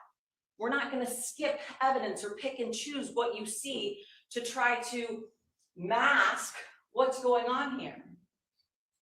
We're going to give you as much information as we can. It's our job and it's our duty. So that's why we presented all of this evidence. And we're very forthcoming with you from opening statements that there is no blood evidence. These were the efforts made. It did not get us anywhere. All right, again, lack of murder weapon. We were the ones, the state asked Dr. Ashcroft, we're like, are these stab wounds consistent with scissors? No. What is it more consistent with? A sharp force object, likely something more like a knife or a pocket knife, right? We asked that to Dr. Ashcroft because we want you all to know. There are photos of scissors that are in this defendant's car. Okay, we don't want you all seeing that in the corner of a picture or somewhere in a picture and thinking all of a sudden, oh, we have the murder weapon, the state missed it, now we know he's guilty. We don't want anything to be misleading to you all. That's why we're presenting everything, so that you can make a decision based on all of the facts in this case. All right, Special Agent Jay Burney. He obviously stood on his testimony. Why? Because the records don't lie. Okay, those pin drops from the minute he took the stand, right? I said, who is this phone subscribed to? Diana Jacques, right? Did I tell you that this was linked to this defendant? Yes. Did I tell you the victim's residence address? Yes. Right? Did I tell you which vehicle belonged to which person? Yes. Right? He, in terms of those points of location, or points of interest rather, right? Those were provided by our office and we were very upfront about that. Okay? That little icon, right, was slightly off in terms of latitude and longitude. In fact, y'all never even heard testimony of a specific latitude and longitude. Why? Because there isn't one. It's in the middle of the woods, right? It's in the middle of the woods in that power easement area. Okay, so he didn't change his testimony or want to change any statements because the records themselves don't lie. You heard why these records don't lie, because this is a gajillion-dollar industry that we all rely on, right? As phone companies.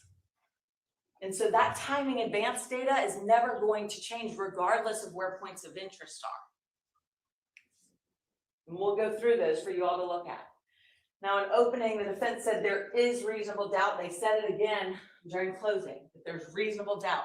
But I want you to really ask yourself, is there reason to doubt the essential elements of the crimes charged and this defendant having committed those crimes? Okay, the reasons, a lot of the reasons you're given are not essential elements of the crime charged. right? Or they're arbitrary and unreasonable.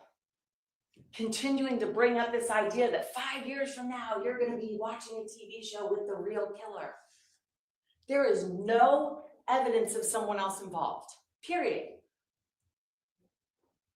Reasonable doubt has to be based on fact and reason. So doing all these what ifs of what if you do the fingernail clipping and what if 5 years from now and what if this, that's not reasonable. In fact, that is unreasonable. That is unreasonable. That is trying to create doubt where doubt does not exist. Okay, now, the defense also said a lot of this doesn't make sense. We agree. We agree wholeheartedly with that statement. Why? Because it is impossible to make sense of a boyfriend stabbing his girlfriend 81 times and going back the day after to set her body on fire. That's never going to make sense. That is never going to make sense.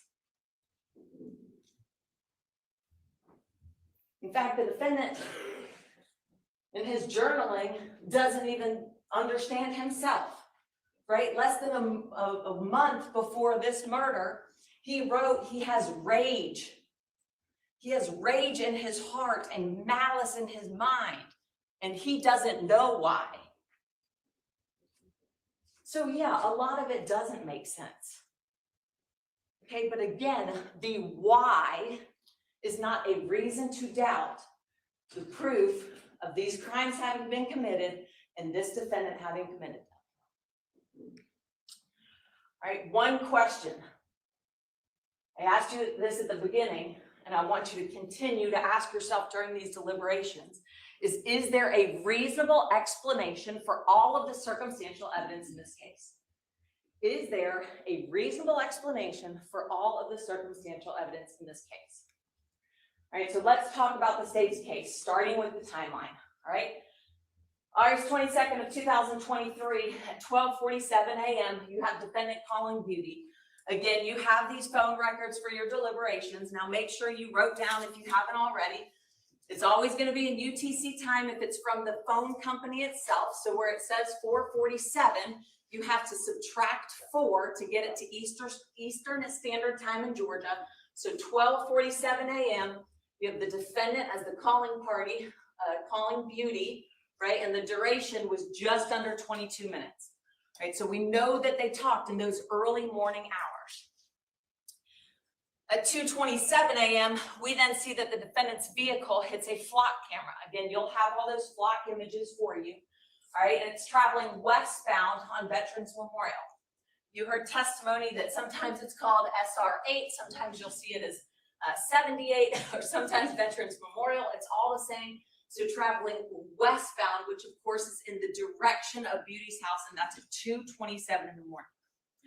All right, between 2:29 and 2:41 a.m., you have various areas in which his vehicle was captured on surveillance video or Fusus video.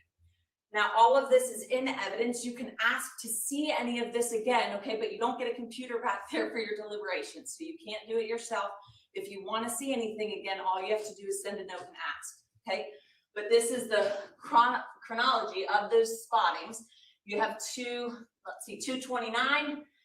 Then I know this says 2:50, but you remember you had to adjust it by 20 minutes. That was the one video that had the offset. So that's at 2:30, 2:33, 2:36, 2:40, again, because you had to do the offset, and then at 2:41. All right, so this is between 2:29 a.m. and 2:41 a.m. And remember, you actually heard Special Agent Bernie testify. No, I was not asked to map these things, but I did look at them. And in fact, there was this 16-minute period, he said, that the defendant's timing advance data puts him in the same area. So we know that this is his car, right? When you look at all these, and one thing I want you to remember too, is between these two times, you have him going down Broad Street. That's that AME church.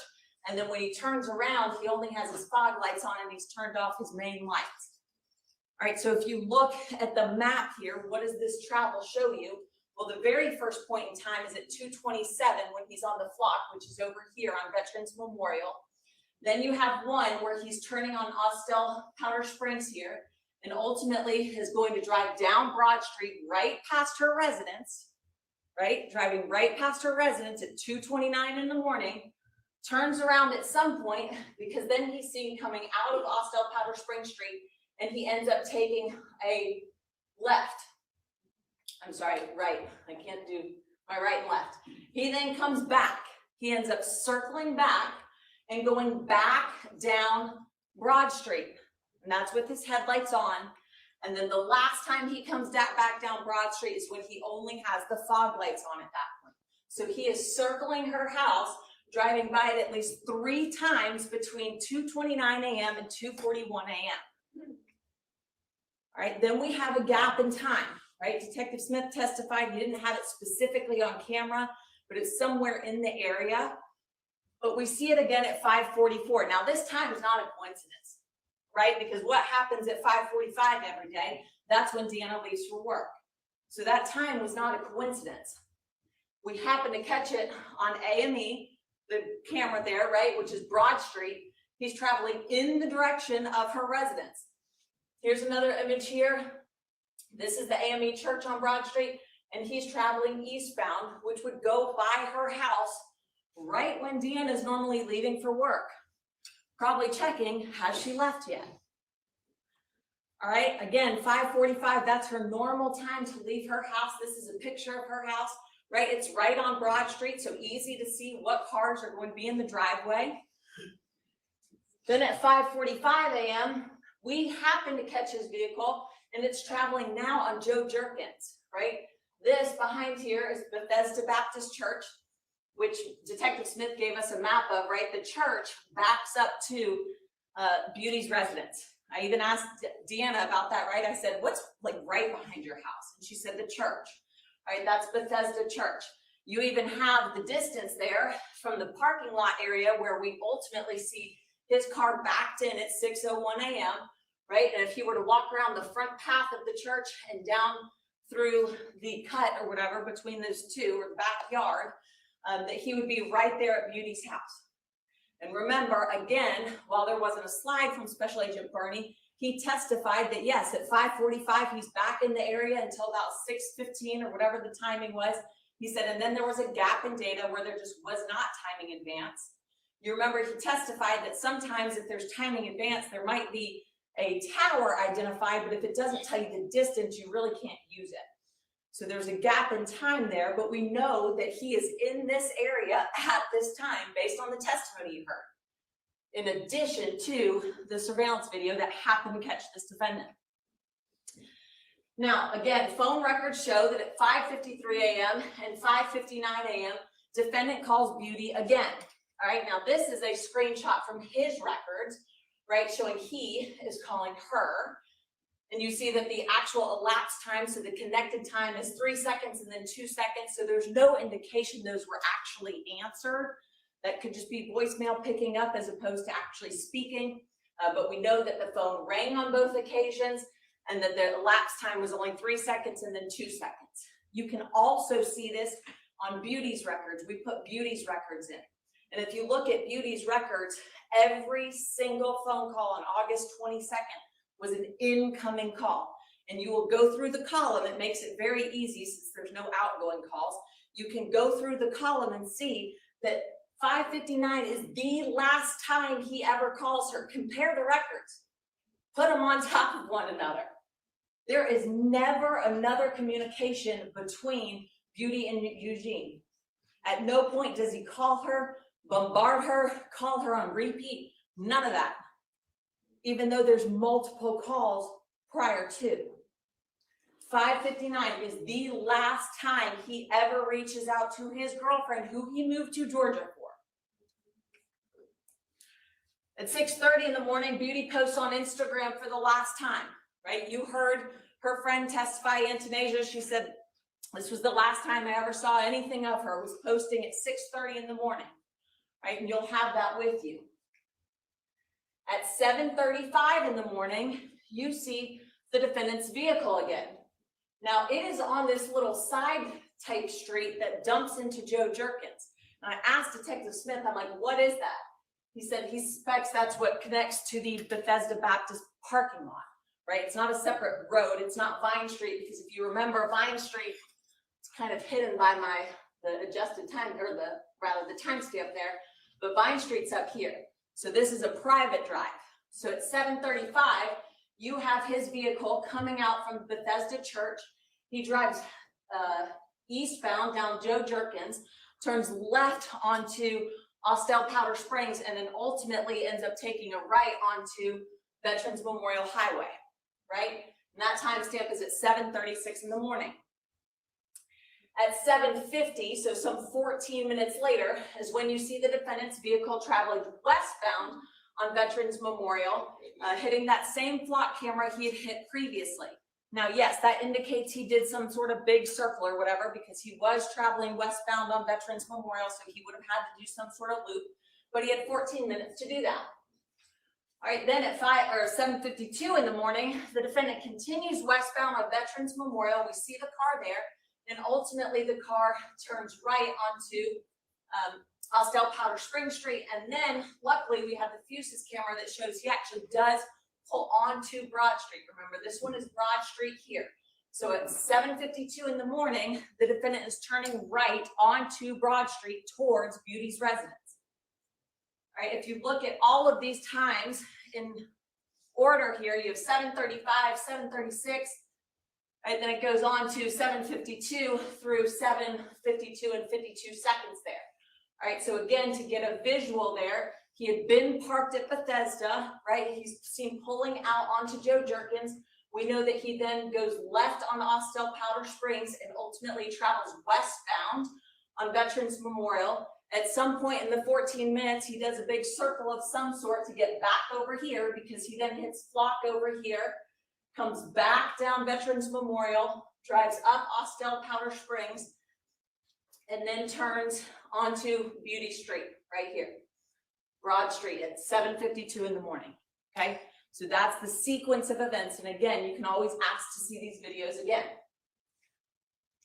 All right, sorry about that, I left off 6. So 6 is where he's ultimately turning onto Broad Street, which is going to go back by Beauty's residence at 7:52, okay? And keep in mind, I asked Deanna, I said, well, what time would she normally leave for school, right? Because she goes to school in Clayton County. What time would she normally leave?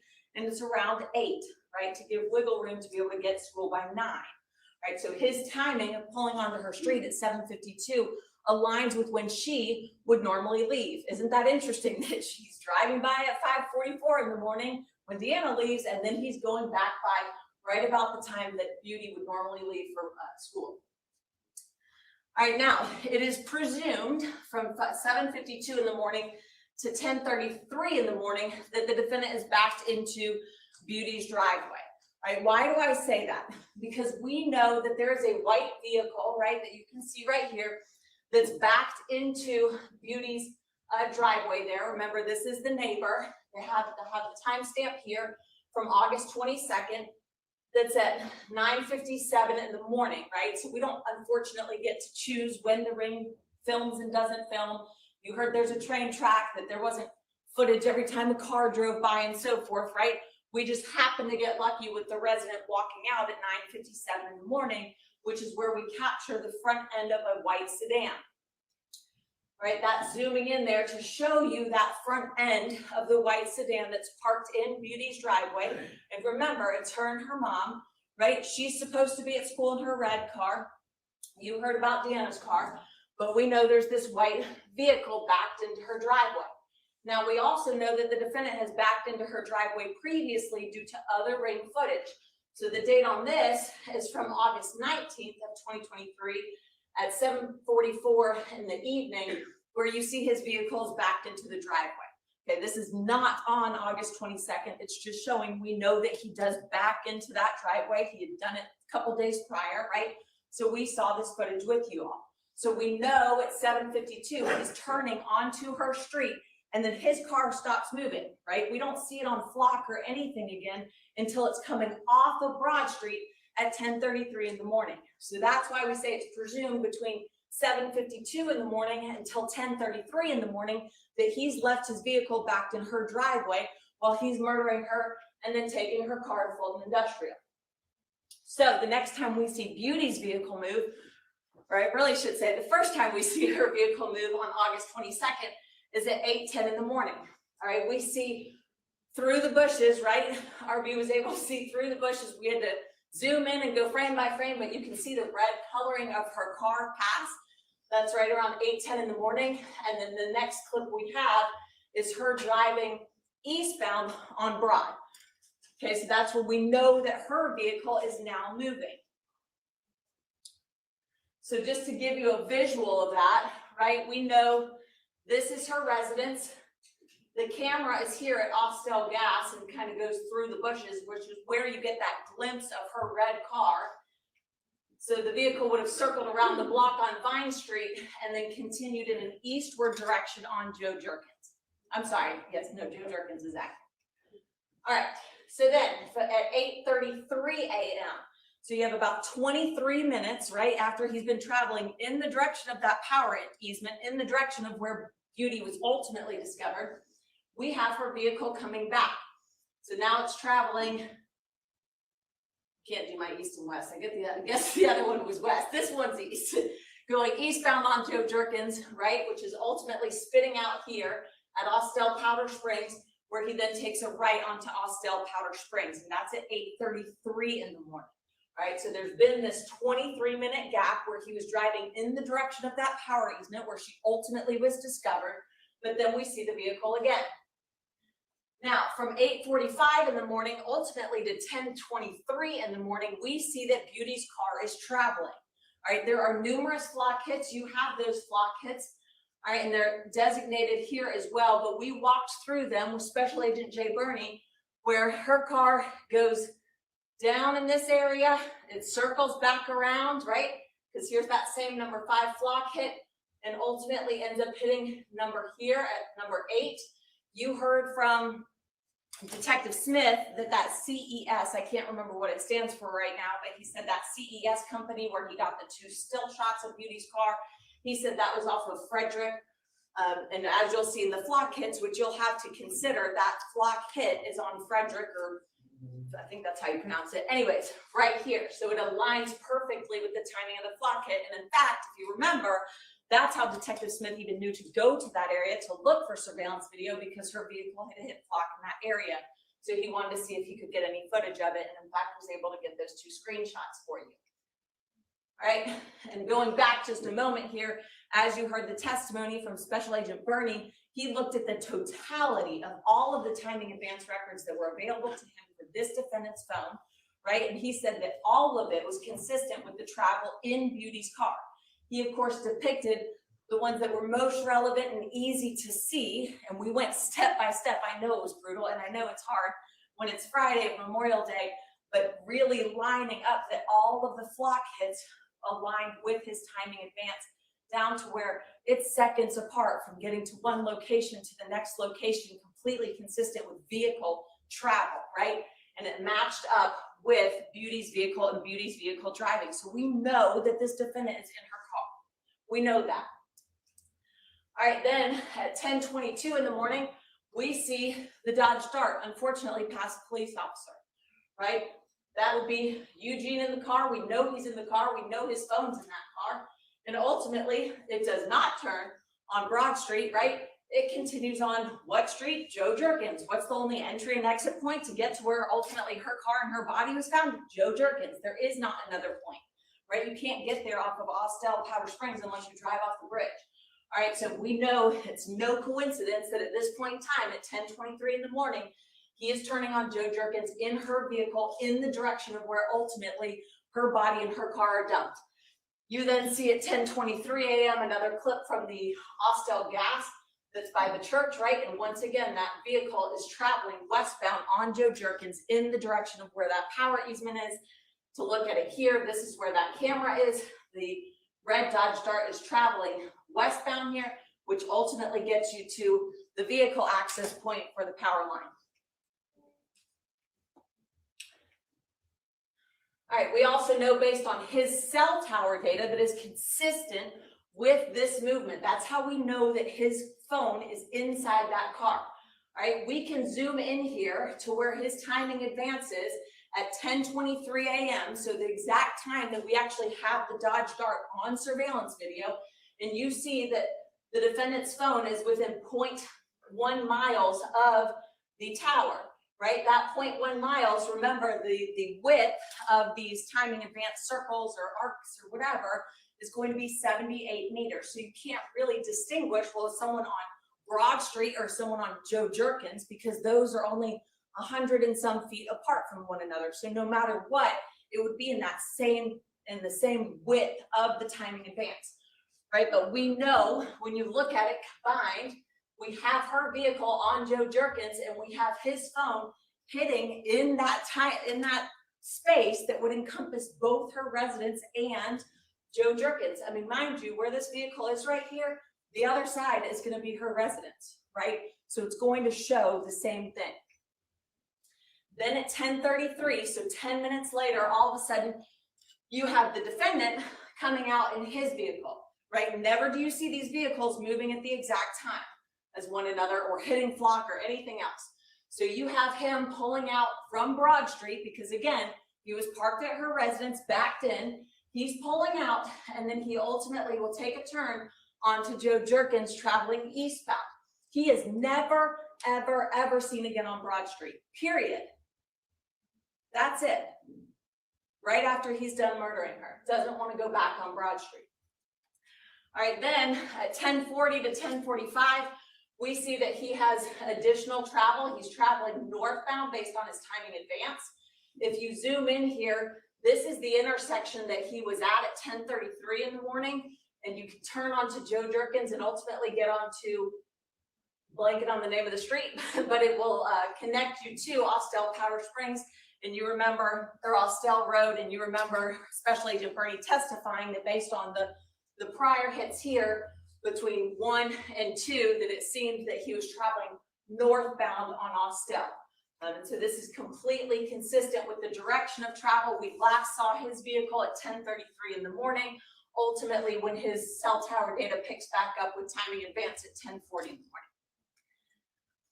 All right, at 1:59 p.m., the defendant then returns to Joe Jerkins, right? And this is that Austell Mill and Sweetwater Mill cameras that we see. So we actually have his vehicle captured there, which is on Joe Jerkins. And that's at 1:59 p.m.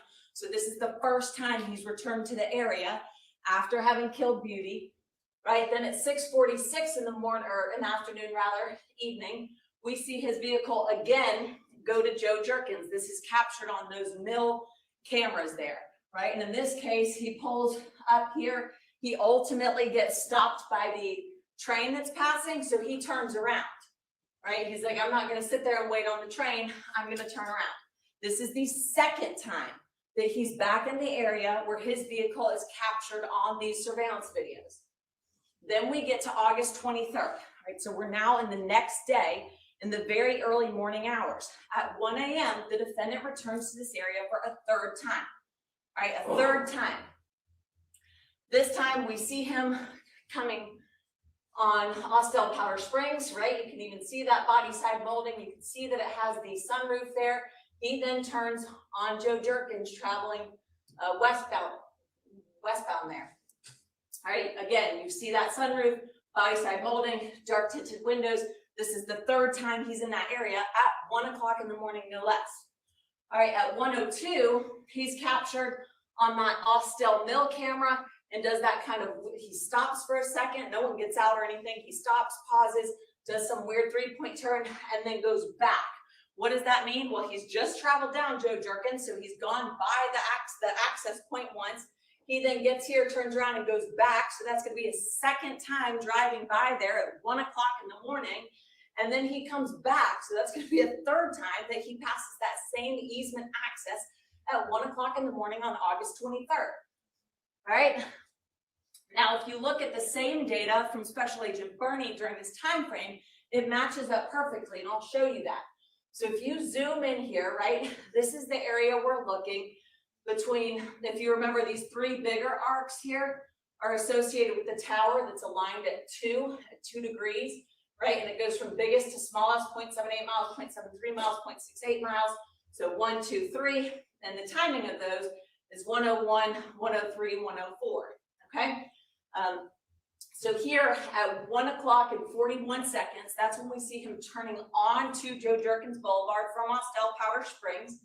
All right, from there, he would have picked up, and this is the turn here, right? This is the turn that would put you onto Joe Jerkins. So he's gonna be right about at that intersection of the timing advance data at 101:26, right? That's only 40 seconds or so later, so it matches up with his vehicle traveling there.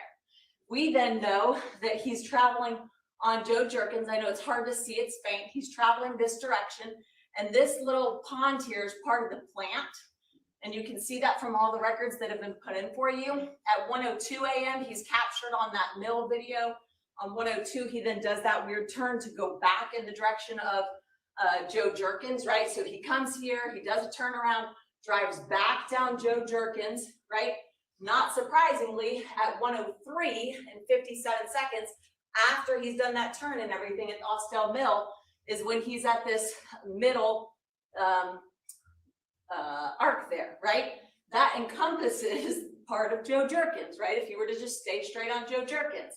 Then he gets down to this the third arc there at 1:04 and 42 seconds, which again captures a good part of Joe Jerkins, and not surprisingly, some minute and 20 seconds later, he's back captured on that mill.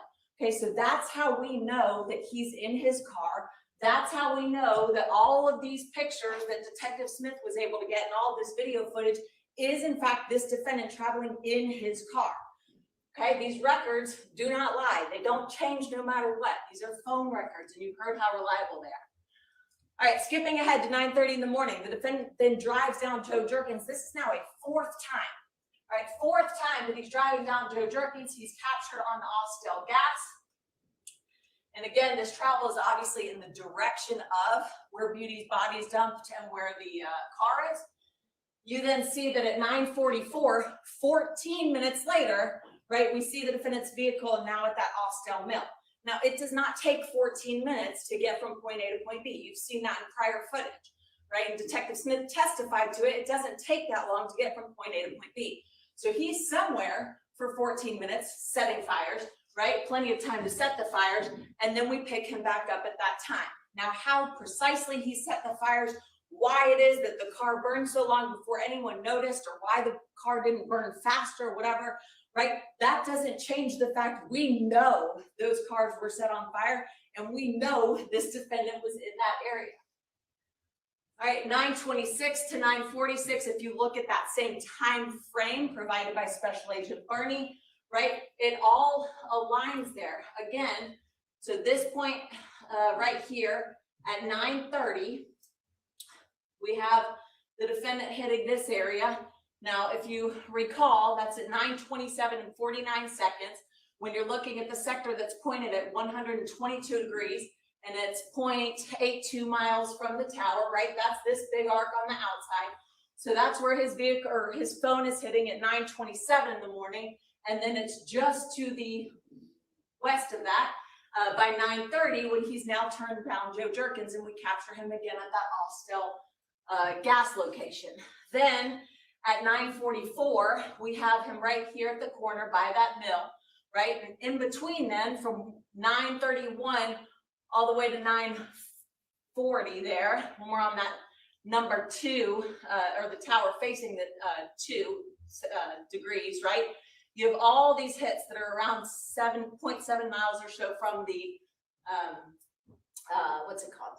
The tower. So that's in these shaded lines here, right? Which encompasses that area between Austell Powder Springs and Joe Jerkins Boulevard there, okay? So that's right in that area during the time that he's there setting those fires, all right?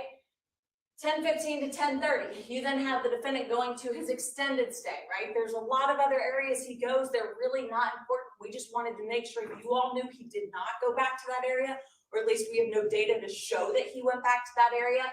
But what is important is that at 10:15 to 10:30, his timing in advance is exceptionally consistent with him being at the Jacques residence or at his extended stay where he was staying, right? So we know that during that time period, and thereafter he ends up going to the racetrack. Now we know that it's after 10:54 a.m., right? Because at 10:54 a.m., he's hitting number 8. He's the farthest from the tower, so it's over here, very consistent with his flock hit at 10:54 a.m. And then as you heard Special Agent Barney testify, he then is in the area of that number 9 hit. He didn't have that exact location, but he said he did look up the racetrack, and it was very much consistent with this general area there. From 10:56 to 11:04, the defendant stops at that racetrack. He is there for 7 minutes. That is a long time to be at a gas station, shoving things in the trash can and never going inside to get a drink, to get food, to get snacks, to pump gas. So he's there for 7 minutes. He makes multiple trips. Apparently this whole trash can was full, so he had to go to the other trash can that's by the gas pumps. And there we see him get out of the car, shove more things in the trash cans there. A random gas station, didn't pick one close to his house, didn't pick one close to the victim's house. All right, then he pulls out, and that's it. 11:04 a.m. Now, how do we really know that's him? Because you can see the vehicle. They both say courtesy there. In fact, there's a little dent in the back of his car that you can see here. This is the photo from his vehicle being processed. You see the same dent there. You then can see the tag number. You see the body side molding. You see the sunroof. You see the dark tinted windows. You can see that those tags line up. It's hard to see every single number there, but when you look at all of this, you can certainly make enough out to know that that's definitely his car, in addition to the fact that his phone records put him in. Then at 12:16 p.m., Austell PD is dispatched to a brush fire. Of course, that's off Joe Jerkins Boulevard. Not a person on fire, not a car on fire, right? Someone just saw smoke and thought it was a brush fire. That was what they were initially dispatched to. Granted, this view that you see is from Austell Powder Springs. That is not from Joe Jerkins, but you can tell there's not much to see. You don't drive by and go, oh, wow, there's a dead body in a car on the side of the road. Okay, 10:33 is when Austell PD arrives on scene. And keep in mind, at that point, they only know that it's just a car on fire. They actually have to go back, make contact with Deanna and so forth before they ever even know that there's in fact a human. All right, at 2:39 p.m. to 2:48 p.m., the defendant then returns to the area for the 5th and final time. All right, the 5th and final time. This is the 5th time he has gone there since murdering her. Right, this is no coincidence. We can see at 2:45 p.m. his car is captured by Austell Gas. All right, he's driving in the direction that would go to the body dump location, to that only entry exit point off of Joe Jerkins, right? And then he ultimately ends up dumping out where Joe Jerkins takes that turn by the mills. All right, so we know that he's driven past, and at this point, law enforcement's there. We know law enforcement's there. What we also know is the medical examiner is not there. Right? That's the timeline we established with the officers, is that there's no medical examiner's truck at that point in time. They had to wait for the medical examiner to arrive. So there's no indication there's a body. And even then, you're not even seeing a car anymore, right? They took the car, they towed the car. So there is nothing there but police presence, no indication of a human body, but all of a sudden he's like, I gotta get out of Dodge because I'm gonna be the prime suspect in a murder? All right, so immediately thereafter, he flees to Louisiana. And I mean immediately, okay? This is important. 2:45 is when we see his vehicle that's right there at Austell Mill. By 3:13 p.m., he's already south of Atlanta. So don't let that timing confuse you at all. This is after he's been traveling south for a period of time. So he immediately flees to Louisiana. What does that mean? That means his car's already packed, and we know his phone is in it because the phone gives us the data, all right? The only reason this defendant knew what police were investigating and what they were responding to is because he murdered her and he set her on fire. There's no other explanation for it. It's that simple. It's as simple as the baby powder. That is the only reason he knew he needed to get out of Dodge immediately. That is all you could see. But he is the only person on this planet that knew Beauty was down there and she had been stabbed 81 times because he did it. All right, there's no other explanation for him immediately fleeing the state but for his guilt. But for him being the only person who knew where her body was and knew what he did to her. All right, we told you there were 3 important pieces of evidence: the defendant's location, the property, and his behavior. All right, defendant's in the area of Beauty's house the very last morning she's known to be alive.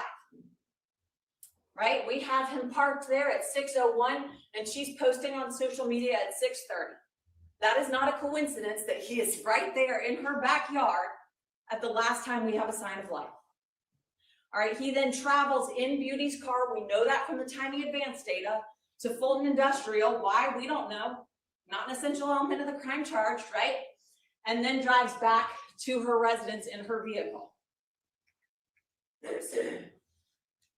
Going back to that's for a period of, I think, 8:45 to 10:23, right? So what he's doing in her car, we don't know.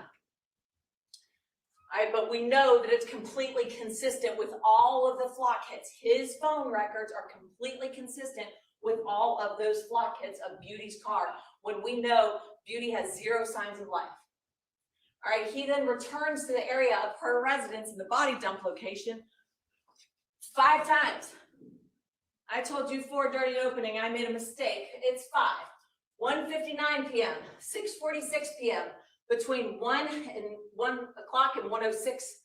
That should have said a.m., my apologies. And there's 3 passes down Joe Jerkins at that point in time, from 9:30 to 9:44, and then at 2:45. 5 times he goes back to this area, but he doesn't drive on her street because he's not looking for her alive. He's looking to see if anyone's found her body. All right, the defendant then flees to Louisiana after police find Beauty's vehicle and body. Again, this is before 3:13. This is immediately after he drives by that he heads south, which means his car was packed, he had his phone, he had cleaned out his extended stay.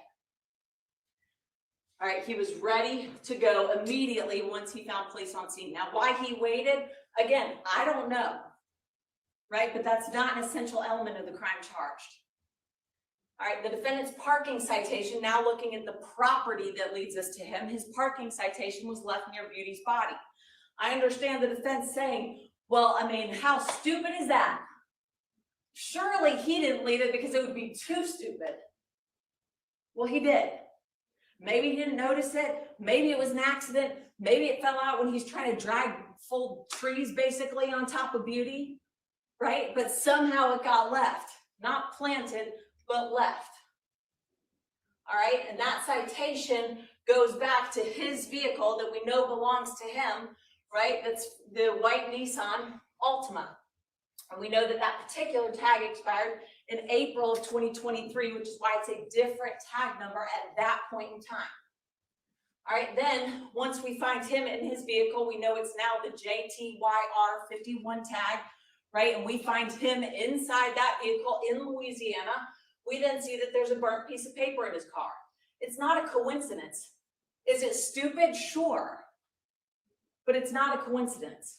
Again, we don't have to prove why he put this in his car, why he kept it, why he didn't notice it or throw it away, right? Those are not essential elements of the crime charge. But this is not a coincidence.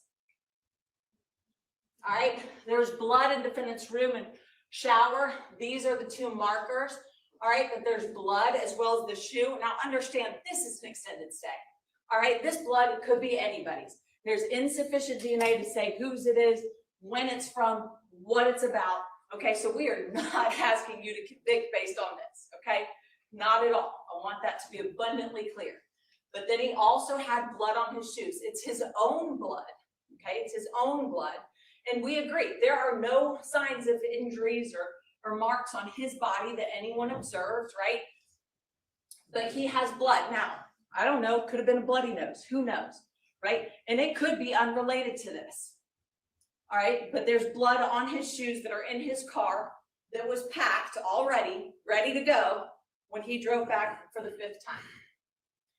All right, then we have paperwork that was also found in his vehicle showing that he starts using this new name of Michael Waters right after Beauty's murder. Right, he applies to work at a golf club, right, using the name Michael Waters. He'll take any position, and then he gets a new phone.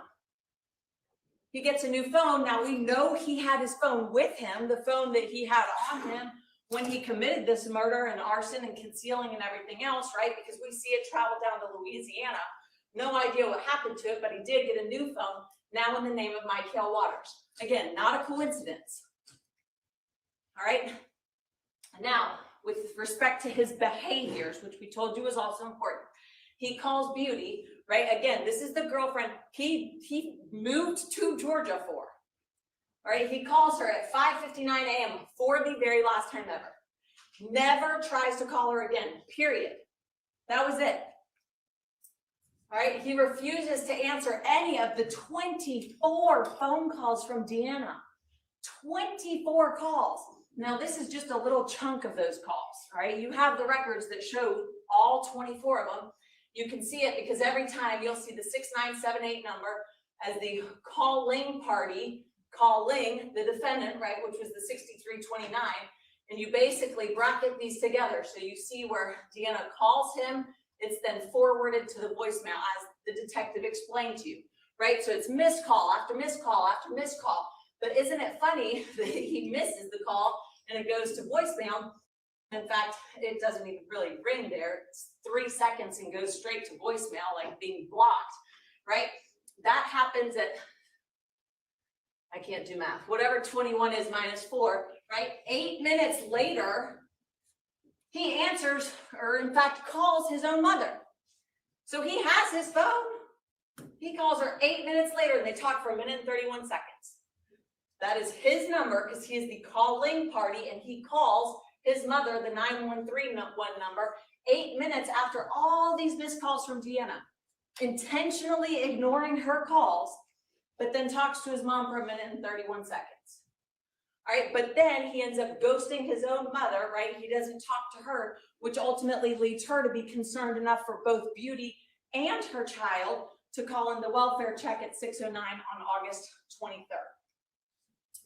All right, the extended stay, there's basically nothing left inside, right? You'll have those photos to go through, but it looks like someone cleaned it out. I mean, the bed's not made or anything. That's no big deal, kind of normal, right? But the only thing there is like this perfect set of flowers and a note about can't wait to, you know, start our lives together or whatever from Pookie.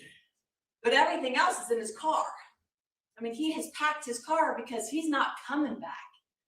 He's starting his new life as Michaela Waters. All right, again, he was supposed to stay there through September 10th, but he up and left on August 23rd after he saw that police had found Beauty. And again, why is he leaving? I mean, welcome, I love you. I look forward to creating new memories in this home and our future house, Pookie.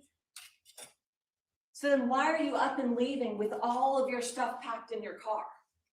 Doesn't make sense. And then of course, again, this makes no sense to the point that an officer who wasn't even involved in this case is like, that doesn't make sense. Why'd you lie about your name? There's a reason. Tell me the truth. Tried to avoid getting caught. Getting caught for what? I was trying to get out of that situation, making that wrong turn. What are you trying to avoid getting caught for? He knows he's got a warrant out towards him already. No, he doesn't. I didn't know I had a warrant. I was trying to avoid getting in trouble for making that illegal turn. He said I was making the legal turn after I was turning to the lane. Why would you give a fake name to avoid getting out of a ticket? I thought y'all maybe let me know. Nah, that don't make no sense, man. Thought y'all would let me go if I give a fake name. I mean, it makes no sense. But the first thing out of his mouth, the first reason he gives is because he was trying to avoid getting caught. He knew what he had done. He knew what he had done, and he knew he was on the run. There is no innocent explanation for all of these behaviors. There's just not. If you look at all this evidence, you cannot make sense of it aside from this defendant's guilt. Okay, the defense asked you at one point in opening, is there anything you can put your finger on, a reason you can identify that casts doubt as to the defendant having committed these crimes? There is nothing. There is nothing without ignoring evidence. You would have to ignore evidence to come up with any reason. Okay, again, I will ask it again. Is there a reasonable explanation for all of the circumstantial evidence in this case? You can't fabricate this amount of circumstantial evidence. You just can't. All right, is there a reasonable explanation for the defendant driving in the area of Beauty's house from 2:27 a.m. to 7:50 a.m.? Is there a reasonable explanation for the defendant calling Beauty, his girlfriend, who he loved, at 5:55 in the morning and never calling her again, ever, period? Is there a reasonable explanation for his phone traveling with Beauty's car to the area of Fulton Industrial back between 8:10 a.m. and 10:23 a.m.? Is there a reasonable explanation that the defendant leaves Beauty's home at 10:33 in the morning and is never again captured on Broad Street, despite all those times we captured him on Broad Street before that? Is there a reasonable explanation for the defendant driving back in the area of where he dumped her body and car 5 times during the 27 hours that followed? 5 times. Is there a reasonable explanation for ignoring 24 of his girlfriend's mother's phone calls? Is there a reasonable explanation for fleeing to Louisiana at a time when no one else knew she was murdered? Is there a reasonable explanation for getting a new phone? Is there a reasonable explanation for essentially trying to start a new life with an alias to avoid getting caught? Because avoiding getting caught on a traffic infraction based on a fake name is not a reasonable explanation. In fact, that's an illogical explanation. Is it just a coincidence that he has this burnt paper in his car? Is it just a coincidence that he has these shoes? Is it just a coincidence that his girlfriend was stabbed 81 times and set on fire at the same time that he then changes his name and flees the state and starts a new life? These aren't coincidences. These are not coincidences. If you've ever heard the phrase, it's too much of a coincidence to be a coincidence, that's what we have here. All right, this evidence has proved this defendant's guilt and no one else's. All right, this is the puzzle we want. I understand that. This is the puzzle that we want. This is the puzzle that we want to bring to you, that we want to put together with you.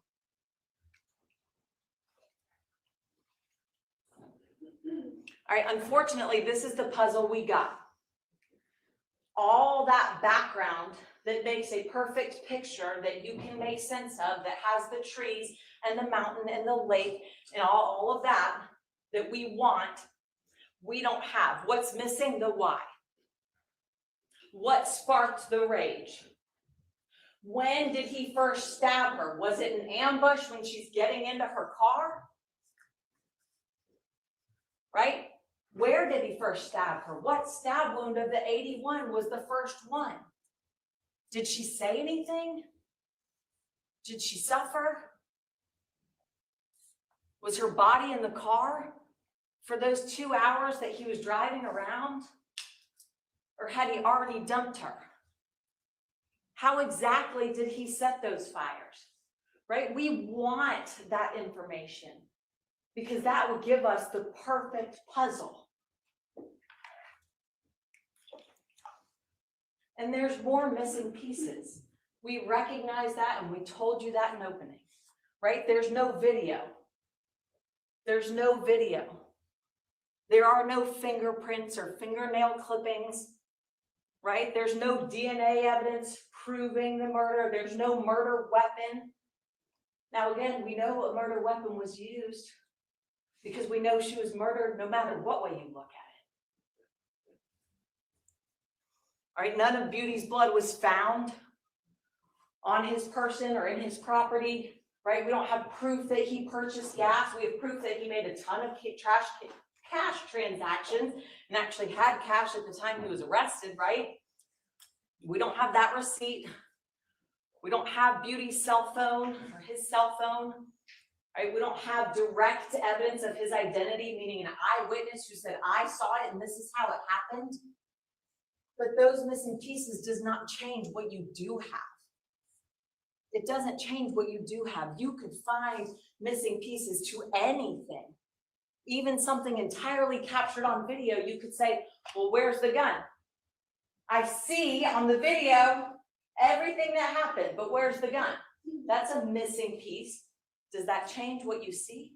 Does that change what the other evidence proves? No. And keep in mind, who's responsible for all these missing pieces? That man. that man is responsible for the missing pieces. He lay in wait to avoid witnesses by sitting outside her house at the wee hours of the morning, driving past to make sure that Deanna wasn't going to be hung, making sure that there was no eyewitness, right? He burned the car so that we wouldn't have his fingerprints in the car.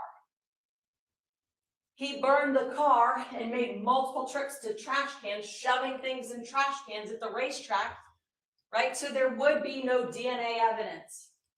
There would be no murder weapon, right? He washed away, threw away, burned blood evidence. There's nothing left in that car. I mean, whatever was in that car and whatever evidence was in that car, it's gone. He's guilty of tampering with evidence. He's guilty of arson. All right, of course, there's no gasoline, proof of gasoline purchase or that receipt, right? He's throwing everything away. He got a new phone under a new name. He got rid of any direct evidence that would prove him to be a murderer and then started a new life. What's the direct evidence that he got rid of? Well, for starters, beauty. Because if she had survived, that would have been your direct evidence. And then using fire to get rid of everything else. Fire and trash cans. I want to leave you with some final thoughts. I think all too often in the criminal case, all we do is talk about the defendant. Talk about what the defendant did, what was in his property, what was found, what his records say. And everything is about his actions. And all of those actions and all of that evidence tells you a story where you put those pieces together in order to determine what happened. But there is one more witness that we wish we could have called. Because had we had this witness, there would not be any questions left. We would know exactly what happened. Ladies and gentlemen, that's Beauty Couch. This is the only witness that could have told you everything. But we don't have the luxury of allowing her to tell you what happened. We instead have to rely on the evidence that's left behind.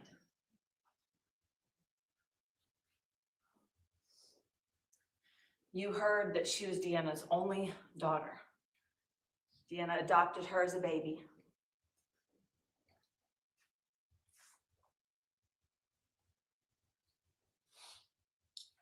Parents aren't meant to lose their children. And she had no idea that after saying prayers in the morning and leaving at 5:45 on August 22nd to go take care of other people's children, that it would be the last time she saw her own child. She had no idea that while she's with joyous little pre-K children, that this man right here was viciously stabbing her daughter to death in the woods. And leaving her there to die and suffer slowly and alone.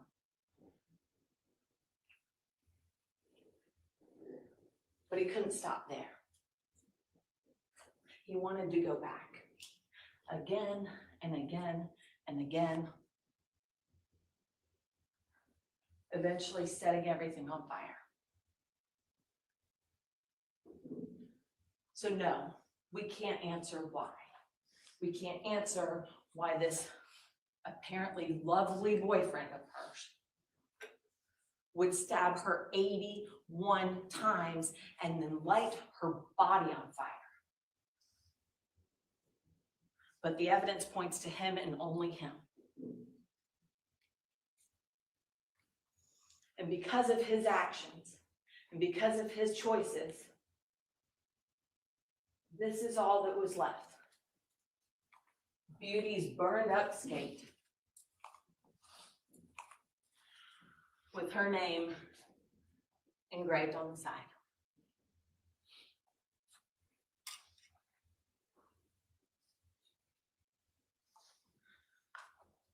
Ladies and gentlemen, this case is about to be in your hands. It's not about getting a conviction. It's about doing what is right, doing what is just, returning a true verdict. All of this evidence that was presented, all of the exhibits you're going to get back when you're deliberating, tell one truth and one truth only. And that is that this man is guilty of every single count in this indictment.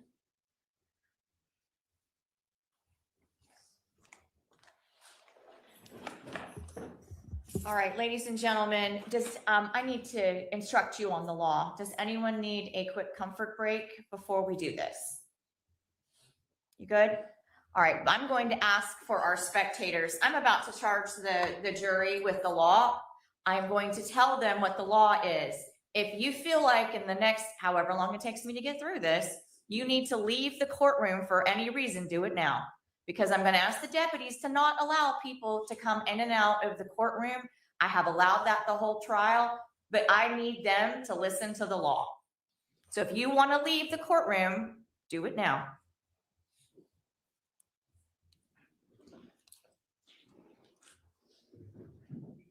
Otherwise, you need to stay for the entire charge.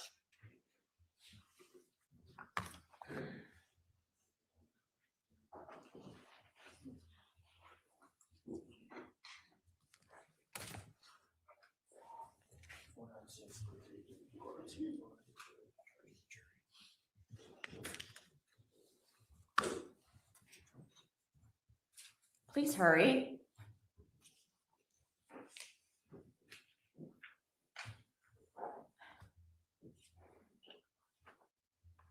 All right. That's it. No one else is coming or going for just a few minutes while I do this. You are considering the case of the state of Georgia versus Eugene Tobi Louis-Jacques. The grand jury has indicted the defendant with the offenses of count 1, malice murder, count 2, felony murder, count 3, aggravated assault, count 4, arson in the second degree, count 5, concealing death of another, and count 6, tampering with evidence. The court previously read the indictment to you, and it will be available for you in the jury room. The defendant has entered a plea of not guilty to this indictment. The indictment and the plea form the issue that you are to decide. Neither the indictment nor the plea of not guilty should be considered as evidence. Members of the jury, it is my duty and responsibility to determine the law that applies to the case and to instruct you on the law. You are bound by these instructions. It is your responsibility to determine the facts of the case from all of the evidence presented. Then you must apply the law I give you in the charge to the facts as you find them to be. The defendant is presumed to be innocent until proven guilty. The defendant enters upon the trial of the case with the presumption of innocence in his favor. This presumption remains with the defendant until it is overcome by the state with evidence that is sufficient to convince you beyond a reasonable doubt that the defendant is guilty of the offense charged. No person shall be convicted of any crime unless and until each element of the crime is proven beyond a reasonable doubt. The burden of proof rests upon the state to prove every material allegation of the indictment and every essential element of the crime charged beyond a reasonable doubt. There is no burden of proof upon the defendant whatsoever, and the burden never shifts to the defendant to introduce evidence or to prove innocence. However, the state is not required to prove the guilt of the accused beyond all doubt or to a mathematical certainty. A reasonable doubt means just what it says. A reasonable doubt is a doubt of a fair-minded, impartial juror honestly seeking the truth. A reasonable doubt is a doubt based upon common sense and reason. It does not mean a vague or arbitrary doubt, but is a doubt for which a reason can be given, arising from a consideration of the evidence a lack of evidence, or a conflict in the evidence. After giving consideration to all of the facts and circumstances of this case, if your minds are wavering, unsettled, or unsatisfied, then that is a doubt of the law and you must acquit the defendant. But if that doubt does not exist in your minds as to the guilt of the accused, then you would be authorized to convict the defendant. If the state fails to prove the defendant's guilt beyond a reasonable doubt, it would be your duty to acquit the defendant. Facts and circumstances that merely place upon the defendant a grave suspicion of the crime charged, or that merely raise a speculation or conjecture of the defendant's guilt, are not sufficient to authorize a conviction of the defendant. Your oath requires that you will decide this case based on the evidence. Evidence is the means by which any fact that is put in issue is established or disproved. Evidence includes all of the testimony of the witnesses, any exhibits admitted during the trial, and stipulations of the attorneys. That is, any facts to which the attorneys have agreed with approval by the court. Evidence does not include the indictment, the plea of not guilty, opening or closing remarks of the attorneys, or questions asked by the attorneys. Direct evidence is that which may be seen or heard or otherwise directly sensed, such as by smell or taste or touch. It may be brought into court in the form of exhibits or the testimony of direct witnesses to such matters. It is evidence that points immediately to the issue in question. When direct evidence by inference points to an obvious, likely, or reasonable conclusion, even though that conclusion was not directly seen, heard, smelled, tasted, or touched, that is said to be circumstantial or indirect evidence. Circumstantial evidence is the proof of facts or circumstances by direct evidence from which you may infer other related or connected facts that are reasonable and justified in light of your experience. It is evidence that only tends to establish a conclusion in question by its consistency with such conclusion or elimination of other conclusions. Sometimes circumstantial evidence may point to more than one conclusion. To authorize a conviction on circumstantial evidence, the proved facts must not only be consistent with the theory of guilt, but also exclude every other reasonable theory other than the guilt of the accused. The law does not require a higher or greater degree of certainty on the part of the jury to return a verdict based upon circumstantial evidence than upon direct evidence. Whether dependent upon direct evidence or circumstantial evidence or both, the true test is whether there is sufficient evidence or whether the evidence is sufficiently convincing to satisfy you beyond a reasonable doubt. If not, you must acquit. If so, you may convict. There is no rule that either circumstantial or direct evidence is stronger than the other if conflicting. The comparative weight of circumstantial evidence and direct evidence on any given issue is a question of fact for the jury to decide. The jury must determine the credibility of the witnesses. In deciding this, you may consider all of the facts and circumstances of the case, including the witness's manner of testifying, their means and opportunity of knowing the facts about which they testify, the nature of the facts about which they testify, the probability or improbability of their testimony, their interest or lack of interest in the outcome of the case, and their personal credibility as you observe it. To impeach a witness is to show that the witness is unworthy of belief. A witness may be impeached by disproving the facts to which the witness testified. The testimony of a single witness, if believed, is sufficient to establish a fact. Generally, there is no legal requirement of corroboration of a witness, provided you find the evidence to be sufficient. The defendant in a criminal case may take the stand and testify and be examined and cross-examined as any other witness. You should evaluate that testimony as you would that of any other witness. However, the defendant does not have to present any evidence nor testify. If the defendant chooses not to testify, you may not consider that in any way in making your decision. The parties have entered into a stipulation that has been approved by the court about States Exhibits 1, 375, 695, 696, and 697. Where parties stipulate facts, this is in the nature of evidence. You must take that fact or those facts as a given without necessity of further proof. You make all decisions based on the evidence in this case. Where parties stipulate as to an exhibit only, this is in the nature of evidence. You may take that as if it were given in court, and you may rely on it as you find it credible. However, either party may dispute such by other evidence. You make all decisions based on the evidence in this case.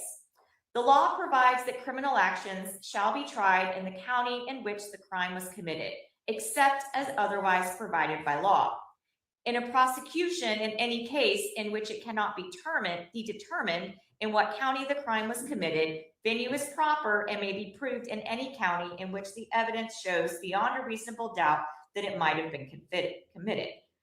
Venue is a jurisdictional fact that must be proved by the state beyond a reasonable doubt as to each crime charged in the indictment, just as any element of the offenses. Venue must be proved by direct or circumstantial evidence or both. Criminal homicide shall be considered as having been committed in the county in which the cause of death was inflicted. If it cannot be determined in which county the cause of death was inflicted, venue is proper and may be proved in the county in which the death occurred. If a dead body is discovered in this state and it cannot be readily determined in what county the cause of death was inflicted, venue is proper and may be proved in the county in which the dead body was discovered. This defendant is charged with a crime against the laws of the state. A crime is a violation of a statute in this state in which there is a joint operation of act and intention. Intent is an essential element of any crime and must be proved by the state beyond a reasonable doubt. Intent may be shown in many ways, provided you, the jury, believe that it existed from the proven facts before you. It may be inferred from the proven circumstances or by acts and conduct, or it may be, in your discretion, inferred when it is the natural and necessary consequence of the act. Whether or not you draw such an inference is a matter solely within your discretion. This defendant will not be presumed to have acted with criminal intent, but you may find such intention or the absence of it upon a consideration of words, conduct, demeanor, motive, and other circumstances connected with the crime for which the accused is being prosecuted. A jury is not authorized to find a person who was merely present at the scene of the commission of a crime at the time of its perpetration guilty of consent in and concurrence in the commission of the crime unless the evidence shows beyond a reasonable doubt that such person committed the alleged crime, helped in the actual perpetration of the crime, or participated in the criminal endeavor. For malice murder, the state must prove that the defendant, 1, caused the death of another person, 2, unlawfully, and 3, with malice aforethought. The killing must have been done with malice to be murder. Malice, as the term is used here, is not necessarily ill will or hatred. Rather, it is the unlawful intent to kill. You may find malice when the circumstances show that the defendant acted with the deliberate intention to unlawfully take the life of another person. You may also find malice where there does not appear to be significant provocation, and all the circumstances of the killing show an abandoned and malignant heart. The state does not have to prove premeditation to prove murder. If a killing is done with malice, it is murder regardless of how briefly the malicious intent existed. No specific length of time is required for malice to arise in the defendant's mind. Malice may be formed in a moment, and instantly a fatal wound may be inflicted.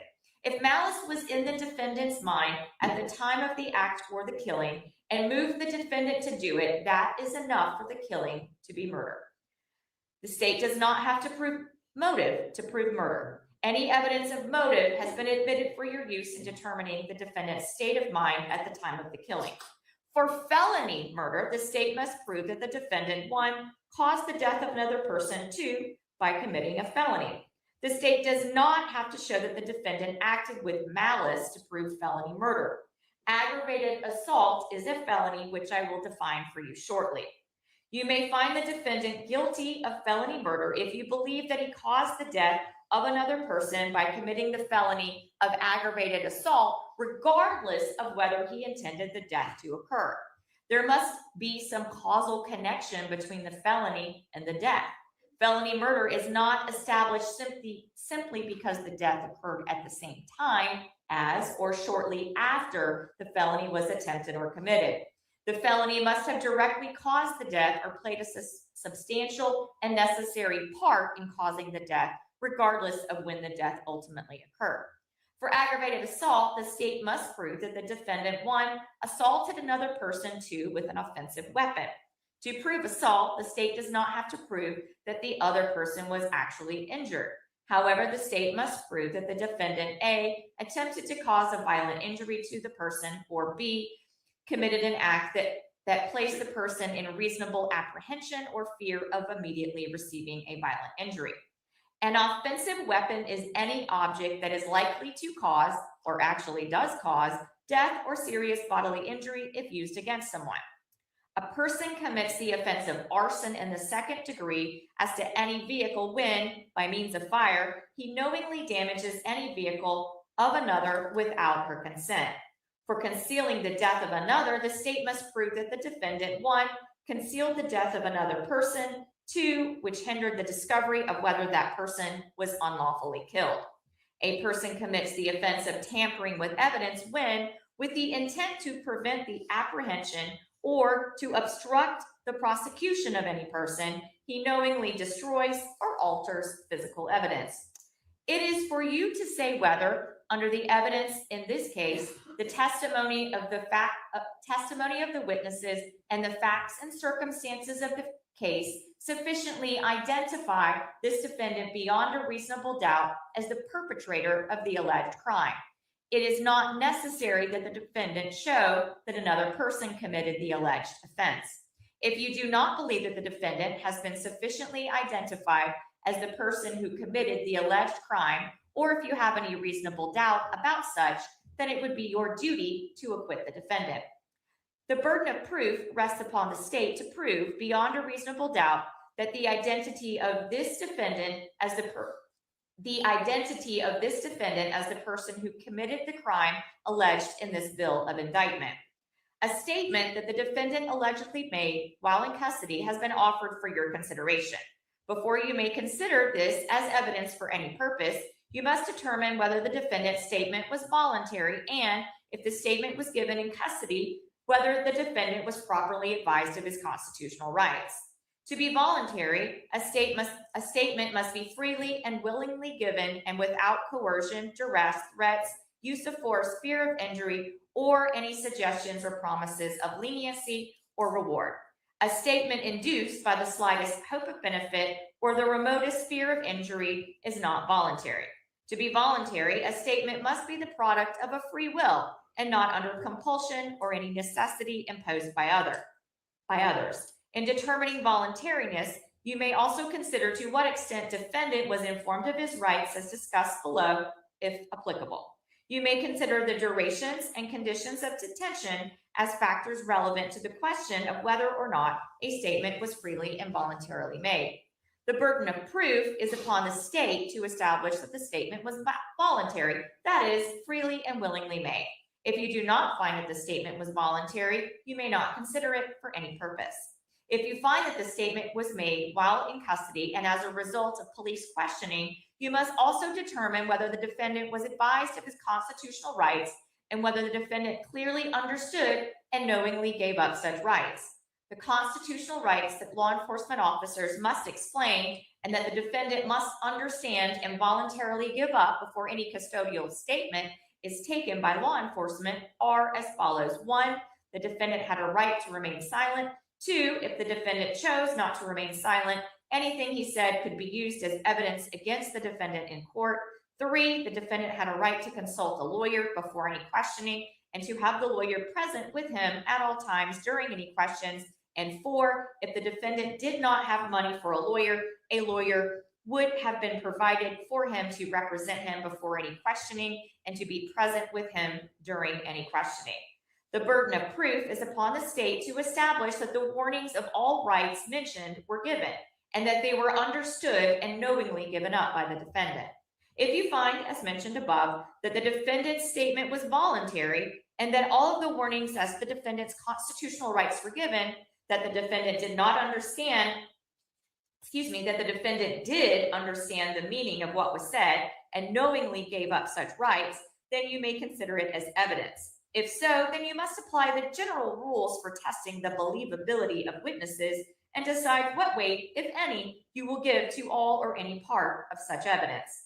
If you fail to find the defendant was properly informed of these rights and that he understood and gave up those rights, you must disregard the statement entirely and give it no consideration in reaching your verdict. When scientific, technical, or other specialized knowledge might be helpful, a person who has special training or experience in that field is allowed to state an opinion about the matter. But that does not mean you must accept the witness's opinion. As with any other witness's testimony, you must decide for yourself whether to rely upon the opinion. Your verdict should be a true verdict based upon your opinion of the evidence according to the laws given you in this charge. You are not to show favor or sympathy to one party or the other. It is your duty to consider the facts objectively without favor, affection, or sympathy to either party. In deciding this case, you should not be influenced by sympathy or prejudice because of race, creed, color, religion, national origin, sexual preference, local or remote residence, economic or corporate status for or against either party. If, after considering the testimony and evidence presented to you together with the charge of the court, you should find and believe beyond a reasonable doubt that the defendant in Cobb County, Georgia did, on or about August 22nd, 2023, commit the offense of malice murder as alleged in count 1 of the indictment, you would be authorized to find the defendant guilty. In that event, the form of your verdict would be, we, the jury, find the defendant guilty. If you do not believe that the defendant is guilty of malice murder as alleged in count 1 of the indictment, or if you have any reasonable doubt as to the defendant's guilt, then it would be your duty to acquit the defendant, in which event the form of your verdict would be, we, the jury, find the defendant not guilty. If, after considering the testimony and evidence presented to you together with the charge of the court, you should find and believe beyond a reasonable doubt that the defendant in Cobb County, Georgia did, on or about August 22nd, 2023, commit the offense of felony murder as alleged in count 2 of the indictment, you would be authorized to find the defendant guilty. In that event, the form of your verdict would be, we, the jury, find the defendant guilty. If you do not believe the defendant is guilty of felony murder as alleged in count 2 of the indictment, or if you have any reasonable doubt as to the defendant's guilt, then it would be your duty to acquit the defendant, in which event the form of your verdict would be, we, the jury, find the defendant not guilty.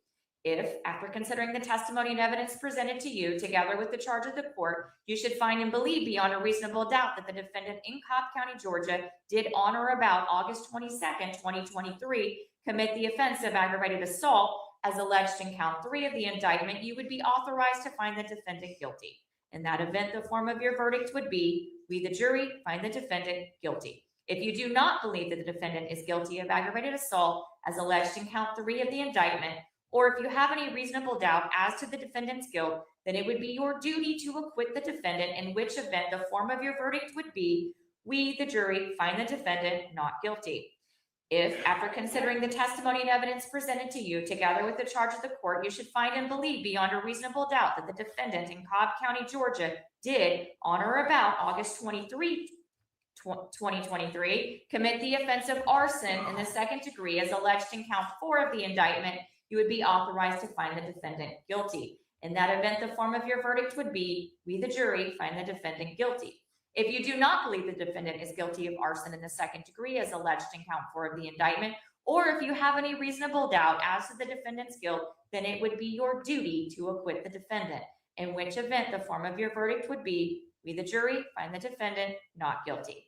If, after considering the evidence and the testimony and evidence presented to you along with the charge of the court, you should find and believe beyond a reasonable doubt that the defendant in Cobb County, Georgia did, on, about, and between August 22nd, 2023 and August 23, 2023, commit the offense of concealing death of another as alleged in count 5 of the indictment, you would be authorized to find the defendant guilty. In that event, the form of your verdict would be, we, the jury, find the defendant guilty. If you do not believe that the defendant is guilty of concealing death of another as alleged in count 5 of the indictment, or if you have any reasonable doubt as to the defendant's guilt, then it would be your duty to acquit the defendant, in which event the form of your verdict would be, we the jury find the defendant not guilty. If, after considering the testimony and evidence presented to you, together with the charge of the court, you should find and believe beyond a reasonable doubt that the defendant in Cobb County, Georgia, did on, about, and between August 22nd, 2023 and August 23, 2023, commit the offense of tampering with evidence as alleged in count 6 of the indictment, you would be authorized to find the defendant guilty. In that event, the form of your verdict would be, we the jury find the defendant guilty. If you do not believe that the defendant is guilty of tampering with evidence as alleged in count 6 of the indictment, or if you have any reasonable doubt as to the defendant's guilt, then it would be your duty to acquit the defendant, in which event the form of your verdict would be, we the jury find the defendant not guilty. You are only concerned with whether the defendant is guilty or not guilty. You are not to concern yourself with punishment. By no ruling or comment that the court has made during the progress of the trial has the court intended to express any opinion upon the facts of this case, upon the credibility of the witnesses, upon the evidence, or upon the guilt or innocence of the defendant. One of your first duties in the jury room will be to choose one of you to be the foreperson. The foreperson will manage your deliberations and will sign the verdict to which all 12 of you freely and voluntarily agree. You should start your deliberations with an open mind, talk with each other, and consider each other's views. Each of you must decide this case for yourself, but you should do so only after discussing and considering the case with your fellow jurors. Don't hesitate to change an opinion if you are convinced that it is wrong. However, you should never give up an honest opinion to be congenial or to reach a verdict solely because of the opinions of the other jurors. During your deliberations, you must not communicate with anyone other than your fellow jurors about this case. You are also not permitted to conduct any research about this case, including persons, places, or legal concepts mentioned during the trial. These rules apply not only to in-person communication, but also to communication or research using cell phones, text messaging, website, blogs, or social media of any kind. Whatever your verdict is, it must be unanimous. That is agreed to by all. The verdict must be in writing and signed by one of your members as foreperson, dated and returned to be published in open court. Any jury communication to the court must be in writing and delivered only to the bailiffs. Pamela V. Burke, you have been designated as the alternate juror for these proceedings. This means that you will be required to remain sequestered away from the other jurors during deliberations. If at any time any one of the original jurors should become incapacitated, disqualified, or otherwise unable to fulfill his or her duties, you will be substituted in that juror's place. The bailiff will direct you where to go during deliberations. Please remember, you are still bound by all prior instructions, including the prohibition on independent research or communicating with other people.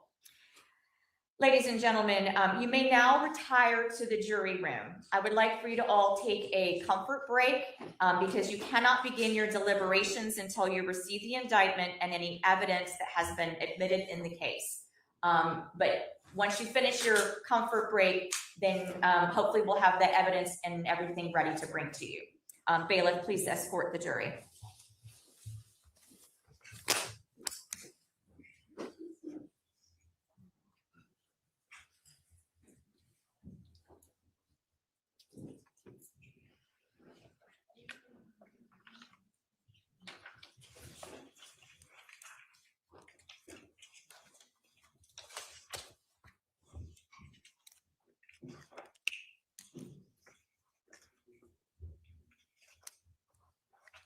Y'all can have a seat.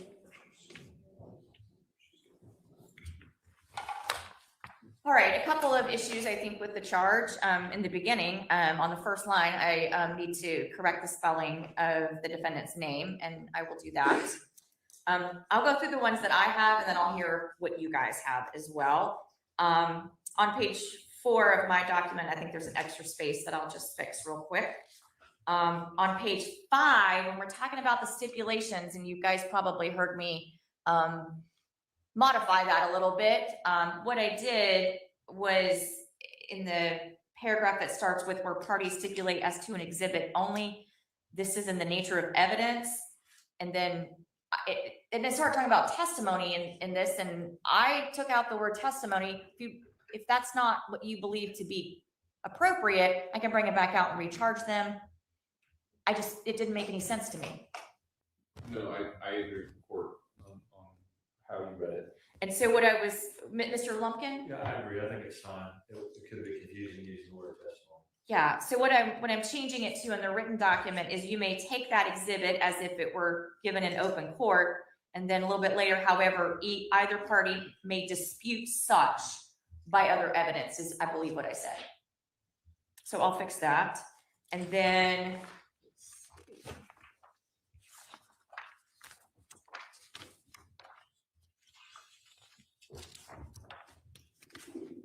that's what I had. Did y'all have anything else? Did I misspeak? On page 6, on paragraph 4, last sentence, well, maybe I'll be one sentence. I heard you associate the word act with the word crime. And other. Oh, I see. I see. Crime. Okay. I don't think it matters. Do frankly, you, I mean, I'm going to give them this, or I can bring them back out and read it again. but let's not read it back. I Does misspoke. yours say crime? Mine says act. Okay. I'm fine with it either way, frankly, I just noted it. okay.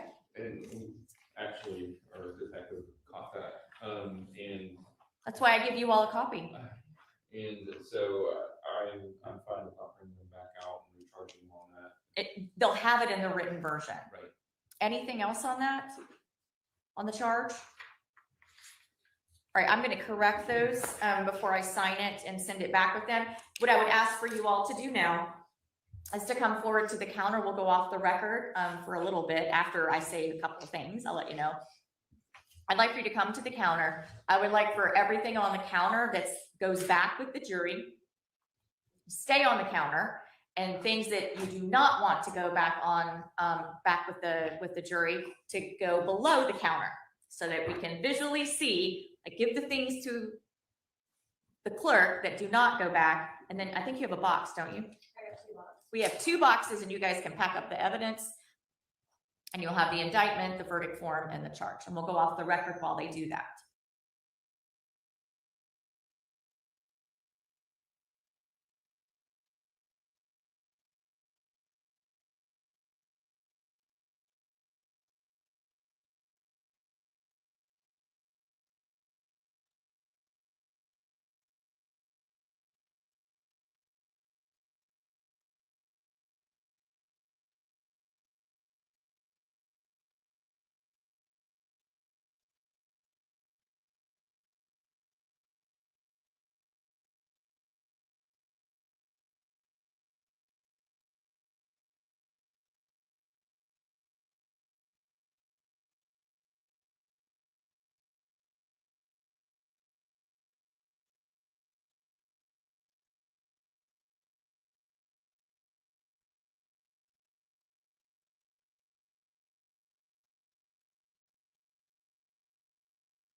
Okay, I'd like for you guys to make sure that we're all on the same page about what evidence is going back with the jury and what is not.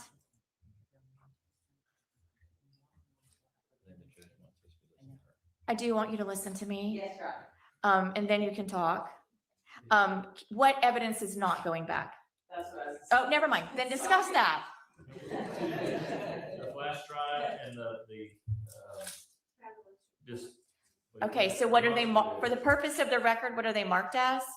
So it states master drive A, which has all of the like audio, video items that are on the flash drive, as well as state 702, which is Special Agent Jay Bernie's PowerPoint presentation, are the only two items that are not going back with the jury.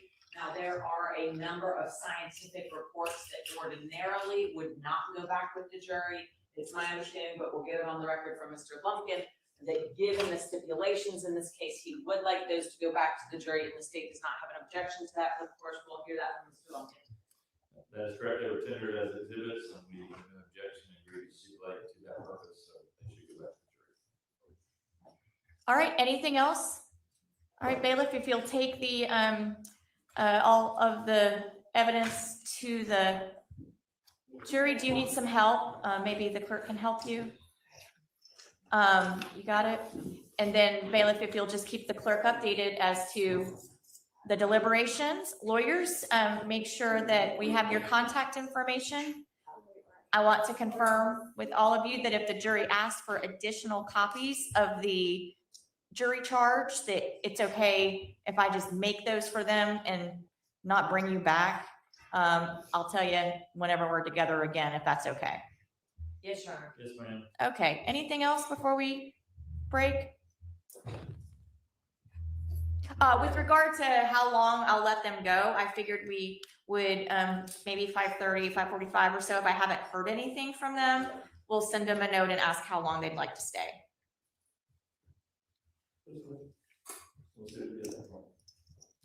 Anything else? No. Mr. Lumpkin? No, ma'am. All right, we'll be in recess. Thank you.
All right, we have everybody back now. We have a question. It's been marked as Courts Exhibit 3. Courts Exhibit 3. You want to come take a look at it for the state, please? I've shown it to Mr. Lumpkin, and Mr. Lumpkin, you've shown your client, correct? I have, Your Honor.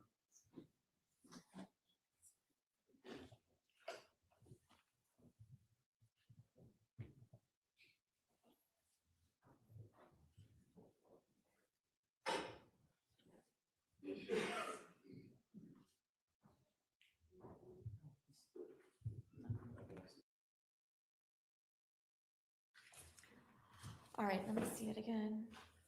All right, so Courts Exhibit 3 is a note. It says, question, how long does it take to walk from the easement to 2840 Broad Street?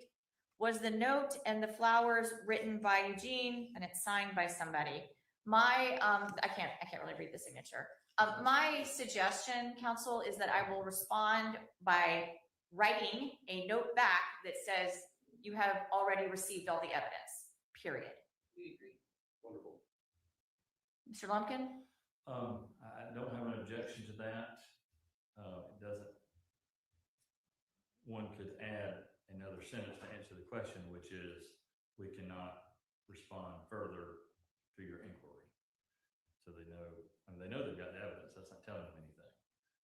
Maybe that's what you want to do, but maybe to discourage further notes like that. I don't want to discourage anything. Like, I want them to do what they think is appropriate, but I'm going to answer this question with, you have received all of the evidence, period. Judge Childs. Very good. I won't object to it.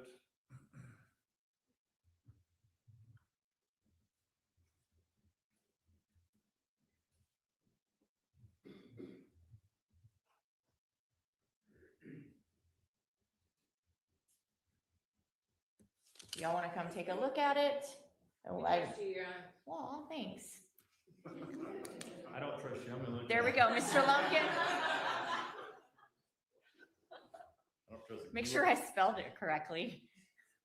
I before E except after C. I don't know. I don't know. It's fine. See, some of the judges. And if you don't mind asking them to give you the note back after they're done with it, just so that we can keep it in the record. All right, that's all. Anything else? No, Your Honor. All right, thank you.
Hey guys, the verdict is in. The verdict is in. We're waiting for the verdict. I just got a text saying that the jury has reached a verdict. What do you think? What do you guys think is going to be? That was a quickie. That was a very quick verdict, man. No questions asked. Very quick verdict. No questions asked. They didn't have any questions. What do you think the verdict gonna be, guys?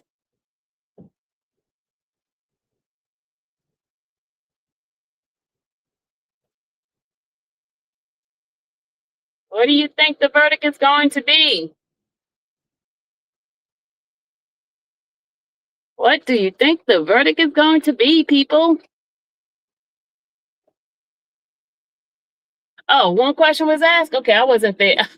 I was away from my I was away from the car. Sorry, my bad. Okay, one question was asked. What was the question? What was the question? What was the question, y'all? We'll tell if you guys give me the question, then I can tell you where they're heading. What was the question?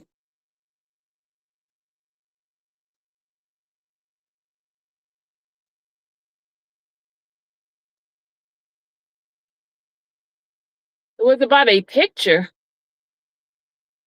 What picture?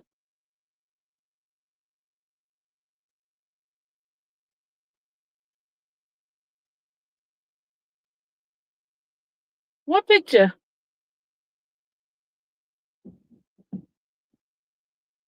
How far the walk from the church to her house? That's a good question. That is a good question. That's more towards a guilty verdict, y'all. That's more towards a guilty verdict. Because they're gonna see if the walk is far, then they're gonna calculate how long it takes to get from the church to the house. So how long did they say the trip was, the walk? How long the walk did they answer the walk to be?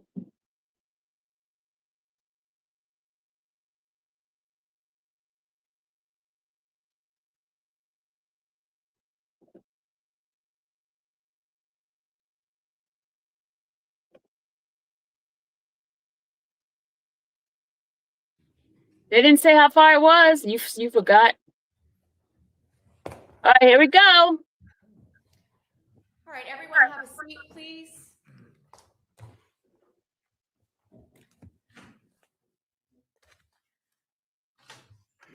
All right, I've been informed that we have a verdict. So we're going to bring the jury in. And we need the alternate as well, please.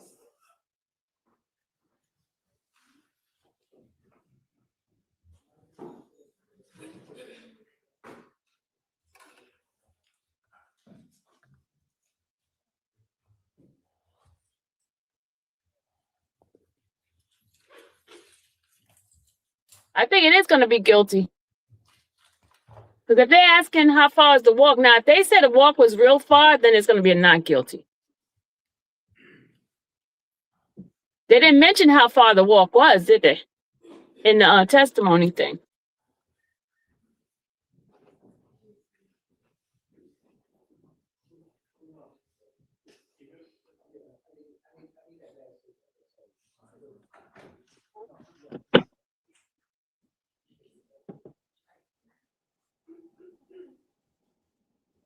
All right, everyone have a seat, please. I know there's two of me up there. One is at home and one is at work. Have you reached I'm a twin. Was it unanimous? Has the verdict been filled in, signed, and dated by you? If you'd hand it to the bailiff, please. You can have a seat. You can have a seat.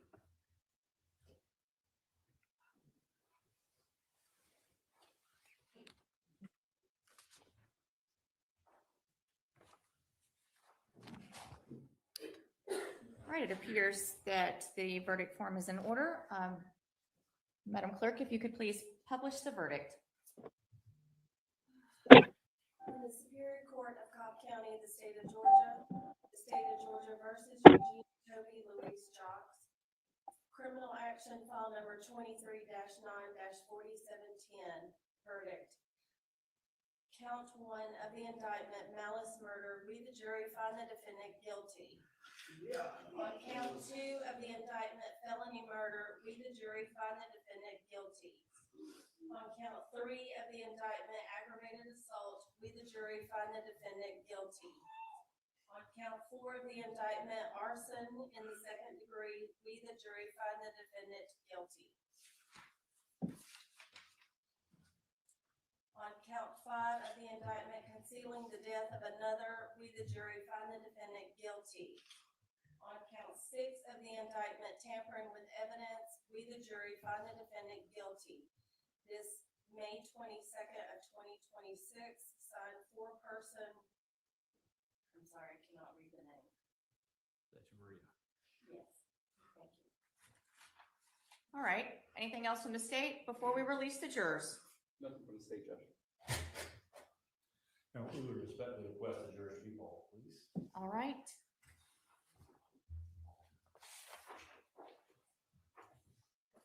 When the clerk calls out your name, if you would please stand.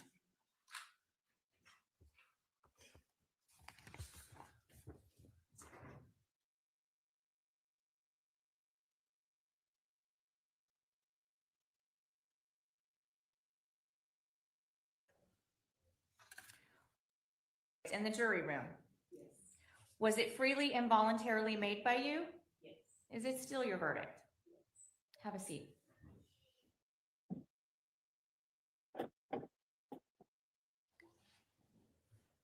Was that your verdict in the jury room? Yes. Was it freely and voluntarily made by you? Yes. Is it still your verdict? Have a seat.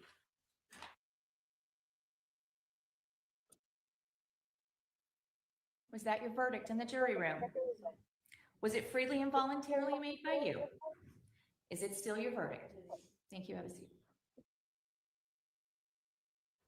Was that your verdict in the jury room? Yes, ma'am. Was it freely and voluntarily made by you? Yes, ma'am.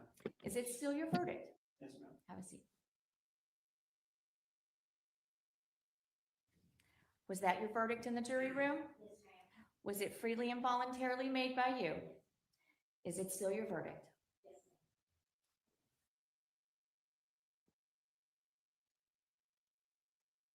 Was that your verdict in the jury room? Was it freely and voluntarily made by you? Is it still your verdict? Have a seat. Was that your verdict in the jury room? Yes. Was it freely and voluntarily made by you? Yes. Is it still your verdict? Yes. Was that your verdict in the jury room? Was it freely and voluntarily made by you? Well, he did say he was going to go to jail a long time. Didn't he say that? Let me stop. That's not nice. Was that your verdict in the jury room? Look, didn't he say he was going to go to jail a long time? Did he not say that on the phone call? Remember when I read to you guys? When I read that, I said, okay, he gone. Was that your verdict in And the his jury mama room? called. Was it freely and voluntarily? It's not made because by of the you? good work of the investigators. I still say the same thing. Was that your verdict in the jury room? He said he gonna go to jail. Was it He freely and called it to voluntarily made by existence. He you? said, I'm gonna go to jail for a Is it long still your time. verdict? He knew he was gonna go to jail. Come on now. He knew. Was that your verdict in the jury room? Was it freely and voluntarily made He by don't you? even look like he's Is fazed by still it. your verdict? He don't even look like he's fazed. Would you like to look at the verdict form? No, ma'am. Good. I see you guys. Words have power. Yup. Members of the jury, thank you for your service. You have now concluded your service on the jury. You are no longer subject to those instructions I have given you about not talking to anyone about the case. You are free to talk to anyone you like about the case and the decision your jury has reached. By the same token, you are not required to speak to anyone about the case. Sometimes jurors may be contacted about their deliberations well after the case has been decided.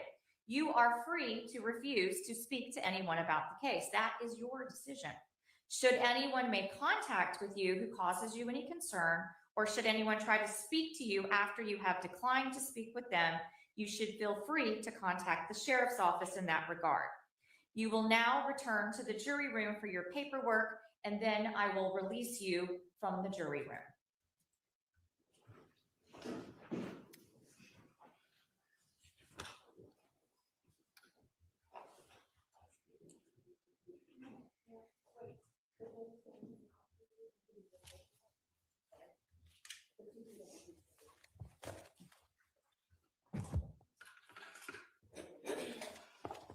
You're welcome. Our next case is Mr. Steele's case, but I got to talk to you guys about some other stuff. But now I'm going to go to my work. I'll see you guys later. Love you guys. Bye.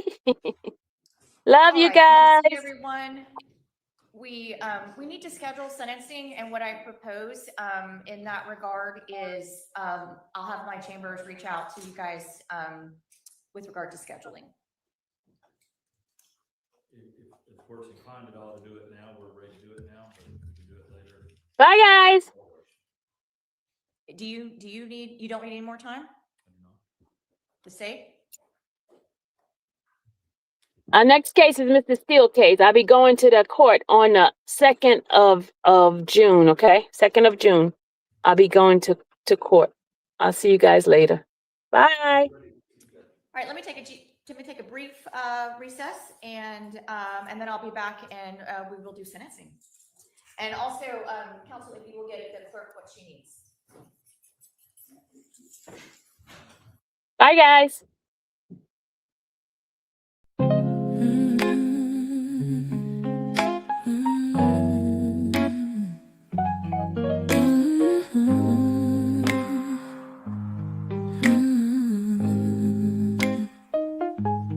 Thank you for watching the infamous Sylvia channel, where laughter and fun make up our panel. Together we build this digital spree. We appreciate you and our growing family. With mods by our side and chat flowing free in this online space. It's just you and me, we laugh until tears roll down like the rain. In this virtual world, you ease all my pains. We're a family, not just a show. Every click and comment makes us grow. Mods and chat, keeping the vibe so right. Together we shine like stars in the night.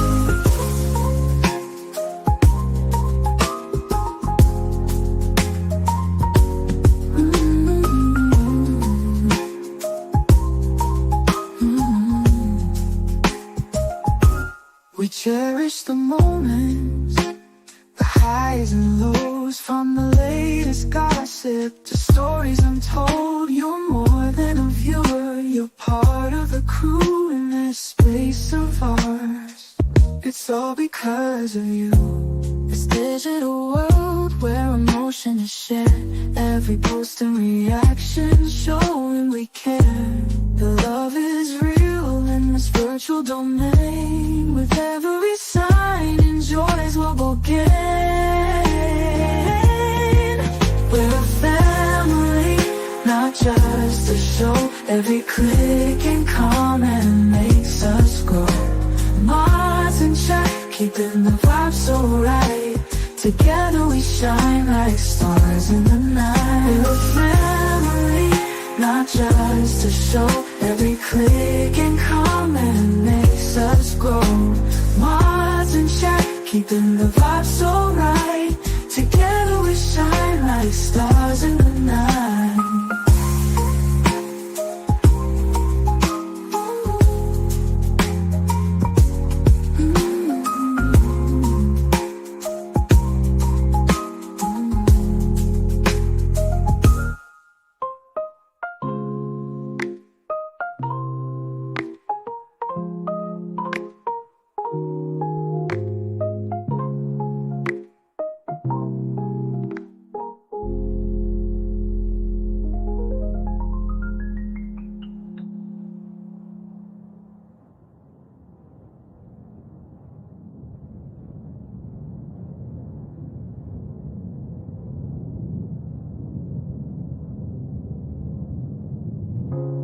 This digital world where emotion is shared, every post and reaction showing we care. The love is real in this virtual domain. With every sign, enjoys what we'll gain. We're a family, not just a show. Every click and comment